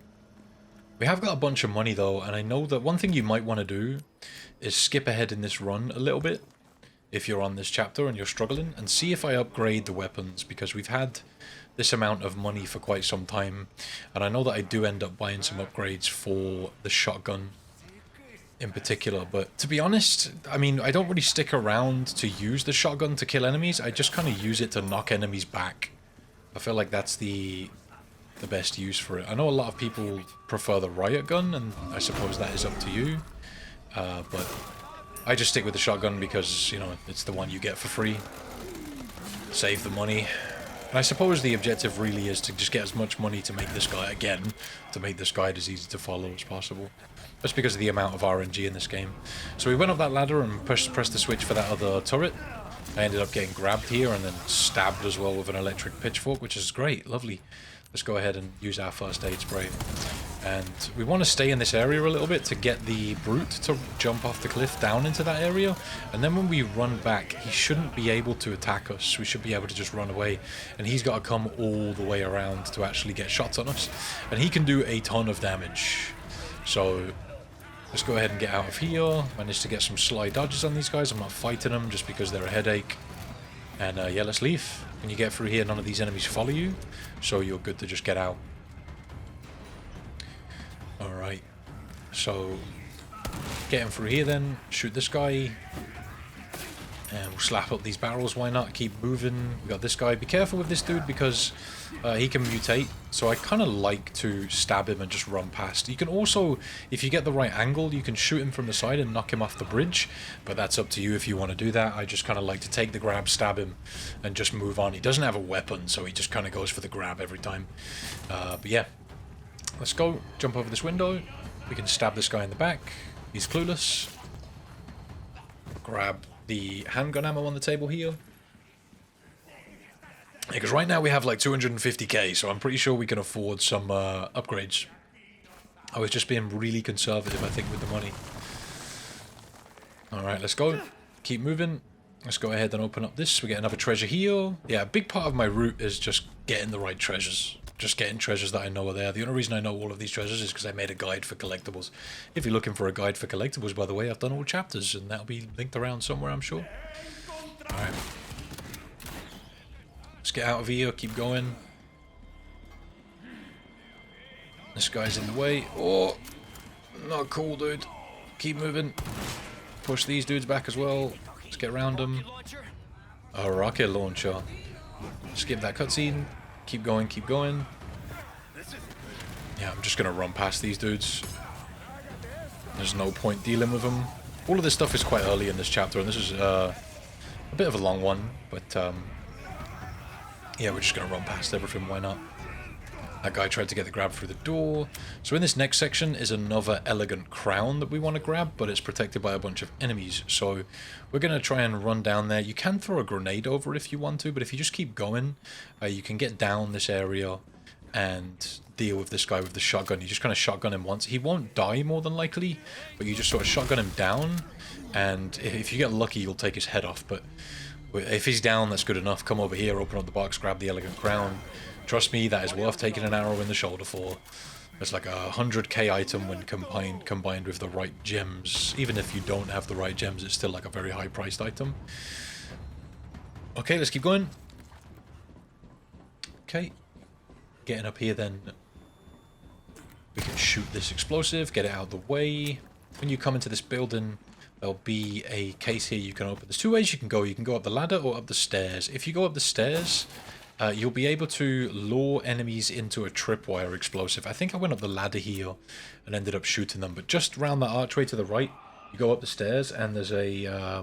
it's kind of on the other side of this room. And there's a tripwire there and you can lure enemies into it and save yourself a few bullets if you want to. I wasn't really too fussed at this point, but yeah. Stab that guy. Oh, I didn't get the stab. Got 3 enemies to deal with. These guys are a little bit tight. Managed to get the parry there. Let's get rid of this guy. Yeah, I would advise going up the stairs to use the... oh, little bit of lag. Not sure if this is my recording or my editing software, so I'm sorry if there was a little bit of frame rate problems there. Let's kick these dudes. I need to heal up, really. I guess I was being brave and just trying to deal with this guy. There we go. Let's use our full herb. Again, bringing Leon's health up. We've nearly got it completely maxed out. Let's go ahead and open up these lockers. We got some shotgun shells in both. That's really good luck. Keep moving. Let's go ahead and press this button. That unlocks the door. We've got to run past a bunch of areas. Sorry, a bunch of enemies in these next couple of areas. So let's get ready for all of that. Also, I want to apologize in advance for my puzzle solving in this next couple of areas where you have to do the puzzles with the computers. I was really bad and it took me forever to do. I didn't want to edit it down, so I had the full time involved in the video. But you can just skip ahead and look at the solution to figure it out for yourself. And again, that can save you some time. I don't want to edit that out just because it might confuse things a little bit. I took these guys' attack to the face. I probably should have gone left, but I tried to go right. Never mind. I took it like a champ. Moving on. You can do this, Leon. We believe in you, mate. Again, one thing you can do with my run here is just learn from my mistakes. Like, if I go to the right and it just doesn't work out for me, you could try going to the left and see if you can get past that guy. Would probably work out a lot better if you do, to be honest. Alright, so we got a cupboard to open there. We got a green herb out of it, which is beautiful. We want to slash this box open quickly, grab whatever's inside, push this guy back with the shotgun. Any enemy that's in your way here, just push back with the shotgun. That room that I looked at does have some loot in it, but we don't want to really waste our time going in there. Let's just keep moving, getting past everyone, using the shotgun to push them back. Watch out for the guy that comes out of the oven shortly. I think it's through this next door. Get ready to shoot him. He will grab you, and we don't want that. So, we got a velvet blue in here. Alright. A few potatoes. Let's go ahead and chat to our boy, the merchant. Repair the body armor. Okay, so we got a first aid spray. I didn't buy that. Okay, buy the first aid spray if you need it. I guess that's what I was trying to indicate right there. If you need a first aid spray, go ahead and grab it. I think we're doing just fine. Okay. Keep moving on then. And don't worry about this guy. He's just a jump scare more or less. Let's go and slash open this. Pull down this. And before you leave this area, you'll want to go ahead and pull the switch on this grate.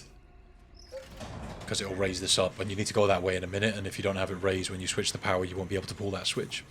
So come into this room, and there's a first aid spray on the desk, also a red barrel and some gunpowder in these cabinets. Grab those, grab the first aid spray, and let's go this way.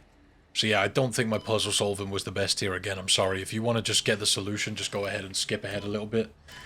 I'm pretty sure I was struggling here to get this done. It was a bit of a ball ache. I think it's different on different difficulties, to be honest. But I should have known this a little bit better. I should have come better prepared, but it's okay. Shit happens, you know. So yeah, I'm sitting here confused like, what do I do next? But if I were you following this guide, I would just wait until I'm done and then take a look and see where everything was. You can pretty much just look at the positions of the top icons for 1, 2, and 3, get them in the same position, and you're done. But I was just figuring it out on my own merit. Okay. You can hear this regenerator breathing. It sounds disgusting. Alright.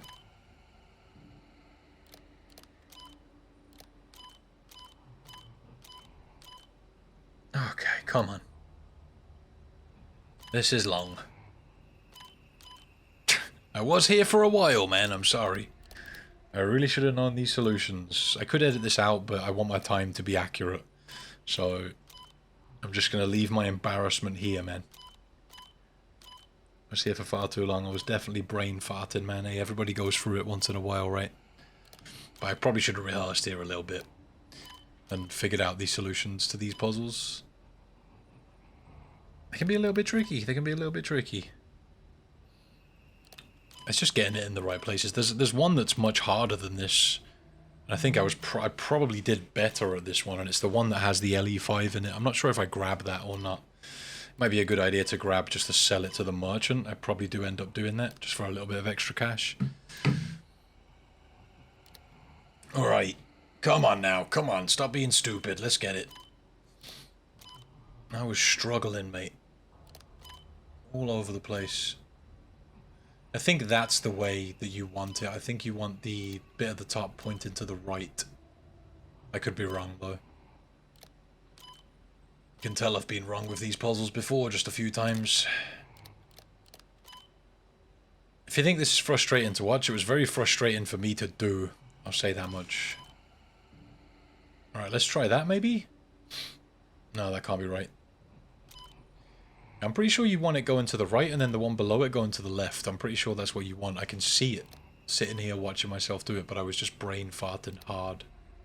Trying to figure out what exactly I have to do. Oh, there we go. There we go. Alright, copy that solution. Jesus, I'm sorry for that. That was horrible to watch. Alright. So run in here, grab the keycard. When you come out, you're going to have the regen guy waiting on you in the doorway, which is kind of creepy. Shoot him in the legs. Put him down with the shotgun. You don't want to fight this guy. You do not have the the scope for it. Try and get past him on the way back out. Go in that room to grab the ingot, and that's worth 20k, so it's definitely worth grabbing. Come back this way, pull the switch, and that'll give power to the other area. And now we need to go and upgrade our keycard to level 2. That means we're going to have another one of these regen dudes that are super annoying to deal with. I don't think this is the right way. Nope, wrong way. So if you go the wrong way like me, again, don't learn from my mistakes, man. Learn from my mistakes. Don't go that way. Go right when you go through there and not left. Come around here. I think we actually... Yeah, I'm taking all the wrong directions here. This is the wrong way again. Yeah, so you want to go back on yourself and go that way. Yeah, so it's a right and a left. That's the direction you want to take. Again, watch these sections through a little bit just to make sure you're going the right way and not making the same mistakes as me. You're also wasting a few bullets.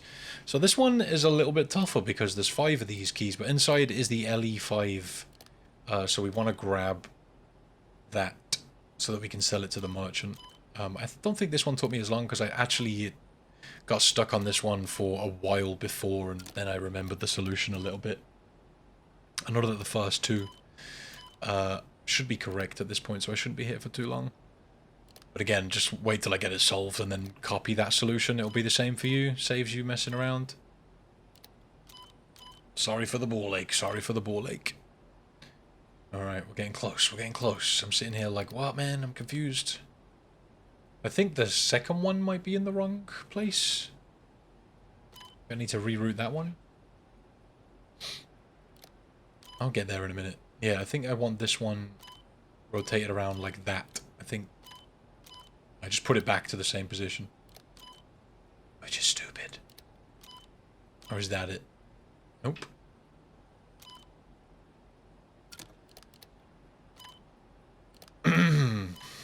Yeah, sorry, there we go. There we go. Copy that solution. Guide, by the way. Professional guide maker, by the way. Alright, let's go ahead and slap this in our inventory. I need to make some space though, so let's combine this herb, make some shotgun shells, and I should be able to slap it in. There we go. All we're going to do is go sell it to the merchant in a little bit anyway. Alright, gunpowder. There's also a little freezer over to your right here you can open up and grab some as an item out of. It was handgun ammo for me, but it may be different for you. Alright. Okay. Another regen guy then. The way he stands there is really creepy. Get ready to shoot him with the shotgun and legs. Take him down. There he goes. Just let him snake about on the floor. You can actually see the bar progressing on this, which is a nice touch. Stab this guy if he gets on top of you. That's how you deal with creeps. So we need to heal. Let's use the mixed up herb. We're getting very close to having our health maxed out. I think one more yellow herb and our health is maxed. Oh, I missed. Oh god, that was a terrible shot. I couldn't see him because of the bag though. Yeah, this chapter was definitely a bit sloppy, man. I've had worse though. And I watched, yeah, I must have been hitting his hand there and I just couldn't hit him in the legs. Alright, let's go. I'm not wasting any more shotgun shells on that guy. I'm leaving now. I got the card. I am out. This is why you keep health items on you. So heading back the way we went originally, which is this way, and then we can get into the level 2 area, which is actually behind me right now. I just ran past it. Oh, it's so difficult watching your own mistakes. I don't know why these guys were being so resistant to my shotgun shots, but oh well. Right, through we go. So when you get into this area, there are a few enemies that you're going to want to kill, because if you don't and you just run past them, they'll end up spawning the regenerators. So you'll want to just come down, take your time, take them out. I need to reload my gun here. Yeah, make sure you take these guys out. Right. Sloppy chapter. What a sloppy chapter. Alright, give him a kick if you can. Oh no, he's going down the stairs. He's had enough. That's a claim, mate. Taking Sadler to court over that one, bruv. See you in court on Monday. Now, I'm trying to be careful here just because these guys are kind of aggressive. But yeah, if you don't take these enemies out, when you run into the next area and you need to take the regen dudes out of the tanks, they can smash the tanks by like trying to attack you. And if you've got one of these guys with the squiggly head out, and yeah, you just gotta be careful. So let's just get rid of them. Gonna have a bad time. Basically, you only need to kill one of the regen dudes, and you can end up with all 4 of them flopping about, and you just don't want that. So it just pays to get rid of these dudes to stop that from happening. I'd much rather deal with these 3 enemies than deal with 4 regen. I think they're called regenerators. That's how it's spelt anyway. It's a Spanish word, and I'm just bad at pronouncing it. So, all right. So all the stuff here. Apologies for the performance on this chapter. It has been bad, but you know, it is what it is, man. Hopefully you can still follow along. Smashing up these cases, then we can get some items out of them, red herbs and whatnot, and whatever else is in this one. Thank you, thank you. Let's go ahead and combine these up. Nice.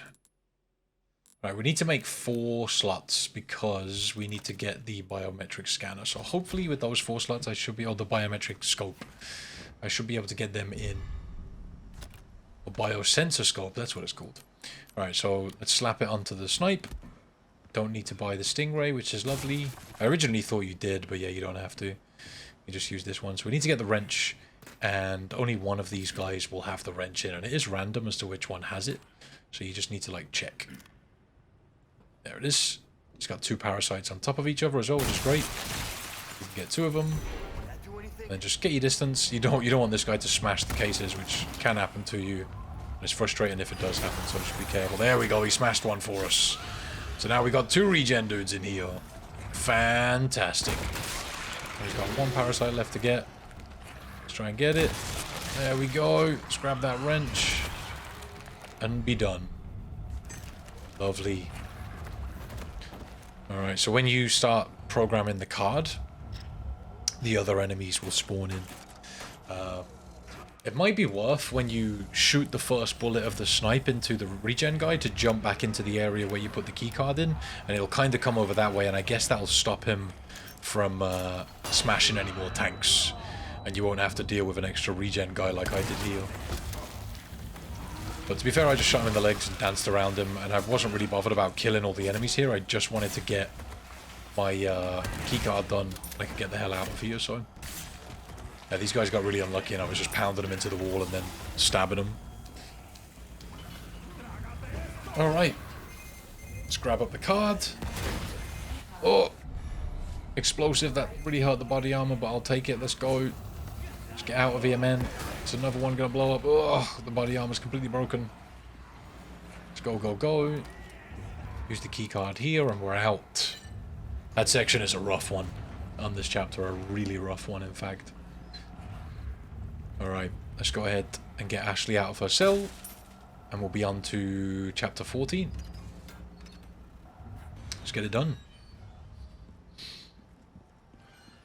Okay, so she's over here. Sorted. Ashley.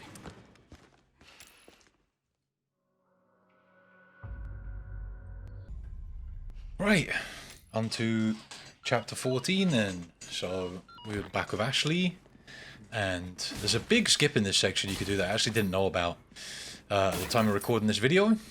If you want to do it the same way as me, feel free. It honestly is probably a lot easier to do the skip. I'll explain it to you.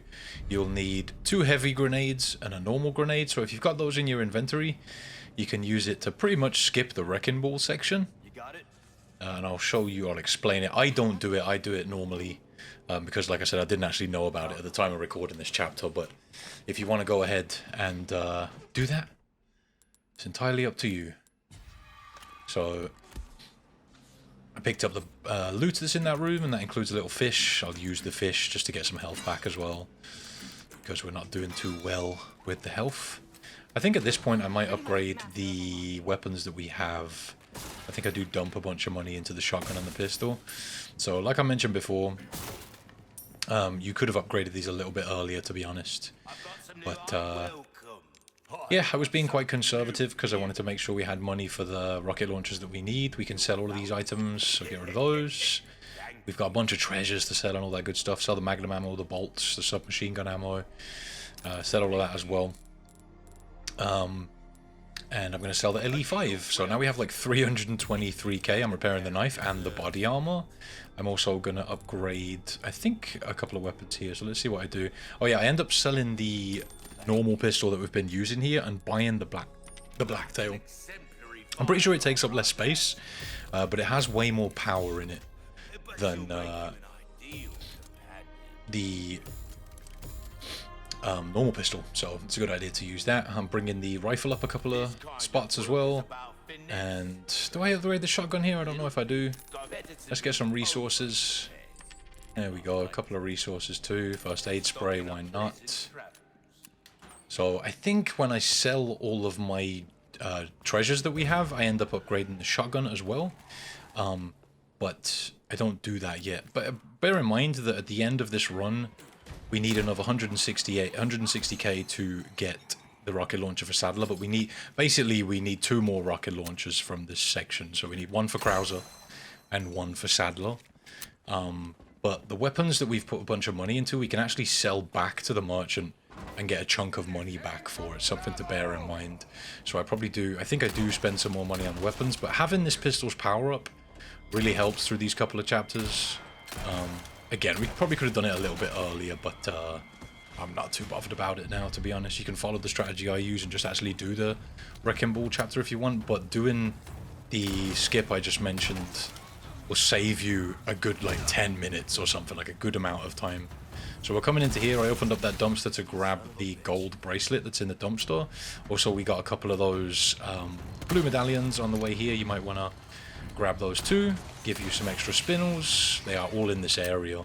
One of them is just next to that lantern that we shot down, and one of them is just off the side of that, and the other 3 are down in this area. So there's number 3, and 4 and 5 are down here somewhere. Watch out for these enemies. I'm just gonna shoot them all, get rid of them. Just pays to take them out. Keep an eye on them if they mutate. This one is mutating. I thought he wasn't going to, but he did, so I ended up having to shoot him too. You might want to keep on top of them coming at you. You can see how much damage it does for how quickly I took out that guy with the parasite head. Right, so there's another blue medallion. We got some barrels back here to shoot. The last blue medallion we need in this area is just up on this thing up here, so we're just going to shoot that down. Kind of a tight shot with the pistol, but there we go. That's all 5. Like I said, if you missed the first 2 that I got, you can go back and go up the ladder and get them if you want to rewind what I was doing. But yeah, there's like a couple of treasures back there. I'm actually kind of happy with how this run turned out, even though it's taken us a long time to do. I feel like, you know, I've got way more loot than we needed, but that's kind of a good thing, because it just means that you guys can have all the stuff you need to get through the run, you know what I mean? Right, so chucking an aid down at these guys and then picking them off with the pistol. Some of these guys may mutate into the parasite head guys, so be ready for that. We've got 2 of them that are going to do the parasite head thing, so I'm waiting for this guy to stand up and I'll just chuck a flashbang down, get rid of them. Let's go ahead and get some pesetas out of that box, or whatever comes out of it. Come down here, grab all of these loots off these guys. There we go, and if we look up here, we can find another lantern that has a velvet blue in it. Shoot that down, get yourself another treasure. And we're going to come around this way, go up, and in here you can find a handgun, ammo, and gunpowder, and a locker with a random item spawn in it. Grab all of that stuff, tell Ashley to hold the switch down, jump out of the window, and then we're going to go through here. If you try to call Ashley here, I've tried this numerous times, if you try to call her, there's a possibility she'll come back to you, but most of the time it doesn't happen. She just kind of gets grabbed. So, running up to these guys, we can stab this guy in the back. There is another guy behind us though, but we're just going to run up this way and jump out of the window to chase after Ashley. The guy has to run pretty much in the direction we have to go. I have no idea where he's going. He likes that corner for some reason. But if we chase Ashley up the stairs there, the other guy will sort of follow us up the stairs. And that'll mean there's a chance that you can just pretty much leave after freeing Ashley. But because Ashley is slow as hell, we're stuck in this position where we've got to wait for her. So there we go. Alright, so getting Ashley free then. And coming around here through this door, we're going to come up this way. There's an enemy up here that we want to watch the axe of. run past him, he'll just be pulling out another axe in that time, and then we want to craft us a flash grenade, grab that flash grenade, chuck it down here at these guys. It will kill a parasite that's in this area. No, actually it doesn't, it just stuns these guys. If you kill all of these guys, one of them pops out a couple of those spider parasites. So let's not mess with them and let's just keep moving. Once you get into this area, those enemies won't bother you, they'll just leave you alone. So we're coming under the pipe, smashing that barrel, getting the loot inside. There's an emerald right here in the water as well. Let's grab that, duck under the pipe, and jump back up here. And then we can use these switches. So the timing on professional here is kind of tight. It's different to assisted and standard. You want to pull the switch when it's just a couple of segments before 20 on the meter above you. When you come in, tell Ashley to hide. Grab the ammo that's on the side there. Open this cupboard. We got some extra stuff here. PC notification was going off. That wasn't your PC for anyone who's watching, it was mine on the recording. So after grabbing all that loot, get your sniper out with the scanner on, with the bioscope. Shoot out this guy's parasites. Actually missed a couple of shots here. It's not easy and I ran out of ammo, so let's backtrack. Don't let him get a hit on you if you can help it. And just try and pick your shots on this guy. Play it safe, run around this thing in circles. Take out his parasite. There we go, I'm missing my shots, man. There we go, finally. So this guy is one of those ones that mutates again. So we have to be ready here to shoot him in his head a bunch. Sometimes he'll just like faceplant on the floor and wiggle around and do that whole thing, but you want to wait for him to be standing up for the easier shots, and because we upgraded the rifle a couple of times before this chapter, we can do some good damage to him and take him out quite quickly. So let's just hang out here, wait for him to come around, make sure you're keeping the sniper reloaded. If he does end up flopping to the floor, just kind of run around until he stands back up. And if he's running at you, rather than doing the slow walk, just try to avoid him because he'll end up just grabbing you with his arms. But there we go. You can also hit an easy shot after he does one of those jumps on the floor. Take him out. He'll drop a red beryl, which is a very good gem to grab. Make sure you grab the box that's in that room as well. There's a little crate in that room. Again, we need to press this button just before it reaches 20 on the meter, and you'll hit it in the right zone. Moves a lot faster than it does on the easier difficulties, so be ready for that. So get the rat that's near the boxes here as you come into this area. There's, I think, 4 rats to get here, and you can get them all quite easily through this area. We're nice and safe, so we can get another merchant request done for some extra spinels to get some free loot. So let's wait for Ashley to open up the bridge for us, and when she's done that, we're going to run through here, and another rat should be in this area somewhere. I think I might have ran past this one and I had to backtrack. Yeah, here we go, yeah. But the rat should be in that area where I smashed those boxes. I was obviously being amazingly accurate right there. Let's go and open this box so we get the ornate necklace out of it. We've got a couple of boxes here to smash. Grab all the stuff out of there, keep going. And we'll come around this way. And then there's another 2 rats in this area. So have a look for them. There's one of them just below my feet. Right, that's one. And there's one more here somewhere. Should see him running around. He's actually just gone out to our right. There he is. Yep. That's all 4 rats. That's even more pest control. There's a black bass on the left side of this room as you're running towards the switch, and a green herb on the right side right there. So grab both of those for a couple of cheeky healing items. Pull the switch, and as soon as you pull the switch, you want to get ready with your snipe. And look down here to snipe these guys. I missed my shot, lovely. If you can hit those guys before they get to Ashley, it's ideal, but don't worry if you don't, because they do approach her really slowly, and you should be able to just shoot them. You don't want to go past the pillar that I'm standing next to right now. Don't go too far back the way you came, because it will spawn the regen guy. 4 of these enemies will spawn, and 2 of them will spawn after you kill the first 2, and the last one will spawn after you activate the regenerator guy, whatever they're called. So when you've taken out these 4 and you're happy with that, reload your sniper. You can see this guy here. We don't actually want to kill him, but we want to move. I was waiting here to see if the guy would run down on his own, but he doesn't. He only spawns up when you activate the regen guy. So run forward a little bit, activate him, and then you'll see this other guy coming forward. Take him out, and then you want to give the regen guy the run around.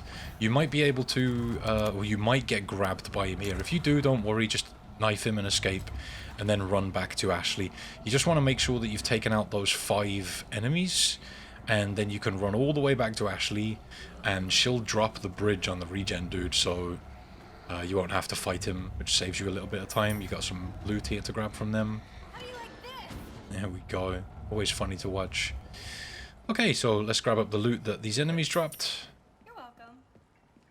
One of them dropped us 1,500, which is really nice, and that one dropped 1,000. That's it's a bunch of loot, man.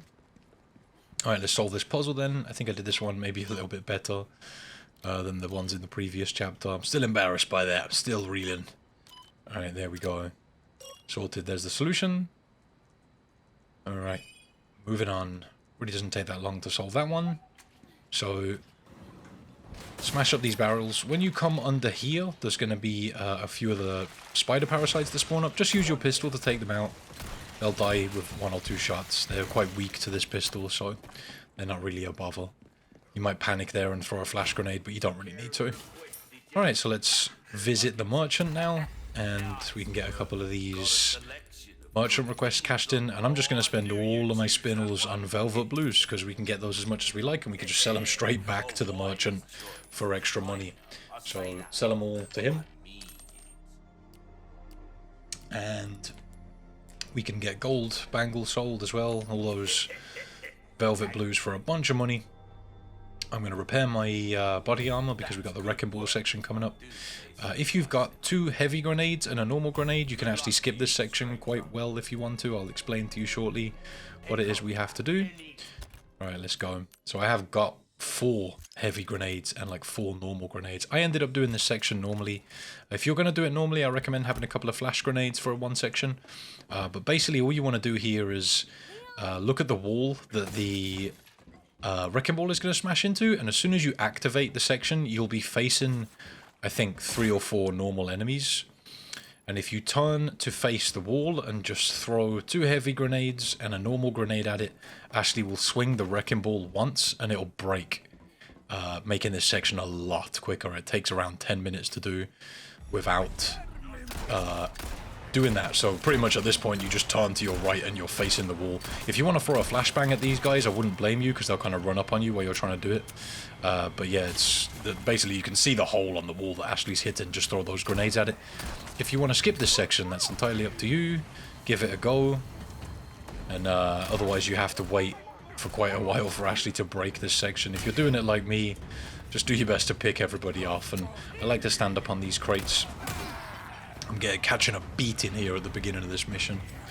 Not going too well for us, but I'm trying to keep people away from Ashley, which isn't working out too well for me. There we go. 1 shot on any enemy that's jumping on the crane will just take them off. I try to save the barrels for when we really need them, because you do have to fight like 2 brutes in this section. This section's actually kind of tough if you're doing it without using the grenade skip I told you about. So let's just keep taking them out. Using that shotgun to push them back where I can. Popping them in the face. We've got a brute that's about to climb up here now. We can hit him with a few cheeky shots as he's climbing up. There's also a guy with a dynamite next to him. It's up to you if you want to shoot the barrel just to deal with him. You can do a bit of damage to the brute as well. I'm trying to spam whatever I can at him. I want to keep some pistol ammo for the normal enemies. I'm trying to push people back. I caught a big attack from the brute right there, which is rough. I've got plenty of heals, so happy to continue. That guy just blasted one of his own allies right there, which is nice to see. I'm going to use my heavy grenade right here. If I would have thrown that a bit deeper, it would have actually done damage to the wall and got the section done faster.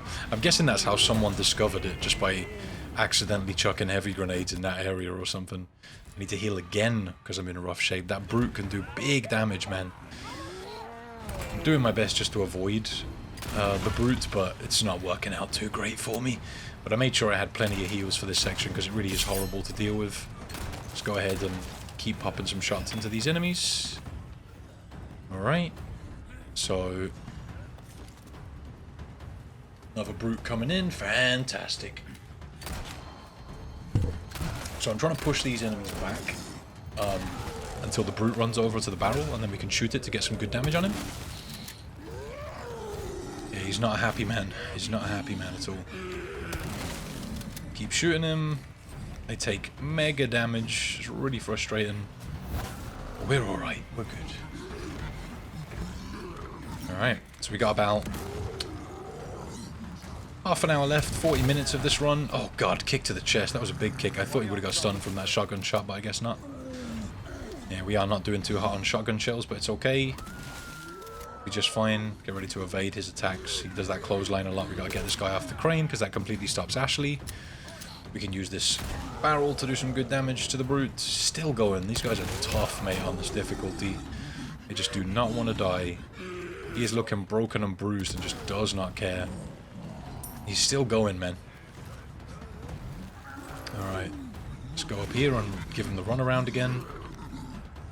Chuck another nade at him by the looks of it. I'm just kind of using this crane to my advantage to get some distance from him. You can use this route to sort of run enemies into the wrecking ball if you like. Alright, let's go give him a kick if we can. Maybe I'll get the timing on it. Nope. Oh, he gets the kick on me instead. Fantastic. Alright, let's heal up. Still got one first aid spray and a couple of green herbs left, so I'm doing alright. How many shots does this guy take?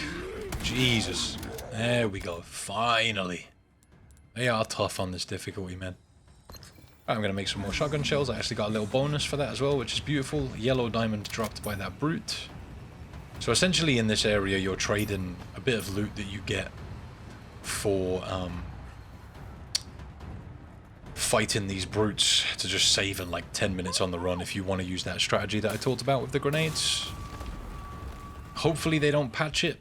At least I've got the normal way in on this route, so if it does get patched out, you can still do what I'm doing here and just pretty much just stay alive.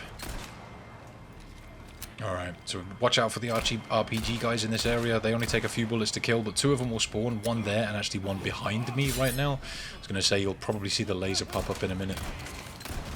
He's aiming at me. You don't want to take one of them to the back. Oh god, we're getting beat up.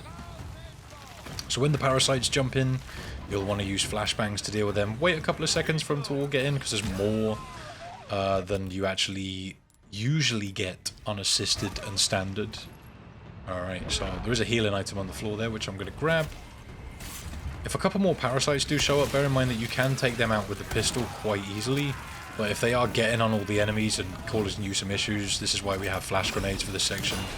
Just chuck them. And yeah, you'll be able to get rid of them quite easily. And you can just sit back and snipe some enemies while they're all stunned, like I am right here if you want to. This guy is getting brave. It's got to be close, right? There we go. See what he does. He's going to mutate. Yup. Alright, let's get the guy off the crane. The crane actually has a ton of health, and you're good to like run over to it. I can stab this guy apparently. It's not going to give it to me though. It's a little bit too late.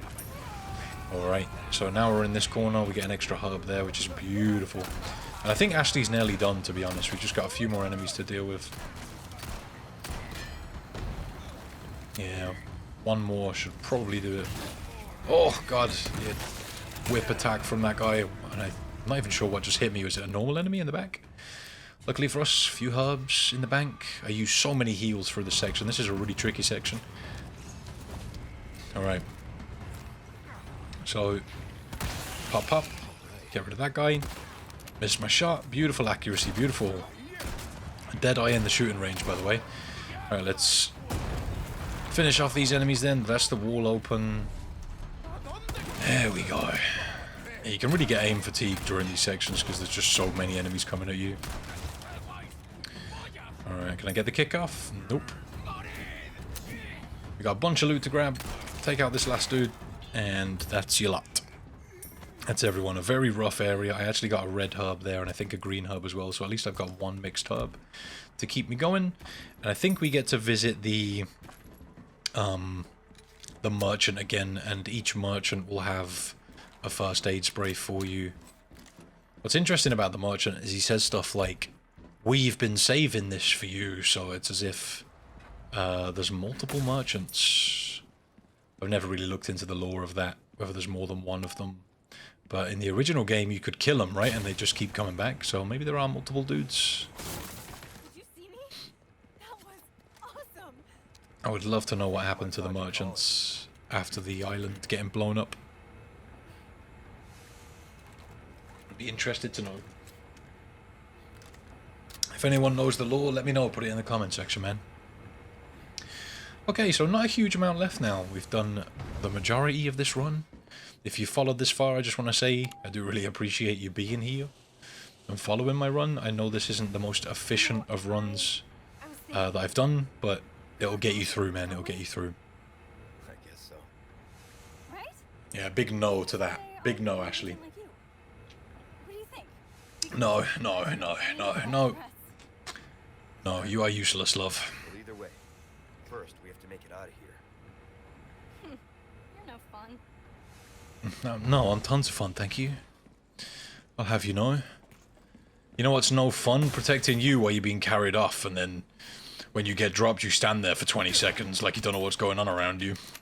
It's almost as if you want to die. I'm not gonna lie, fucking you're lucky you've got an agent like Leon here, because most other people would just go back to the president and be like, yeah, your daughter caught a bullet to the face and I left. Leon is an exemplary agent. Consider yourself lucky. Alright, so we got a yellow herb there. We can mix up a red, green, and yellow herb. I'm not sure if our health is at max now. I think it is. And after that point, you can just keep the yellow herbs to sell to the merchant because you don't need any more. You bastard. One big change they made to the remake here is that Ashley doesn't have health, and in the original you could upgrade Ashley's health as well. And she had her own health bar and stuff, and on the harder difficulties she would die really easily, but you could upgrade her health so that that wasn't really a problem. And it was a good idea to give her yellow herbs. So coming up here, stabbing this guy in the back, opening up these lockers, you can get a bunch of loot in here, a couple of barrels and whatnot, smash them all open, grab the stuff. And let's leave. We can use a grenade here to take out a few of the enemies that are in this little camp below us. So let's go ahead and grab us a grenade. There we go, stand about here. I'm actually jumping down to do this. Let's go ahead and chuck it at them. You can do this from above if you want to. I think I hit that guy on the back, so should at least take out one enemy, including the fire in the area. Alright, let's see if they die. There we go. Lovely. Couple of barrels here to smash. Let's go ahead and grab all the loot out of these. Very nice, very nice. You might start to get tired of picking up loot, but I'm sorry for literally having a crazy loot path throughout this run. But yeah, it's just to help for anybody who's struggling maybe for ammo, or just to give you the best chance possible to get through this without struggling too much with things, you know what I mean? You want to make sure you've got enough money to buy rocket launchers for boss fights. I know there are other strategies to beat the bosses. I know there's people probably going to be saying that in the comment section, but I feel like rocket launchers are definitely the easiest, right? It's way easier to go and collect some treasures than it is compared to sweating it out with certain weapons and making sure you hit every shot and stuff like that. So that's kind of why I've done this run this way. Okay, so let's go ahead and sell the gold bar, the crystal ore. We've got enough money to buy our... what do you call it? I didn't sell those submachine gun bullets. To get our rocket launcher, we've got plenty of money. So we can go ahead. I actually messed up selling my submachine gun rounds there, and I only sold one of them, where I should have sold 29. Alright, so I'm going to put in a yellow diamond, Alexandrite, a red beryl, I think, emerald, which we've got 2 of now, and a sapphire, and that will give us 5 colours, which means the crown is worth 100k. Let's go ahead and sell that in a minute. We've got more stuff to put stones into. So let's do the ornate necklace now. We can do 2 yellow diamonds here and 2 alexandrites. If anybody wants to experiment with what's worth more, doing 4 colours might be worth more than a double duo. But I'm going to put a ruby and the other red beryl into... 2 rubies and a red beryl into the golden links. Go. And we've also got this flagon we can put some sapphires into. There we go. And the extravagant clock we can put a diamond and emerald into, why not?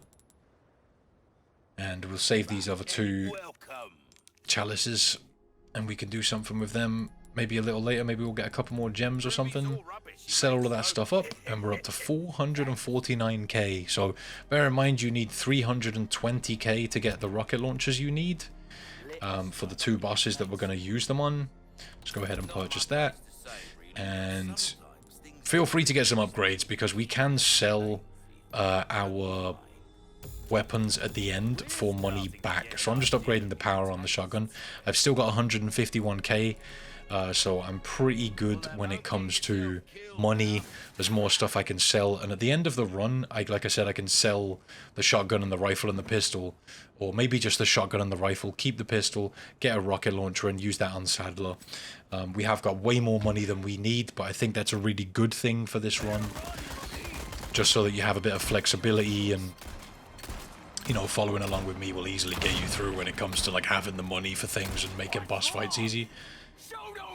So in this section, a couple of Krauser's bow shots will destroy the areas you're next to.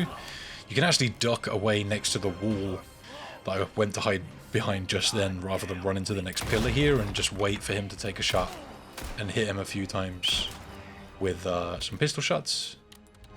You can use grenades if you want to.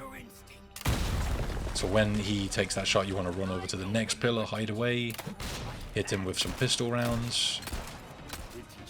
There we go. So when he jumps down here, you can use nades to do good damage to him. This section kind of sucks. Get ready to parry his knife attacks. Also, the shotgun is really good here.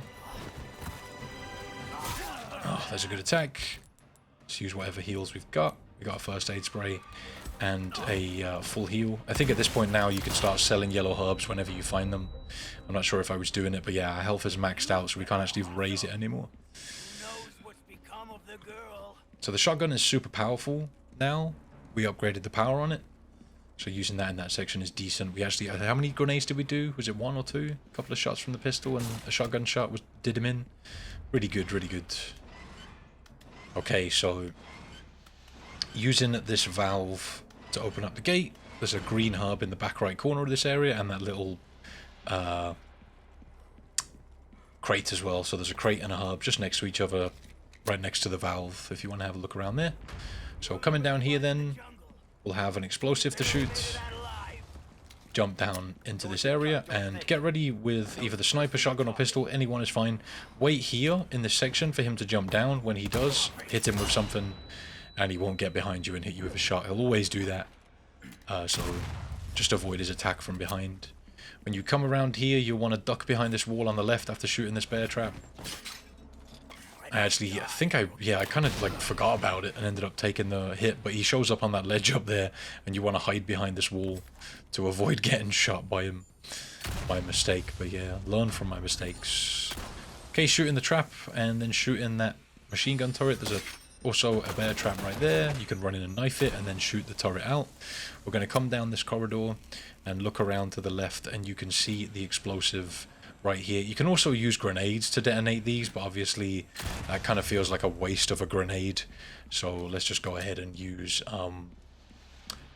pistol bullets and playing it nice and safe, saving our resources. We've got a crate here we can break. Bear trap to disarm. There's also a turret around this corner. Let's get rid of that. One pistol bullet will do it. When you come around here, just when you see the opening, you'll want to backtrack a little bit just to avoid the explosive bow. And keep moving. Still alive, huh? You got lucky. Right, you can get a red herb, and there's also a crate to break right here. Let's grab that stuff. Heading up the stairs, stick to the left and you can avoid getting hit by the bow, but I ended up just backtracking and baiting out a shot from him so I can get this crate. Some extra handgun ammo. This next part kind of sucks. I was trying to see if I could see him from back here and get some extra damage to him. I think what you might be able to do here is kind of just stay back in this section and hit him with shots with the snipe. And then you can stop him from actually shooting you here. I wanted to disarm this bear trap and move to the next cover. Also, I was taking out these explosives. I should have ducked down and really taken a bit more cover before moving on there. But we need to get into cover right now before I get slapped up by this explosive bow. I'm pretty sure I get hit again here. I'm going to use my first aid spray to get my health back. Duck down behind the cover as soon as you can. Alright, so go ahead and destroy the bear trap and move to that other cover if you want to, but I'm just moving up. Hit me again. This is a really tight area, man. You have to play this so well.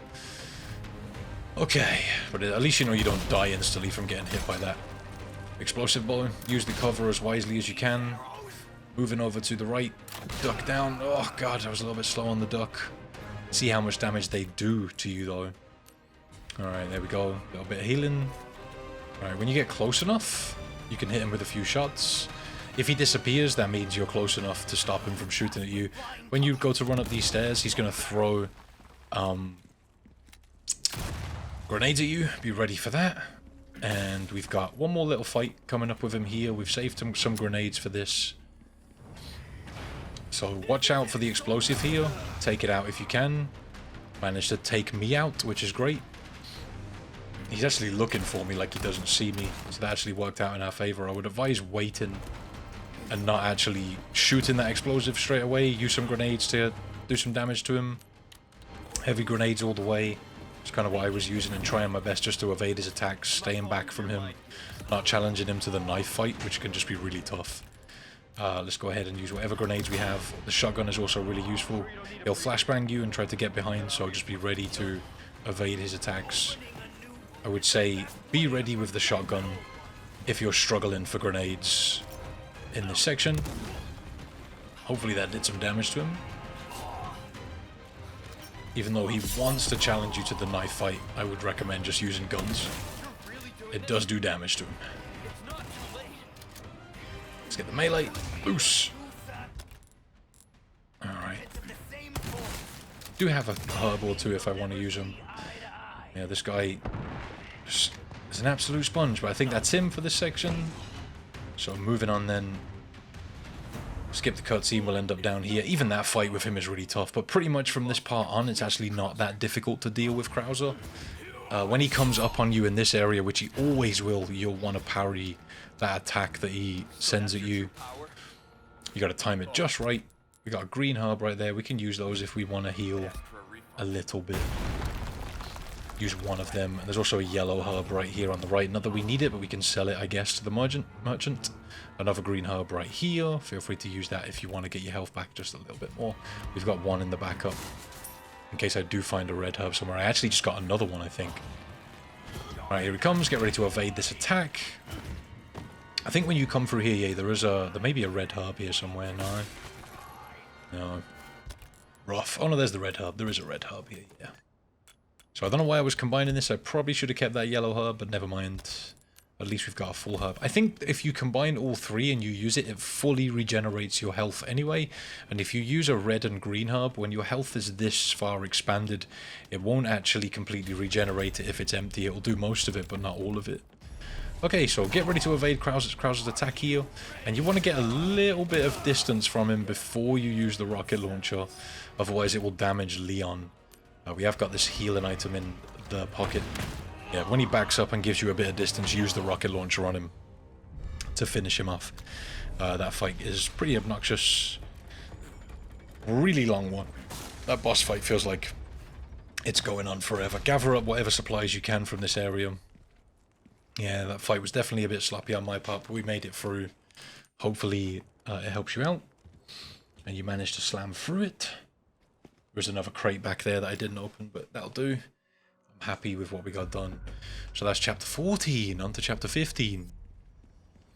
This chapter took me a while to figure out, and it can be a little bit difficult because of the helicopter pilot, Mike. Can do a couple of random things sometimes, so I tried my best to like figure out how to script what he's doing and just make him do what we need him to. Coming up here then, grabbing the barrels, grabbing the box right there to get a few extra items. Let's drop down, go see the merchant. Hello, mate. Let's go and sell some stuff to him. We got a velvet blue, we got some submachine gun ammo that I should have sold last time. We've also got a combat knife that I'm going to sell because we've got the fighting knife now. Repair the body armor and repair, buy a first aid spray, buy some small resources, buy some large resources, and we're good. So I'm going to combine the red herb with the green herb, make a flashbang. You can tell I retried this chapter a lot of times just by how quickly I do all the menu in there. This chapter definitely took me a bunch of attempts, but that's the great thing about saving chapter to chapter. You can just retry each chapter as much as you like. There's no boss fights in this chapter, although there's a couple of tricky sections you need to be careful of. Right, so running through here then. We're going to go ahead and shoot this lantern down.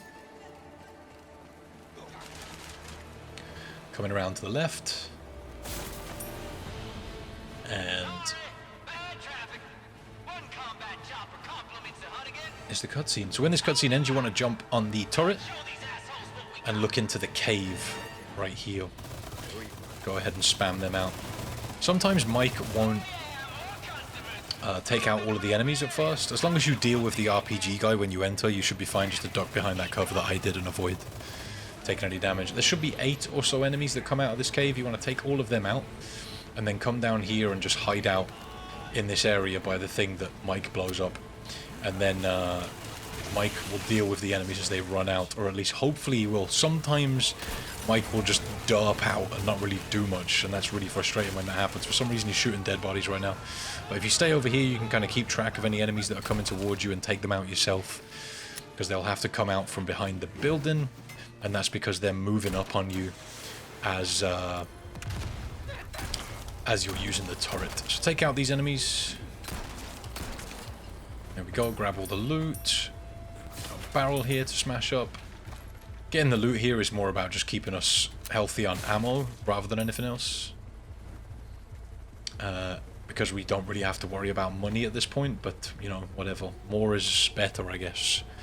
Okay, so we go, and coming along this way, we need to drop down off the turret section. And there's actually another little trick you can do in this section to save yourself some time if you want to. It's up to you what you do. If you have a heavy grenade, you can destroy the anti-air gun with it in this next section. When you run to that corner, try to hit a shot on the RPG guy, but then back up so he doesn't hit you with an RPG, and then Mike will destroy the tower. Kind of just want to bait him. So sometimes an enemy on the left here will still be alive. You can see him on the floor right there. He's about to mutate. Use the barrel to deal with him.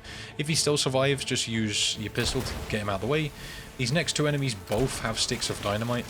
Mike will sometimes deal with them. Sometimes you'll have to deal with them yourself. There is a barrel right next to them you can use to do damage if they're both standing next to that. A few different things can happen there, but either shoot their dynamite, let Mike deal with them, or shoot the barrel, take them out normally. It's up to you. There is a velvet blue above you there. If you're going to do the normal way, you'll want to drop off the bridge here after this cutscene and jump down. Make sure you deal with the parasite. That guy can cause a lot of problems later in this area. So let's go ahead, keep pushing forward. I'll tell you where to do the trick if you want to. If you have a heavy grenade, I like to wait here because an enemy is going to jump down from above. When he goes to jump down, go to climb up. He'll jump down and push you off, but Leon will be sort of stuck in an animation that allows him to climb up without being hit, and you should be good to get up there without getting any bother from anyone behind. So from outside of this building, around the back, you can throw a heavy grenade up and blow up the anti-air gun from here with a heavy grenade. You can't do it with a normal grenade, I don't think, but otherwise you're going to have to run up here and use the turret. It's up to you what you do. You might want to try it. It saves you some valuable time, and you don't have to push all the way up here, and Mike will help you out a lot by taking out the enemies that are in this area and save you from messing around having to come all the way up here and deal with the RPG enemies, because this RPG enemy is really annoying to deal with. But if you are using this method, you'll want to use the shotgun to push the enemies back as much as you can.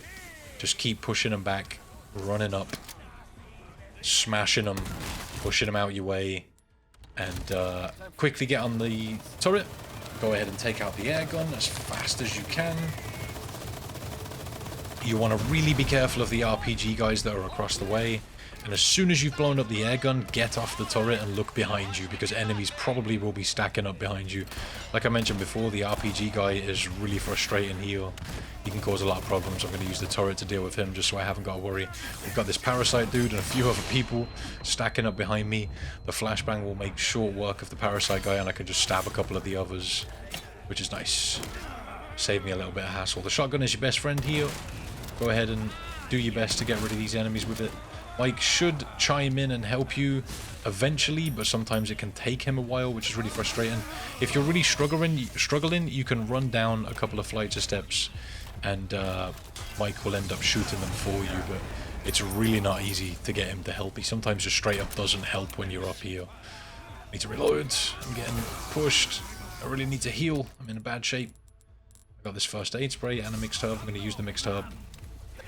Alright, let's go ahead and try and pick these dudes off with the pistol. I managed to parry that one. Mike's finally helping us out. We've got the turret here as well. This guy's sneaking up behind me. Let's get rid of him. He's dead. Let's use the turret to take out a couple of these guys. If you go too far back down the stairs after being up here, I'm pretty sure it spawns or like triggers the event with Mike to open up the gates. So be careful, because you don't want to get caught up in a situation where you're surrounded by enemies and Mike leaves, because as soon as he blows up the gate he leaves and doesn't help you. It's a good idea to stay up here for a little bit and let him deal with the majority of enemies. There's a ton more spawning below you. You may think you're dealing with a lot up here, but there's a lot more spawning down below, and because we ran past a lot, they're all still down below and Mike will deal with all of them for you. So it's a good idea just to stay up here a little bit and let him deal with them. Just makes your life a hell of a lot easier. If you sort of hover around this area, more enemies will start jumping in and Mike will deal with them too. So you can just sort of stand here and watch him get rid of them for you. Like I said, if you go too far down, either the next event will trigger, well, the reason the next event will trigger will either be because the majority of enemies have died, or you've ran down too soon. At least from my experience. I may not be 100% on that, but it's something along those lines. I think it's supposed to trigger when you've cleared out most of the enemies. So Mike leaves us when he opens up this section, like I mentioned. You can use the sniper to pick off a few of these guys if you want to. You've got this barrel here that you can put to use as well. Let's take out these dudes any way we can. Grab up their loot. Don't run in too foolhardy to this next area. You can play it safe and pick off enemies with the snipe, especially the two turret guys in this area. Come down here just to pick up any loot that you may have left behind. There's those couple of boxes which are usually full of loot, which is really good. And come back up. Grab whatever loot is lying around. Look up to the turret on your left and right. And take these two out first. Sometimes they'll mutate into parasite heads. You can shoot the first one in the head, the second one will turn towards you, and you can just shoot him in the dick and get rid of that guy. Alright, so when you enter this area, more enemies will start spawning. Usually one of the turret guys will mutate like this one. I'm trying to deal with him before we do anything else. Putting some damage into him. They are frustrating to deal with from range, but there he goes. So when we pass through this area that's been blown up, more enemies will spawn in. We one from up here and a couple from over on the right as well. Let's just do what we can to deal with them.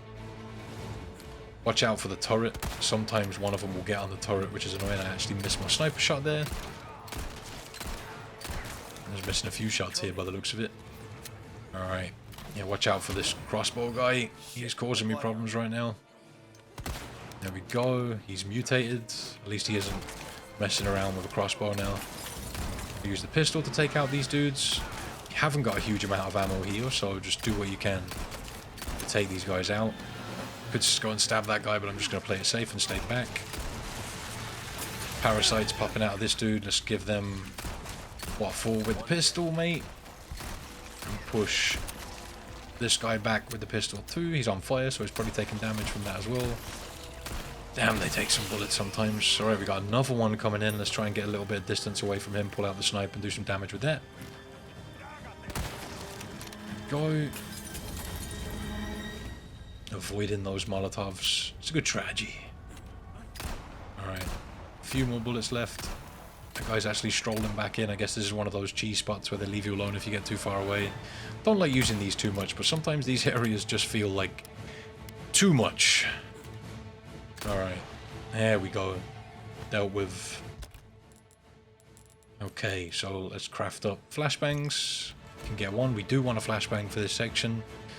If you haven't got one, grenades will do, but a flashbang is definitely preferable for the way out. Alright, we got this guy to deal with. He's burning himself. So grab the submachine gun ammo that is in the middle of this area. There's also a red herb over here. And a barrel as well. Get the stuff out of that. We got a heavy grenade, which is really nice. Grab that red herb. And we're going to head back this way. I've got a few pistol rounds, which I could really do with. So when you pull the first switch, more enemies are going to spawn. Let's head on up.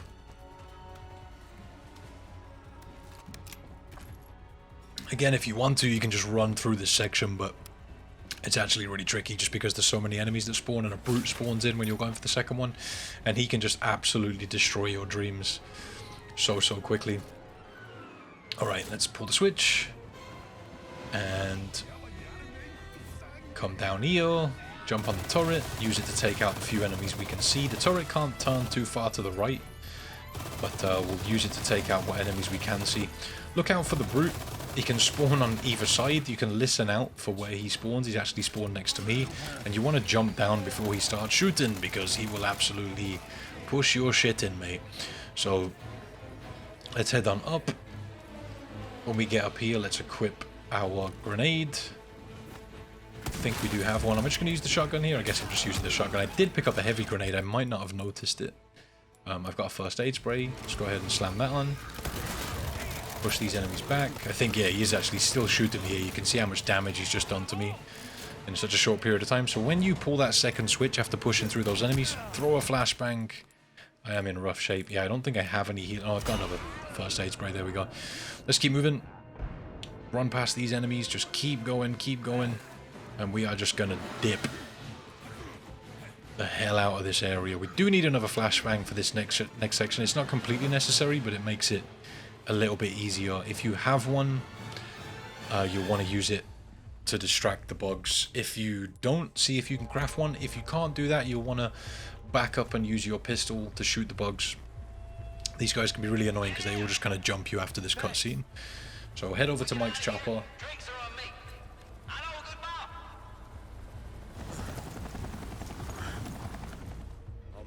And chuck the flashbang. I still took a hit, man. Chuck the flashbang when you gain control, and it'll just stun up these guys, allowing you to run. This one bug on the right will not get stunned by it, so be ready to shoot him. The rest of them will get stunned. So, yeah, just be ready to shoot him and then run away. That's why I was kind of holding off on throwing that flashbang for a minute, just to see if I could deal with that enemy, but it is what it is. Managed to get a little smack on me, but we've made it through. Alright, let's go ahead and heal up. Sorry, heal up. Crouch under this. I don't know what I'm talking about. I've been commentating fast for too long, man. I'm literally going a million miles a minute trying to commentate this run. Okay, so we've got the Splendid Bangle out of this treasure chest. We do have 2 red barrels, I think. Oh, no, we only have 1. Oh, dear. Never mind, then. Looks like we're just using 1. There may have been 1 I missed somewhere, but that's okay. I'm not too fussed about it. We've got plenty of money. It's not really something we need to worry about. I mentioned this in a previous run.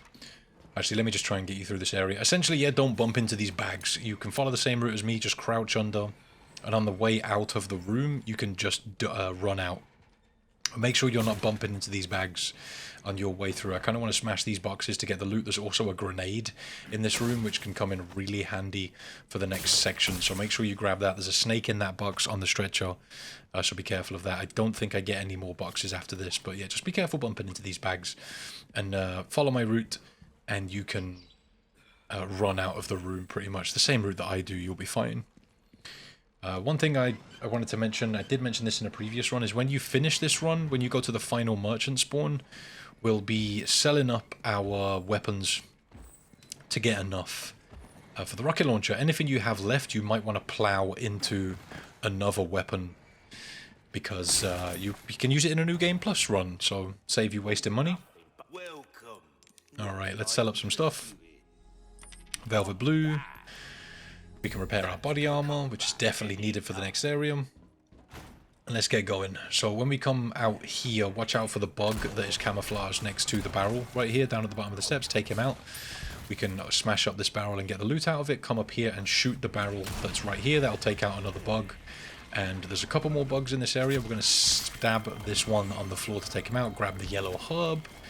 We can then use the snipe to deal with this RPG guy. For some reason, the brute is standing there covering his face here. He always does it. I don't know why. There's a black bass and a couple of other items in this area. When the brute starts firing, just kind of take cover and wait for him to leave you alone. When he's done, let's get moving. He should leave you alone now. You can just kind of run past a bug, smack me in the back, which is not ideal. We do have a couple of grenades that we're going to want to use here, so let's equip a heavy grenade and chuck it through this window to stun up the enemies. We need the pistol to shoot this explosive, and we're going to jump through here. And there is an explosive that's sometimes on this wall at the bottom of the stairs. Look out for that. Hopefully you destroyed it with your grenade. If not, you'll need to shoot it. Okay, let's use the bass here to get some health back. This area is just kind of hectic, but there's so many enemies, I'm just going to run past them all. There's a brute here. We need to run past this guy. Keep running, keep running. Let's go ahead and... Oh yeah, actually you don't want to shoot this dude, because if you do, he mutates. So just leave him, let him grab you, stab him away, press the button, shoot the barrel on your way out. You can melee that brute if you want, but there's 2 brutes here, so we need to dodge around that one, jump over the barrier, and then we can head our way out. If you've got a flashbang right now, you might want to use it to stun all of these enemies up. I took a slap there, so let's go ahead and heal. Alright, we're not doing too bad for health, we're okay. Just get all the way up here, run, run, run, run, run. And press this button on the turret and you're safe from this point. You can just move on. I was going to test here if you could sort of just sit here and see if these enemies run into the turret, but they don't. They just run away. I just paused it for a second there. You could actually see my time. If you want to go back and check and see what time I'm on in the game and see what time you're on, you're probably ahead of me if you followed some of the tips that I've given you and also not made the same mistakes as me. Okay, yeah, that section really sucks. That last section is really horrible. To be honest, there's 2 hard sections in that chapter, and that's the one where you're doing the stuff with Mike and that bit when you're leaving. But if you've made it this far and you're on track to get your S+, which you hopefully are, you're pretty much in the clear at this point. There's really not a lot left you have to do. The rest of this mission is just a walking simulator. Chapter 16, you just have to fight Sadler, and that's really straightforward. There's like, I think, 2 bug enemies that you have to fight, and then Sadler, then the jet ski escape. We're going to get a rocket launcher for Sadler, so he's super easy. Feel free to keep watching if you want. Hopefully the guide has helped you out. If you are tuning out at this point, I appreciate you watching, all that good stuff, and if you want to show some support to me, just drop a like and a comment, all that great stuff. And if you want to go a step further, you can always come on over to my Twitch, twitch.tv/ifreams. If you're staying with me till the end, though, I appreciate that. That means a lot. This has been a hectic run. It took me a long time to put together, to be honest. I wanted to use like not insanely difficult to copy strategies throughout that, and hopefully that's been felt, because I don't feel like anything I've done here is particularly difficult to copy. You can see that I've taken tons of slaps and lots of damage, but that's why I sort of took my time looting a lot, getting a lot of heals, getting a lot of loot, making sure you had plenty of ammo to get you through, making sure that you had plenty of money to buy what you needed and stuff, you know. We've got way more than we needed throughout this run. I could have optimized the run a ton more, but because of the RNG that's in this run, it's a good idea not to do that, I felt, and just literally go overboard with loot and whatever you needed, which is why this run's a little bit longer than other people's probably is, but hopefully you felt that it's a little bit more easy to follow and it's got you through nice and safely. Alright. So we just need to make it to the bed here. Or the chair, I guess. It's not a bed. Let's go and dump Ashley.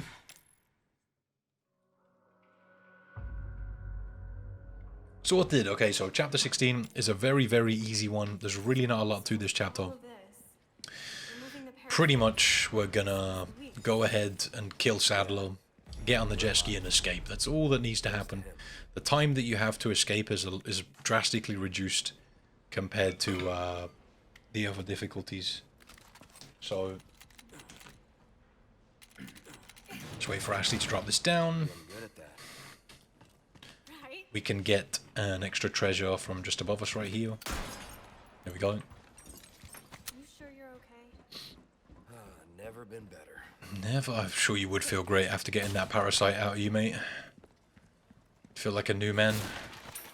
I wonder if Leon would get any extra powers like Sherry did from being infected with the G virus in Resident Evil 2. If you've played Resident Evil 6, which I think a lot of fans would rather forget about, you'll know that Sherry has some kind of like regen powers or something.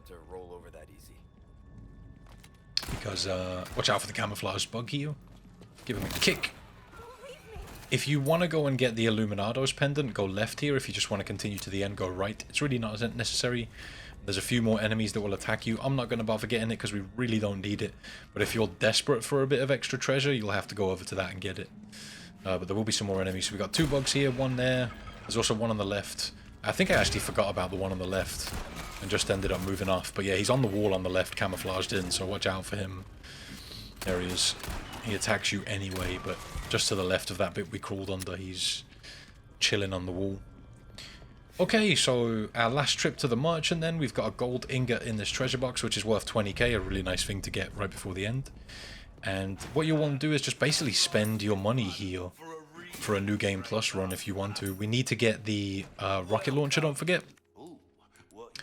Sell Lewis's key, sell pretty much all the treasures that you have, all the random gems. I'll keep the Viper in case we need a an item, but yeah, we've got an extra, like, what, 85k? Where you gonna put this? Your pocket? Where you gonna put this? Your pocket? Alright, but we can sell the yellow herbs. Let's get rid of them. We can sell pretty much anything that we're not going to use. So we could sell, like, the shotgun, the rifle. If you want to keep them, that's understandable. You'll still have them on your New Game Plus run, I guess. But if you want to completely tune up a separate weapon or do whatever with the stuff that you have left, that's up to you. I would advise spending the money. I'm not sure if it all carries over, like if your money carries over into a New Game Plus run. So yeah, you might want to sell anything you're not going to use, buy a weapon you like, and tune it up. Just make sure you've got the pistol and some handgun ammo, because you need that for... Well, I think it speeds up the second phase of Saddler, because you just need to sort of wait around for Ada to throw you the rocket launcher. I'm pretty sure even if you don't shoot him, Ada just throws you the rocket launcher after a while. I bought the Killer 7 here just to smash him with a few bullets. But as long as you've got the pistol and you can empty that into him, you're fine. As soon as you gain control, get the rocket launcher, slap Saddler in the face with it. And when he jumps down, he'll go into his second phase. He actually landed on me, the heavy bastard. Okay, so what we gotta do now is shoot him a bunch. I was using the Killer 7. You can use the pistol or whatever weapon. Like I said, I'm pretty sure if you just wait around here, that Ada will just chuck you the rocket launcher after a while. Be ready to avoid his tentacles. Move out the way of them as well. I think I was getting smacked up by some tentacles here. I could never get avoiding these right. Yeah. But that's okay. I'm really not bothered. Doesn't really matter. Let's go ahead and... Yeah, I'm waiting. Sometimes I feel like I've got to wait to evade his tentacle when he slams down, and I'm not sure what he's going to do. But well, it's fine. Just keep hitting him with whatever you've got. I like to just keep the pistol. I bought the Killer 7 just to beat him up with. I don't know how he hit me with that one. I feel like that's absolute BS, but whatever. There we go. Thank you, Ada. Slam him with that rocket launcher. Skip the cutscene, skip the cutscene. And now we just need to escape. You have seriously reduced time here, so don't mess around. Just get moving. Alright, so... Yeah, you want to just beeline it for the exit. Don't look around or be stupid. Just make your way out. I think usually you have like 3.5 minutes to escape here, whereas on Professional you have like 1.5 minutes. I used all my healing items just to get my health back up to full. We can go home. We're not out of here yet. Yeah, shut up, Ashley. Alright, let's keep moving. Hop over this gap. Come on, mate. Alright, we're nearly out of here. We always get grabbed by this guy. I think the only way to avoid getting grabbed by that dude is approaching the door backwards, like as in walking backwards. But, yeah, he doesn't do any damage anyway, so it's fine to get grabbed by him. And if you fully accelerate the jet ski on your escape, you, I think you have 15 seconds left, or something like that. Alright, jet ski it is. Let's go. It's a good job Leon found this, isn't it? What if he just didn't find it? He's done for, isn't he? Alright.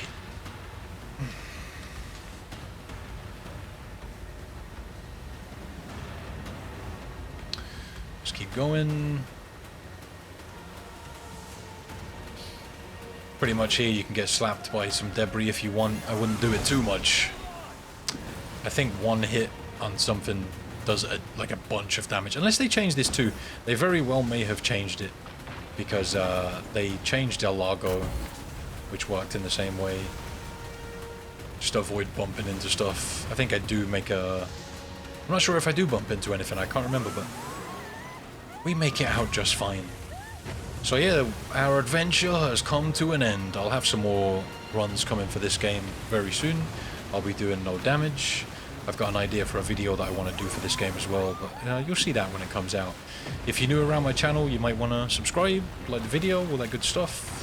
If the videos helped you out, let me know in the comment section. Let me know what parts were difficult for you, what parts helped, what parts didn't.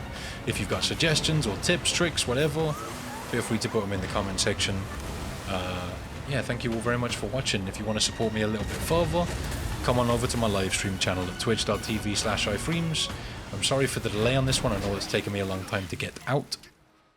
I've been really busy recently. I'm trying to get all of this stuff commentated and get it out for you guys. Yeah, but you should see my rank here now. No, I wasn't lying to you. 15 saves, 5 hours, 5 minutes, and there's the S+, and all those achievements or trophies you want. So let me know if you got your achievements or trophies. All of that good stuff that I said before. Don't forget it. And have a great day. And until next time, take it easy.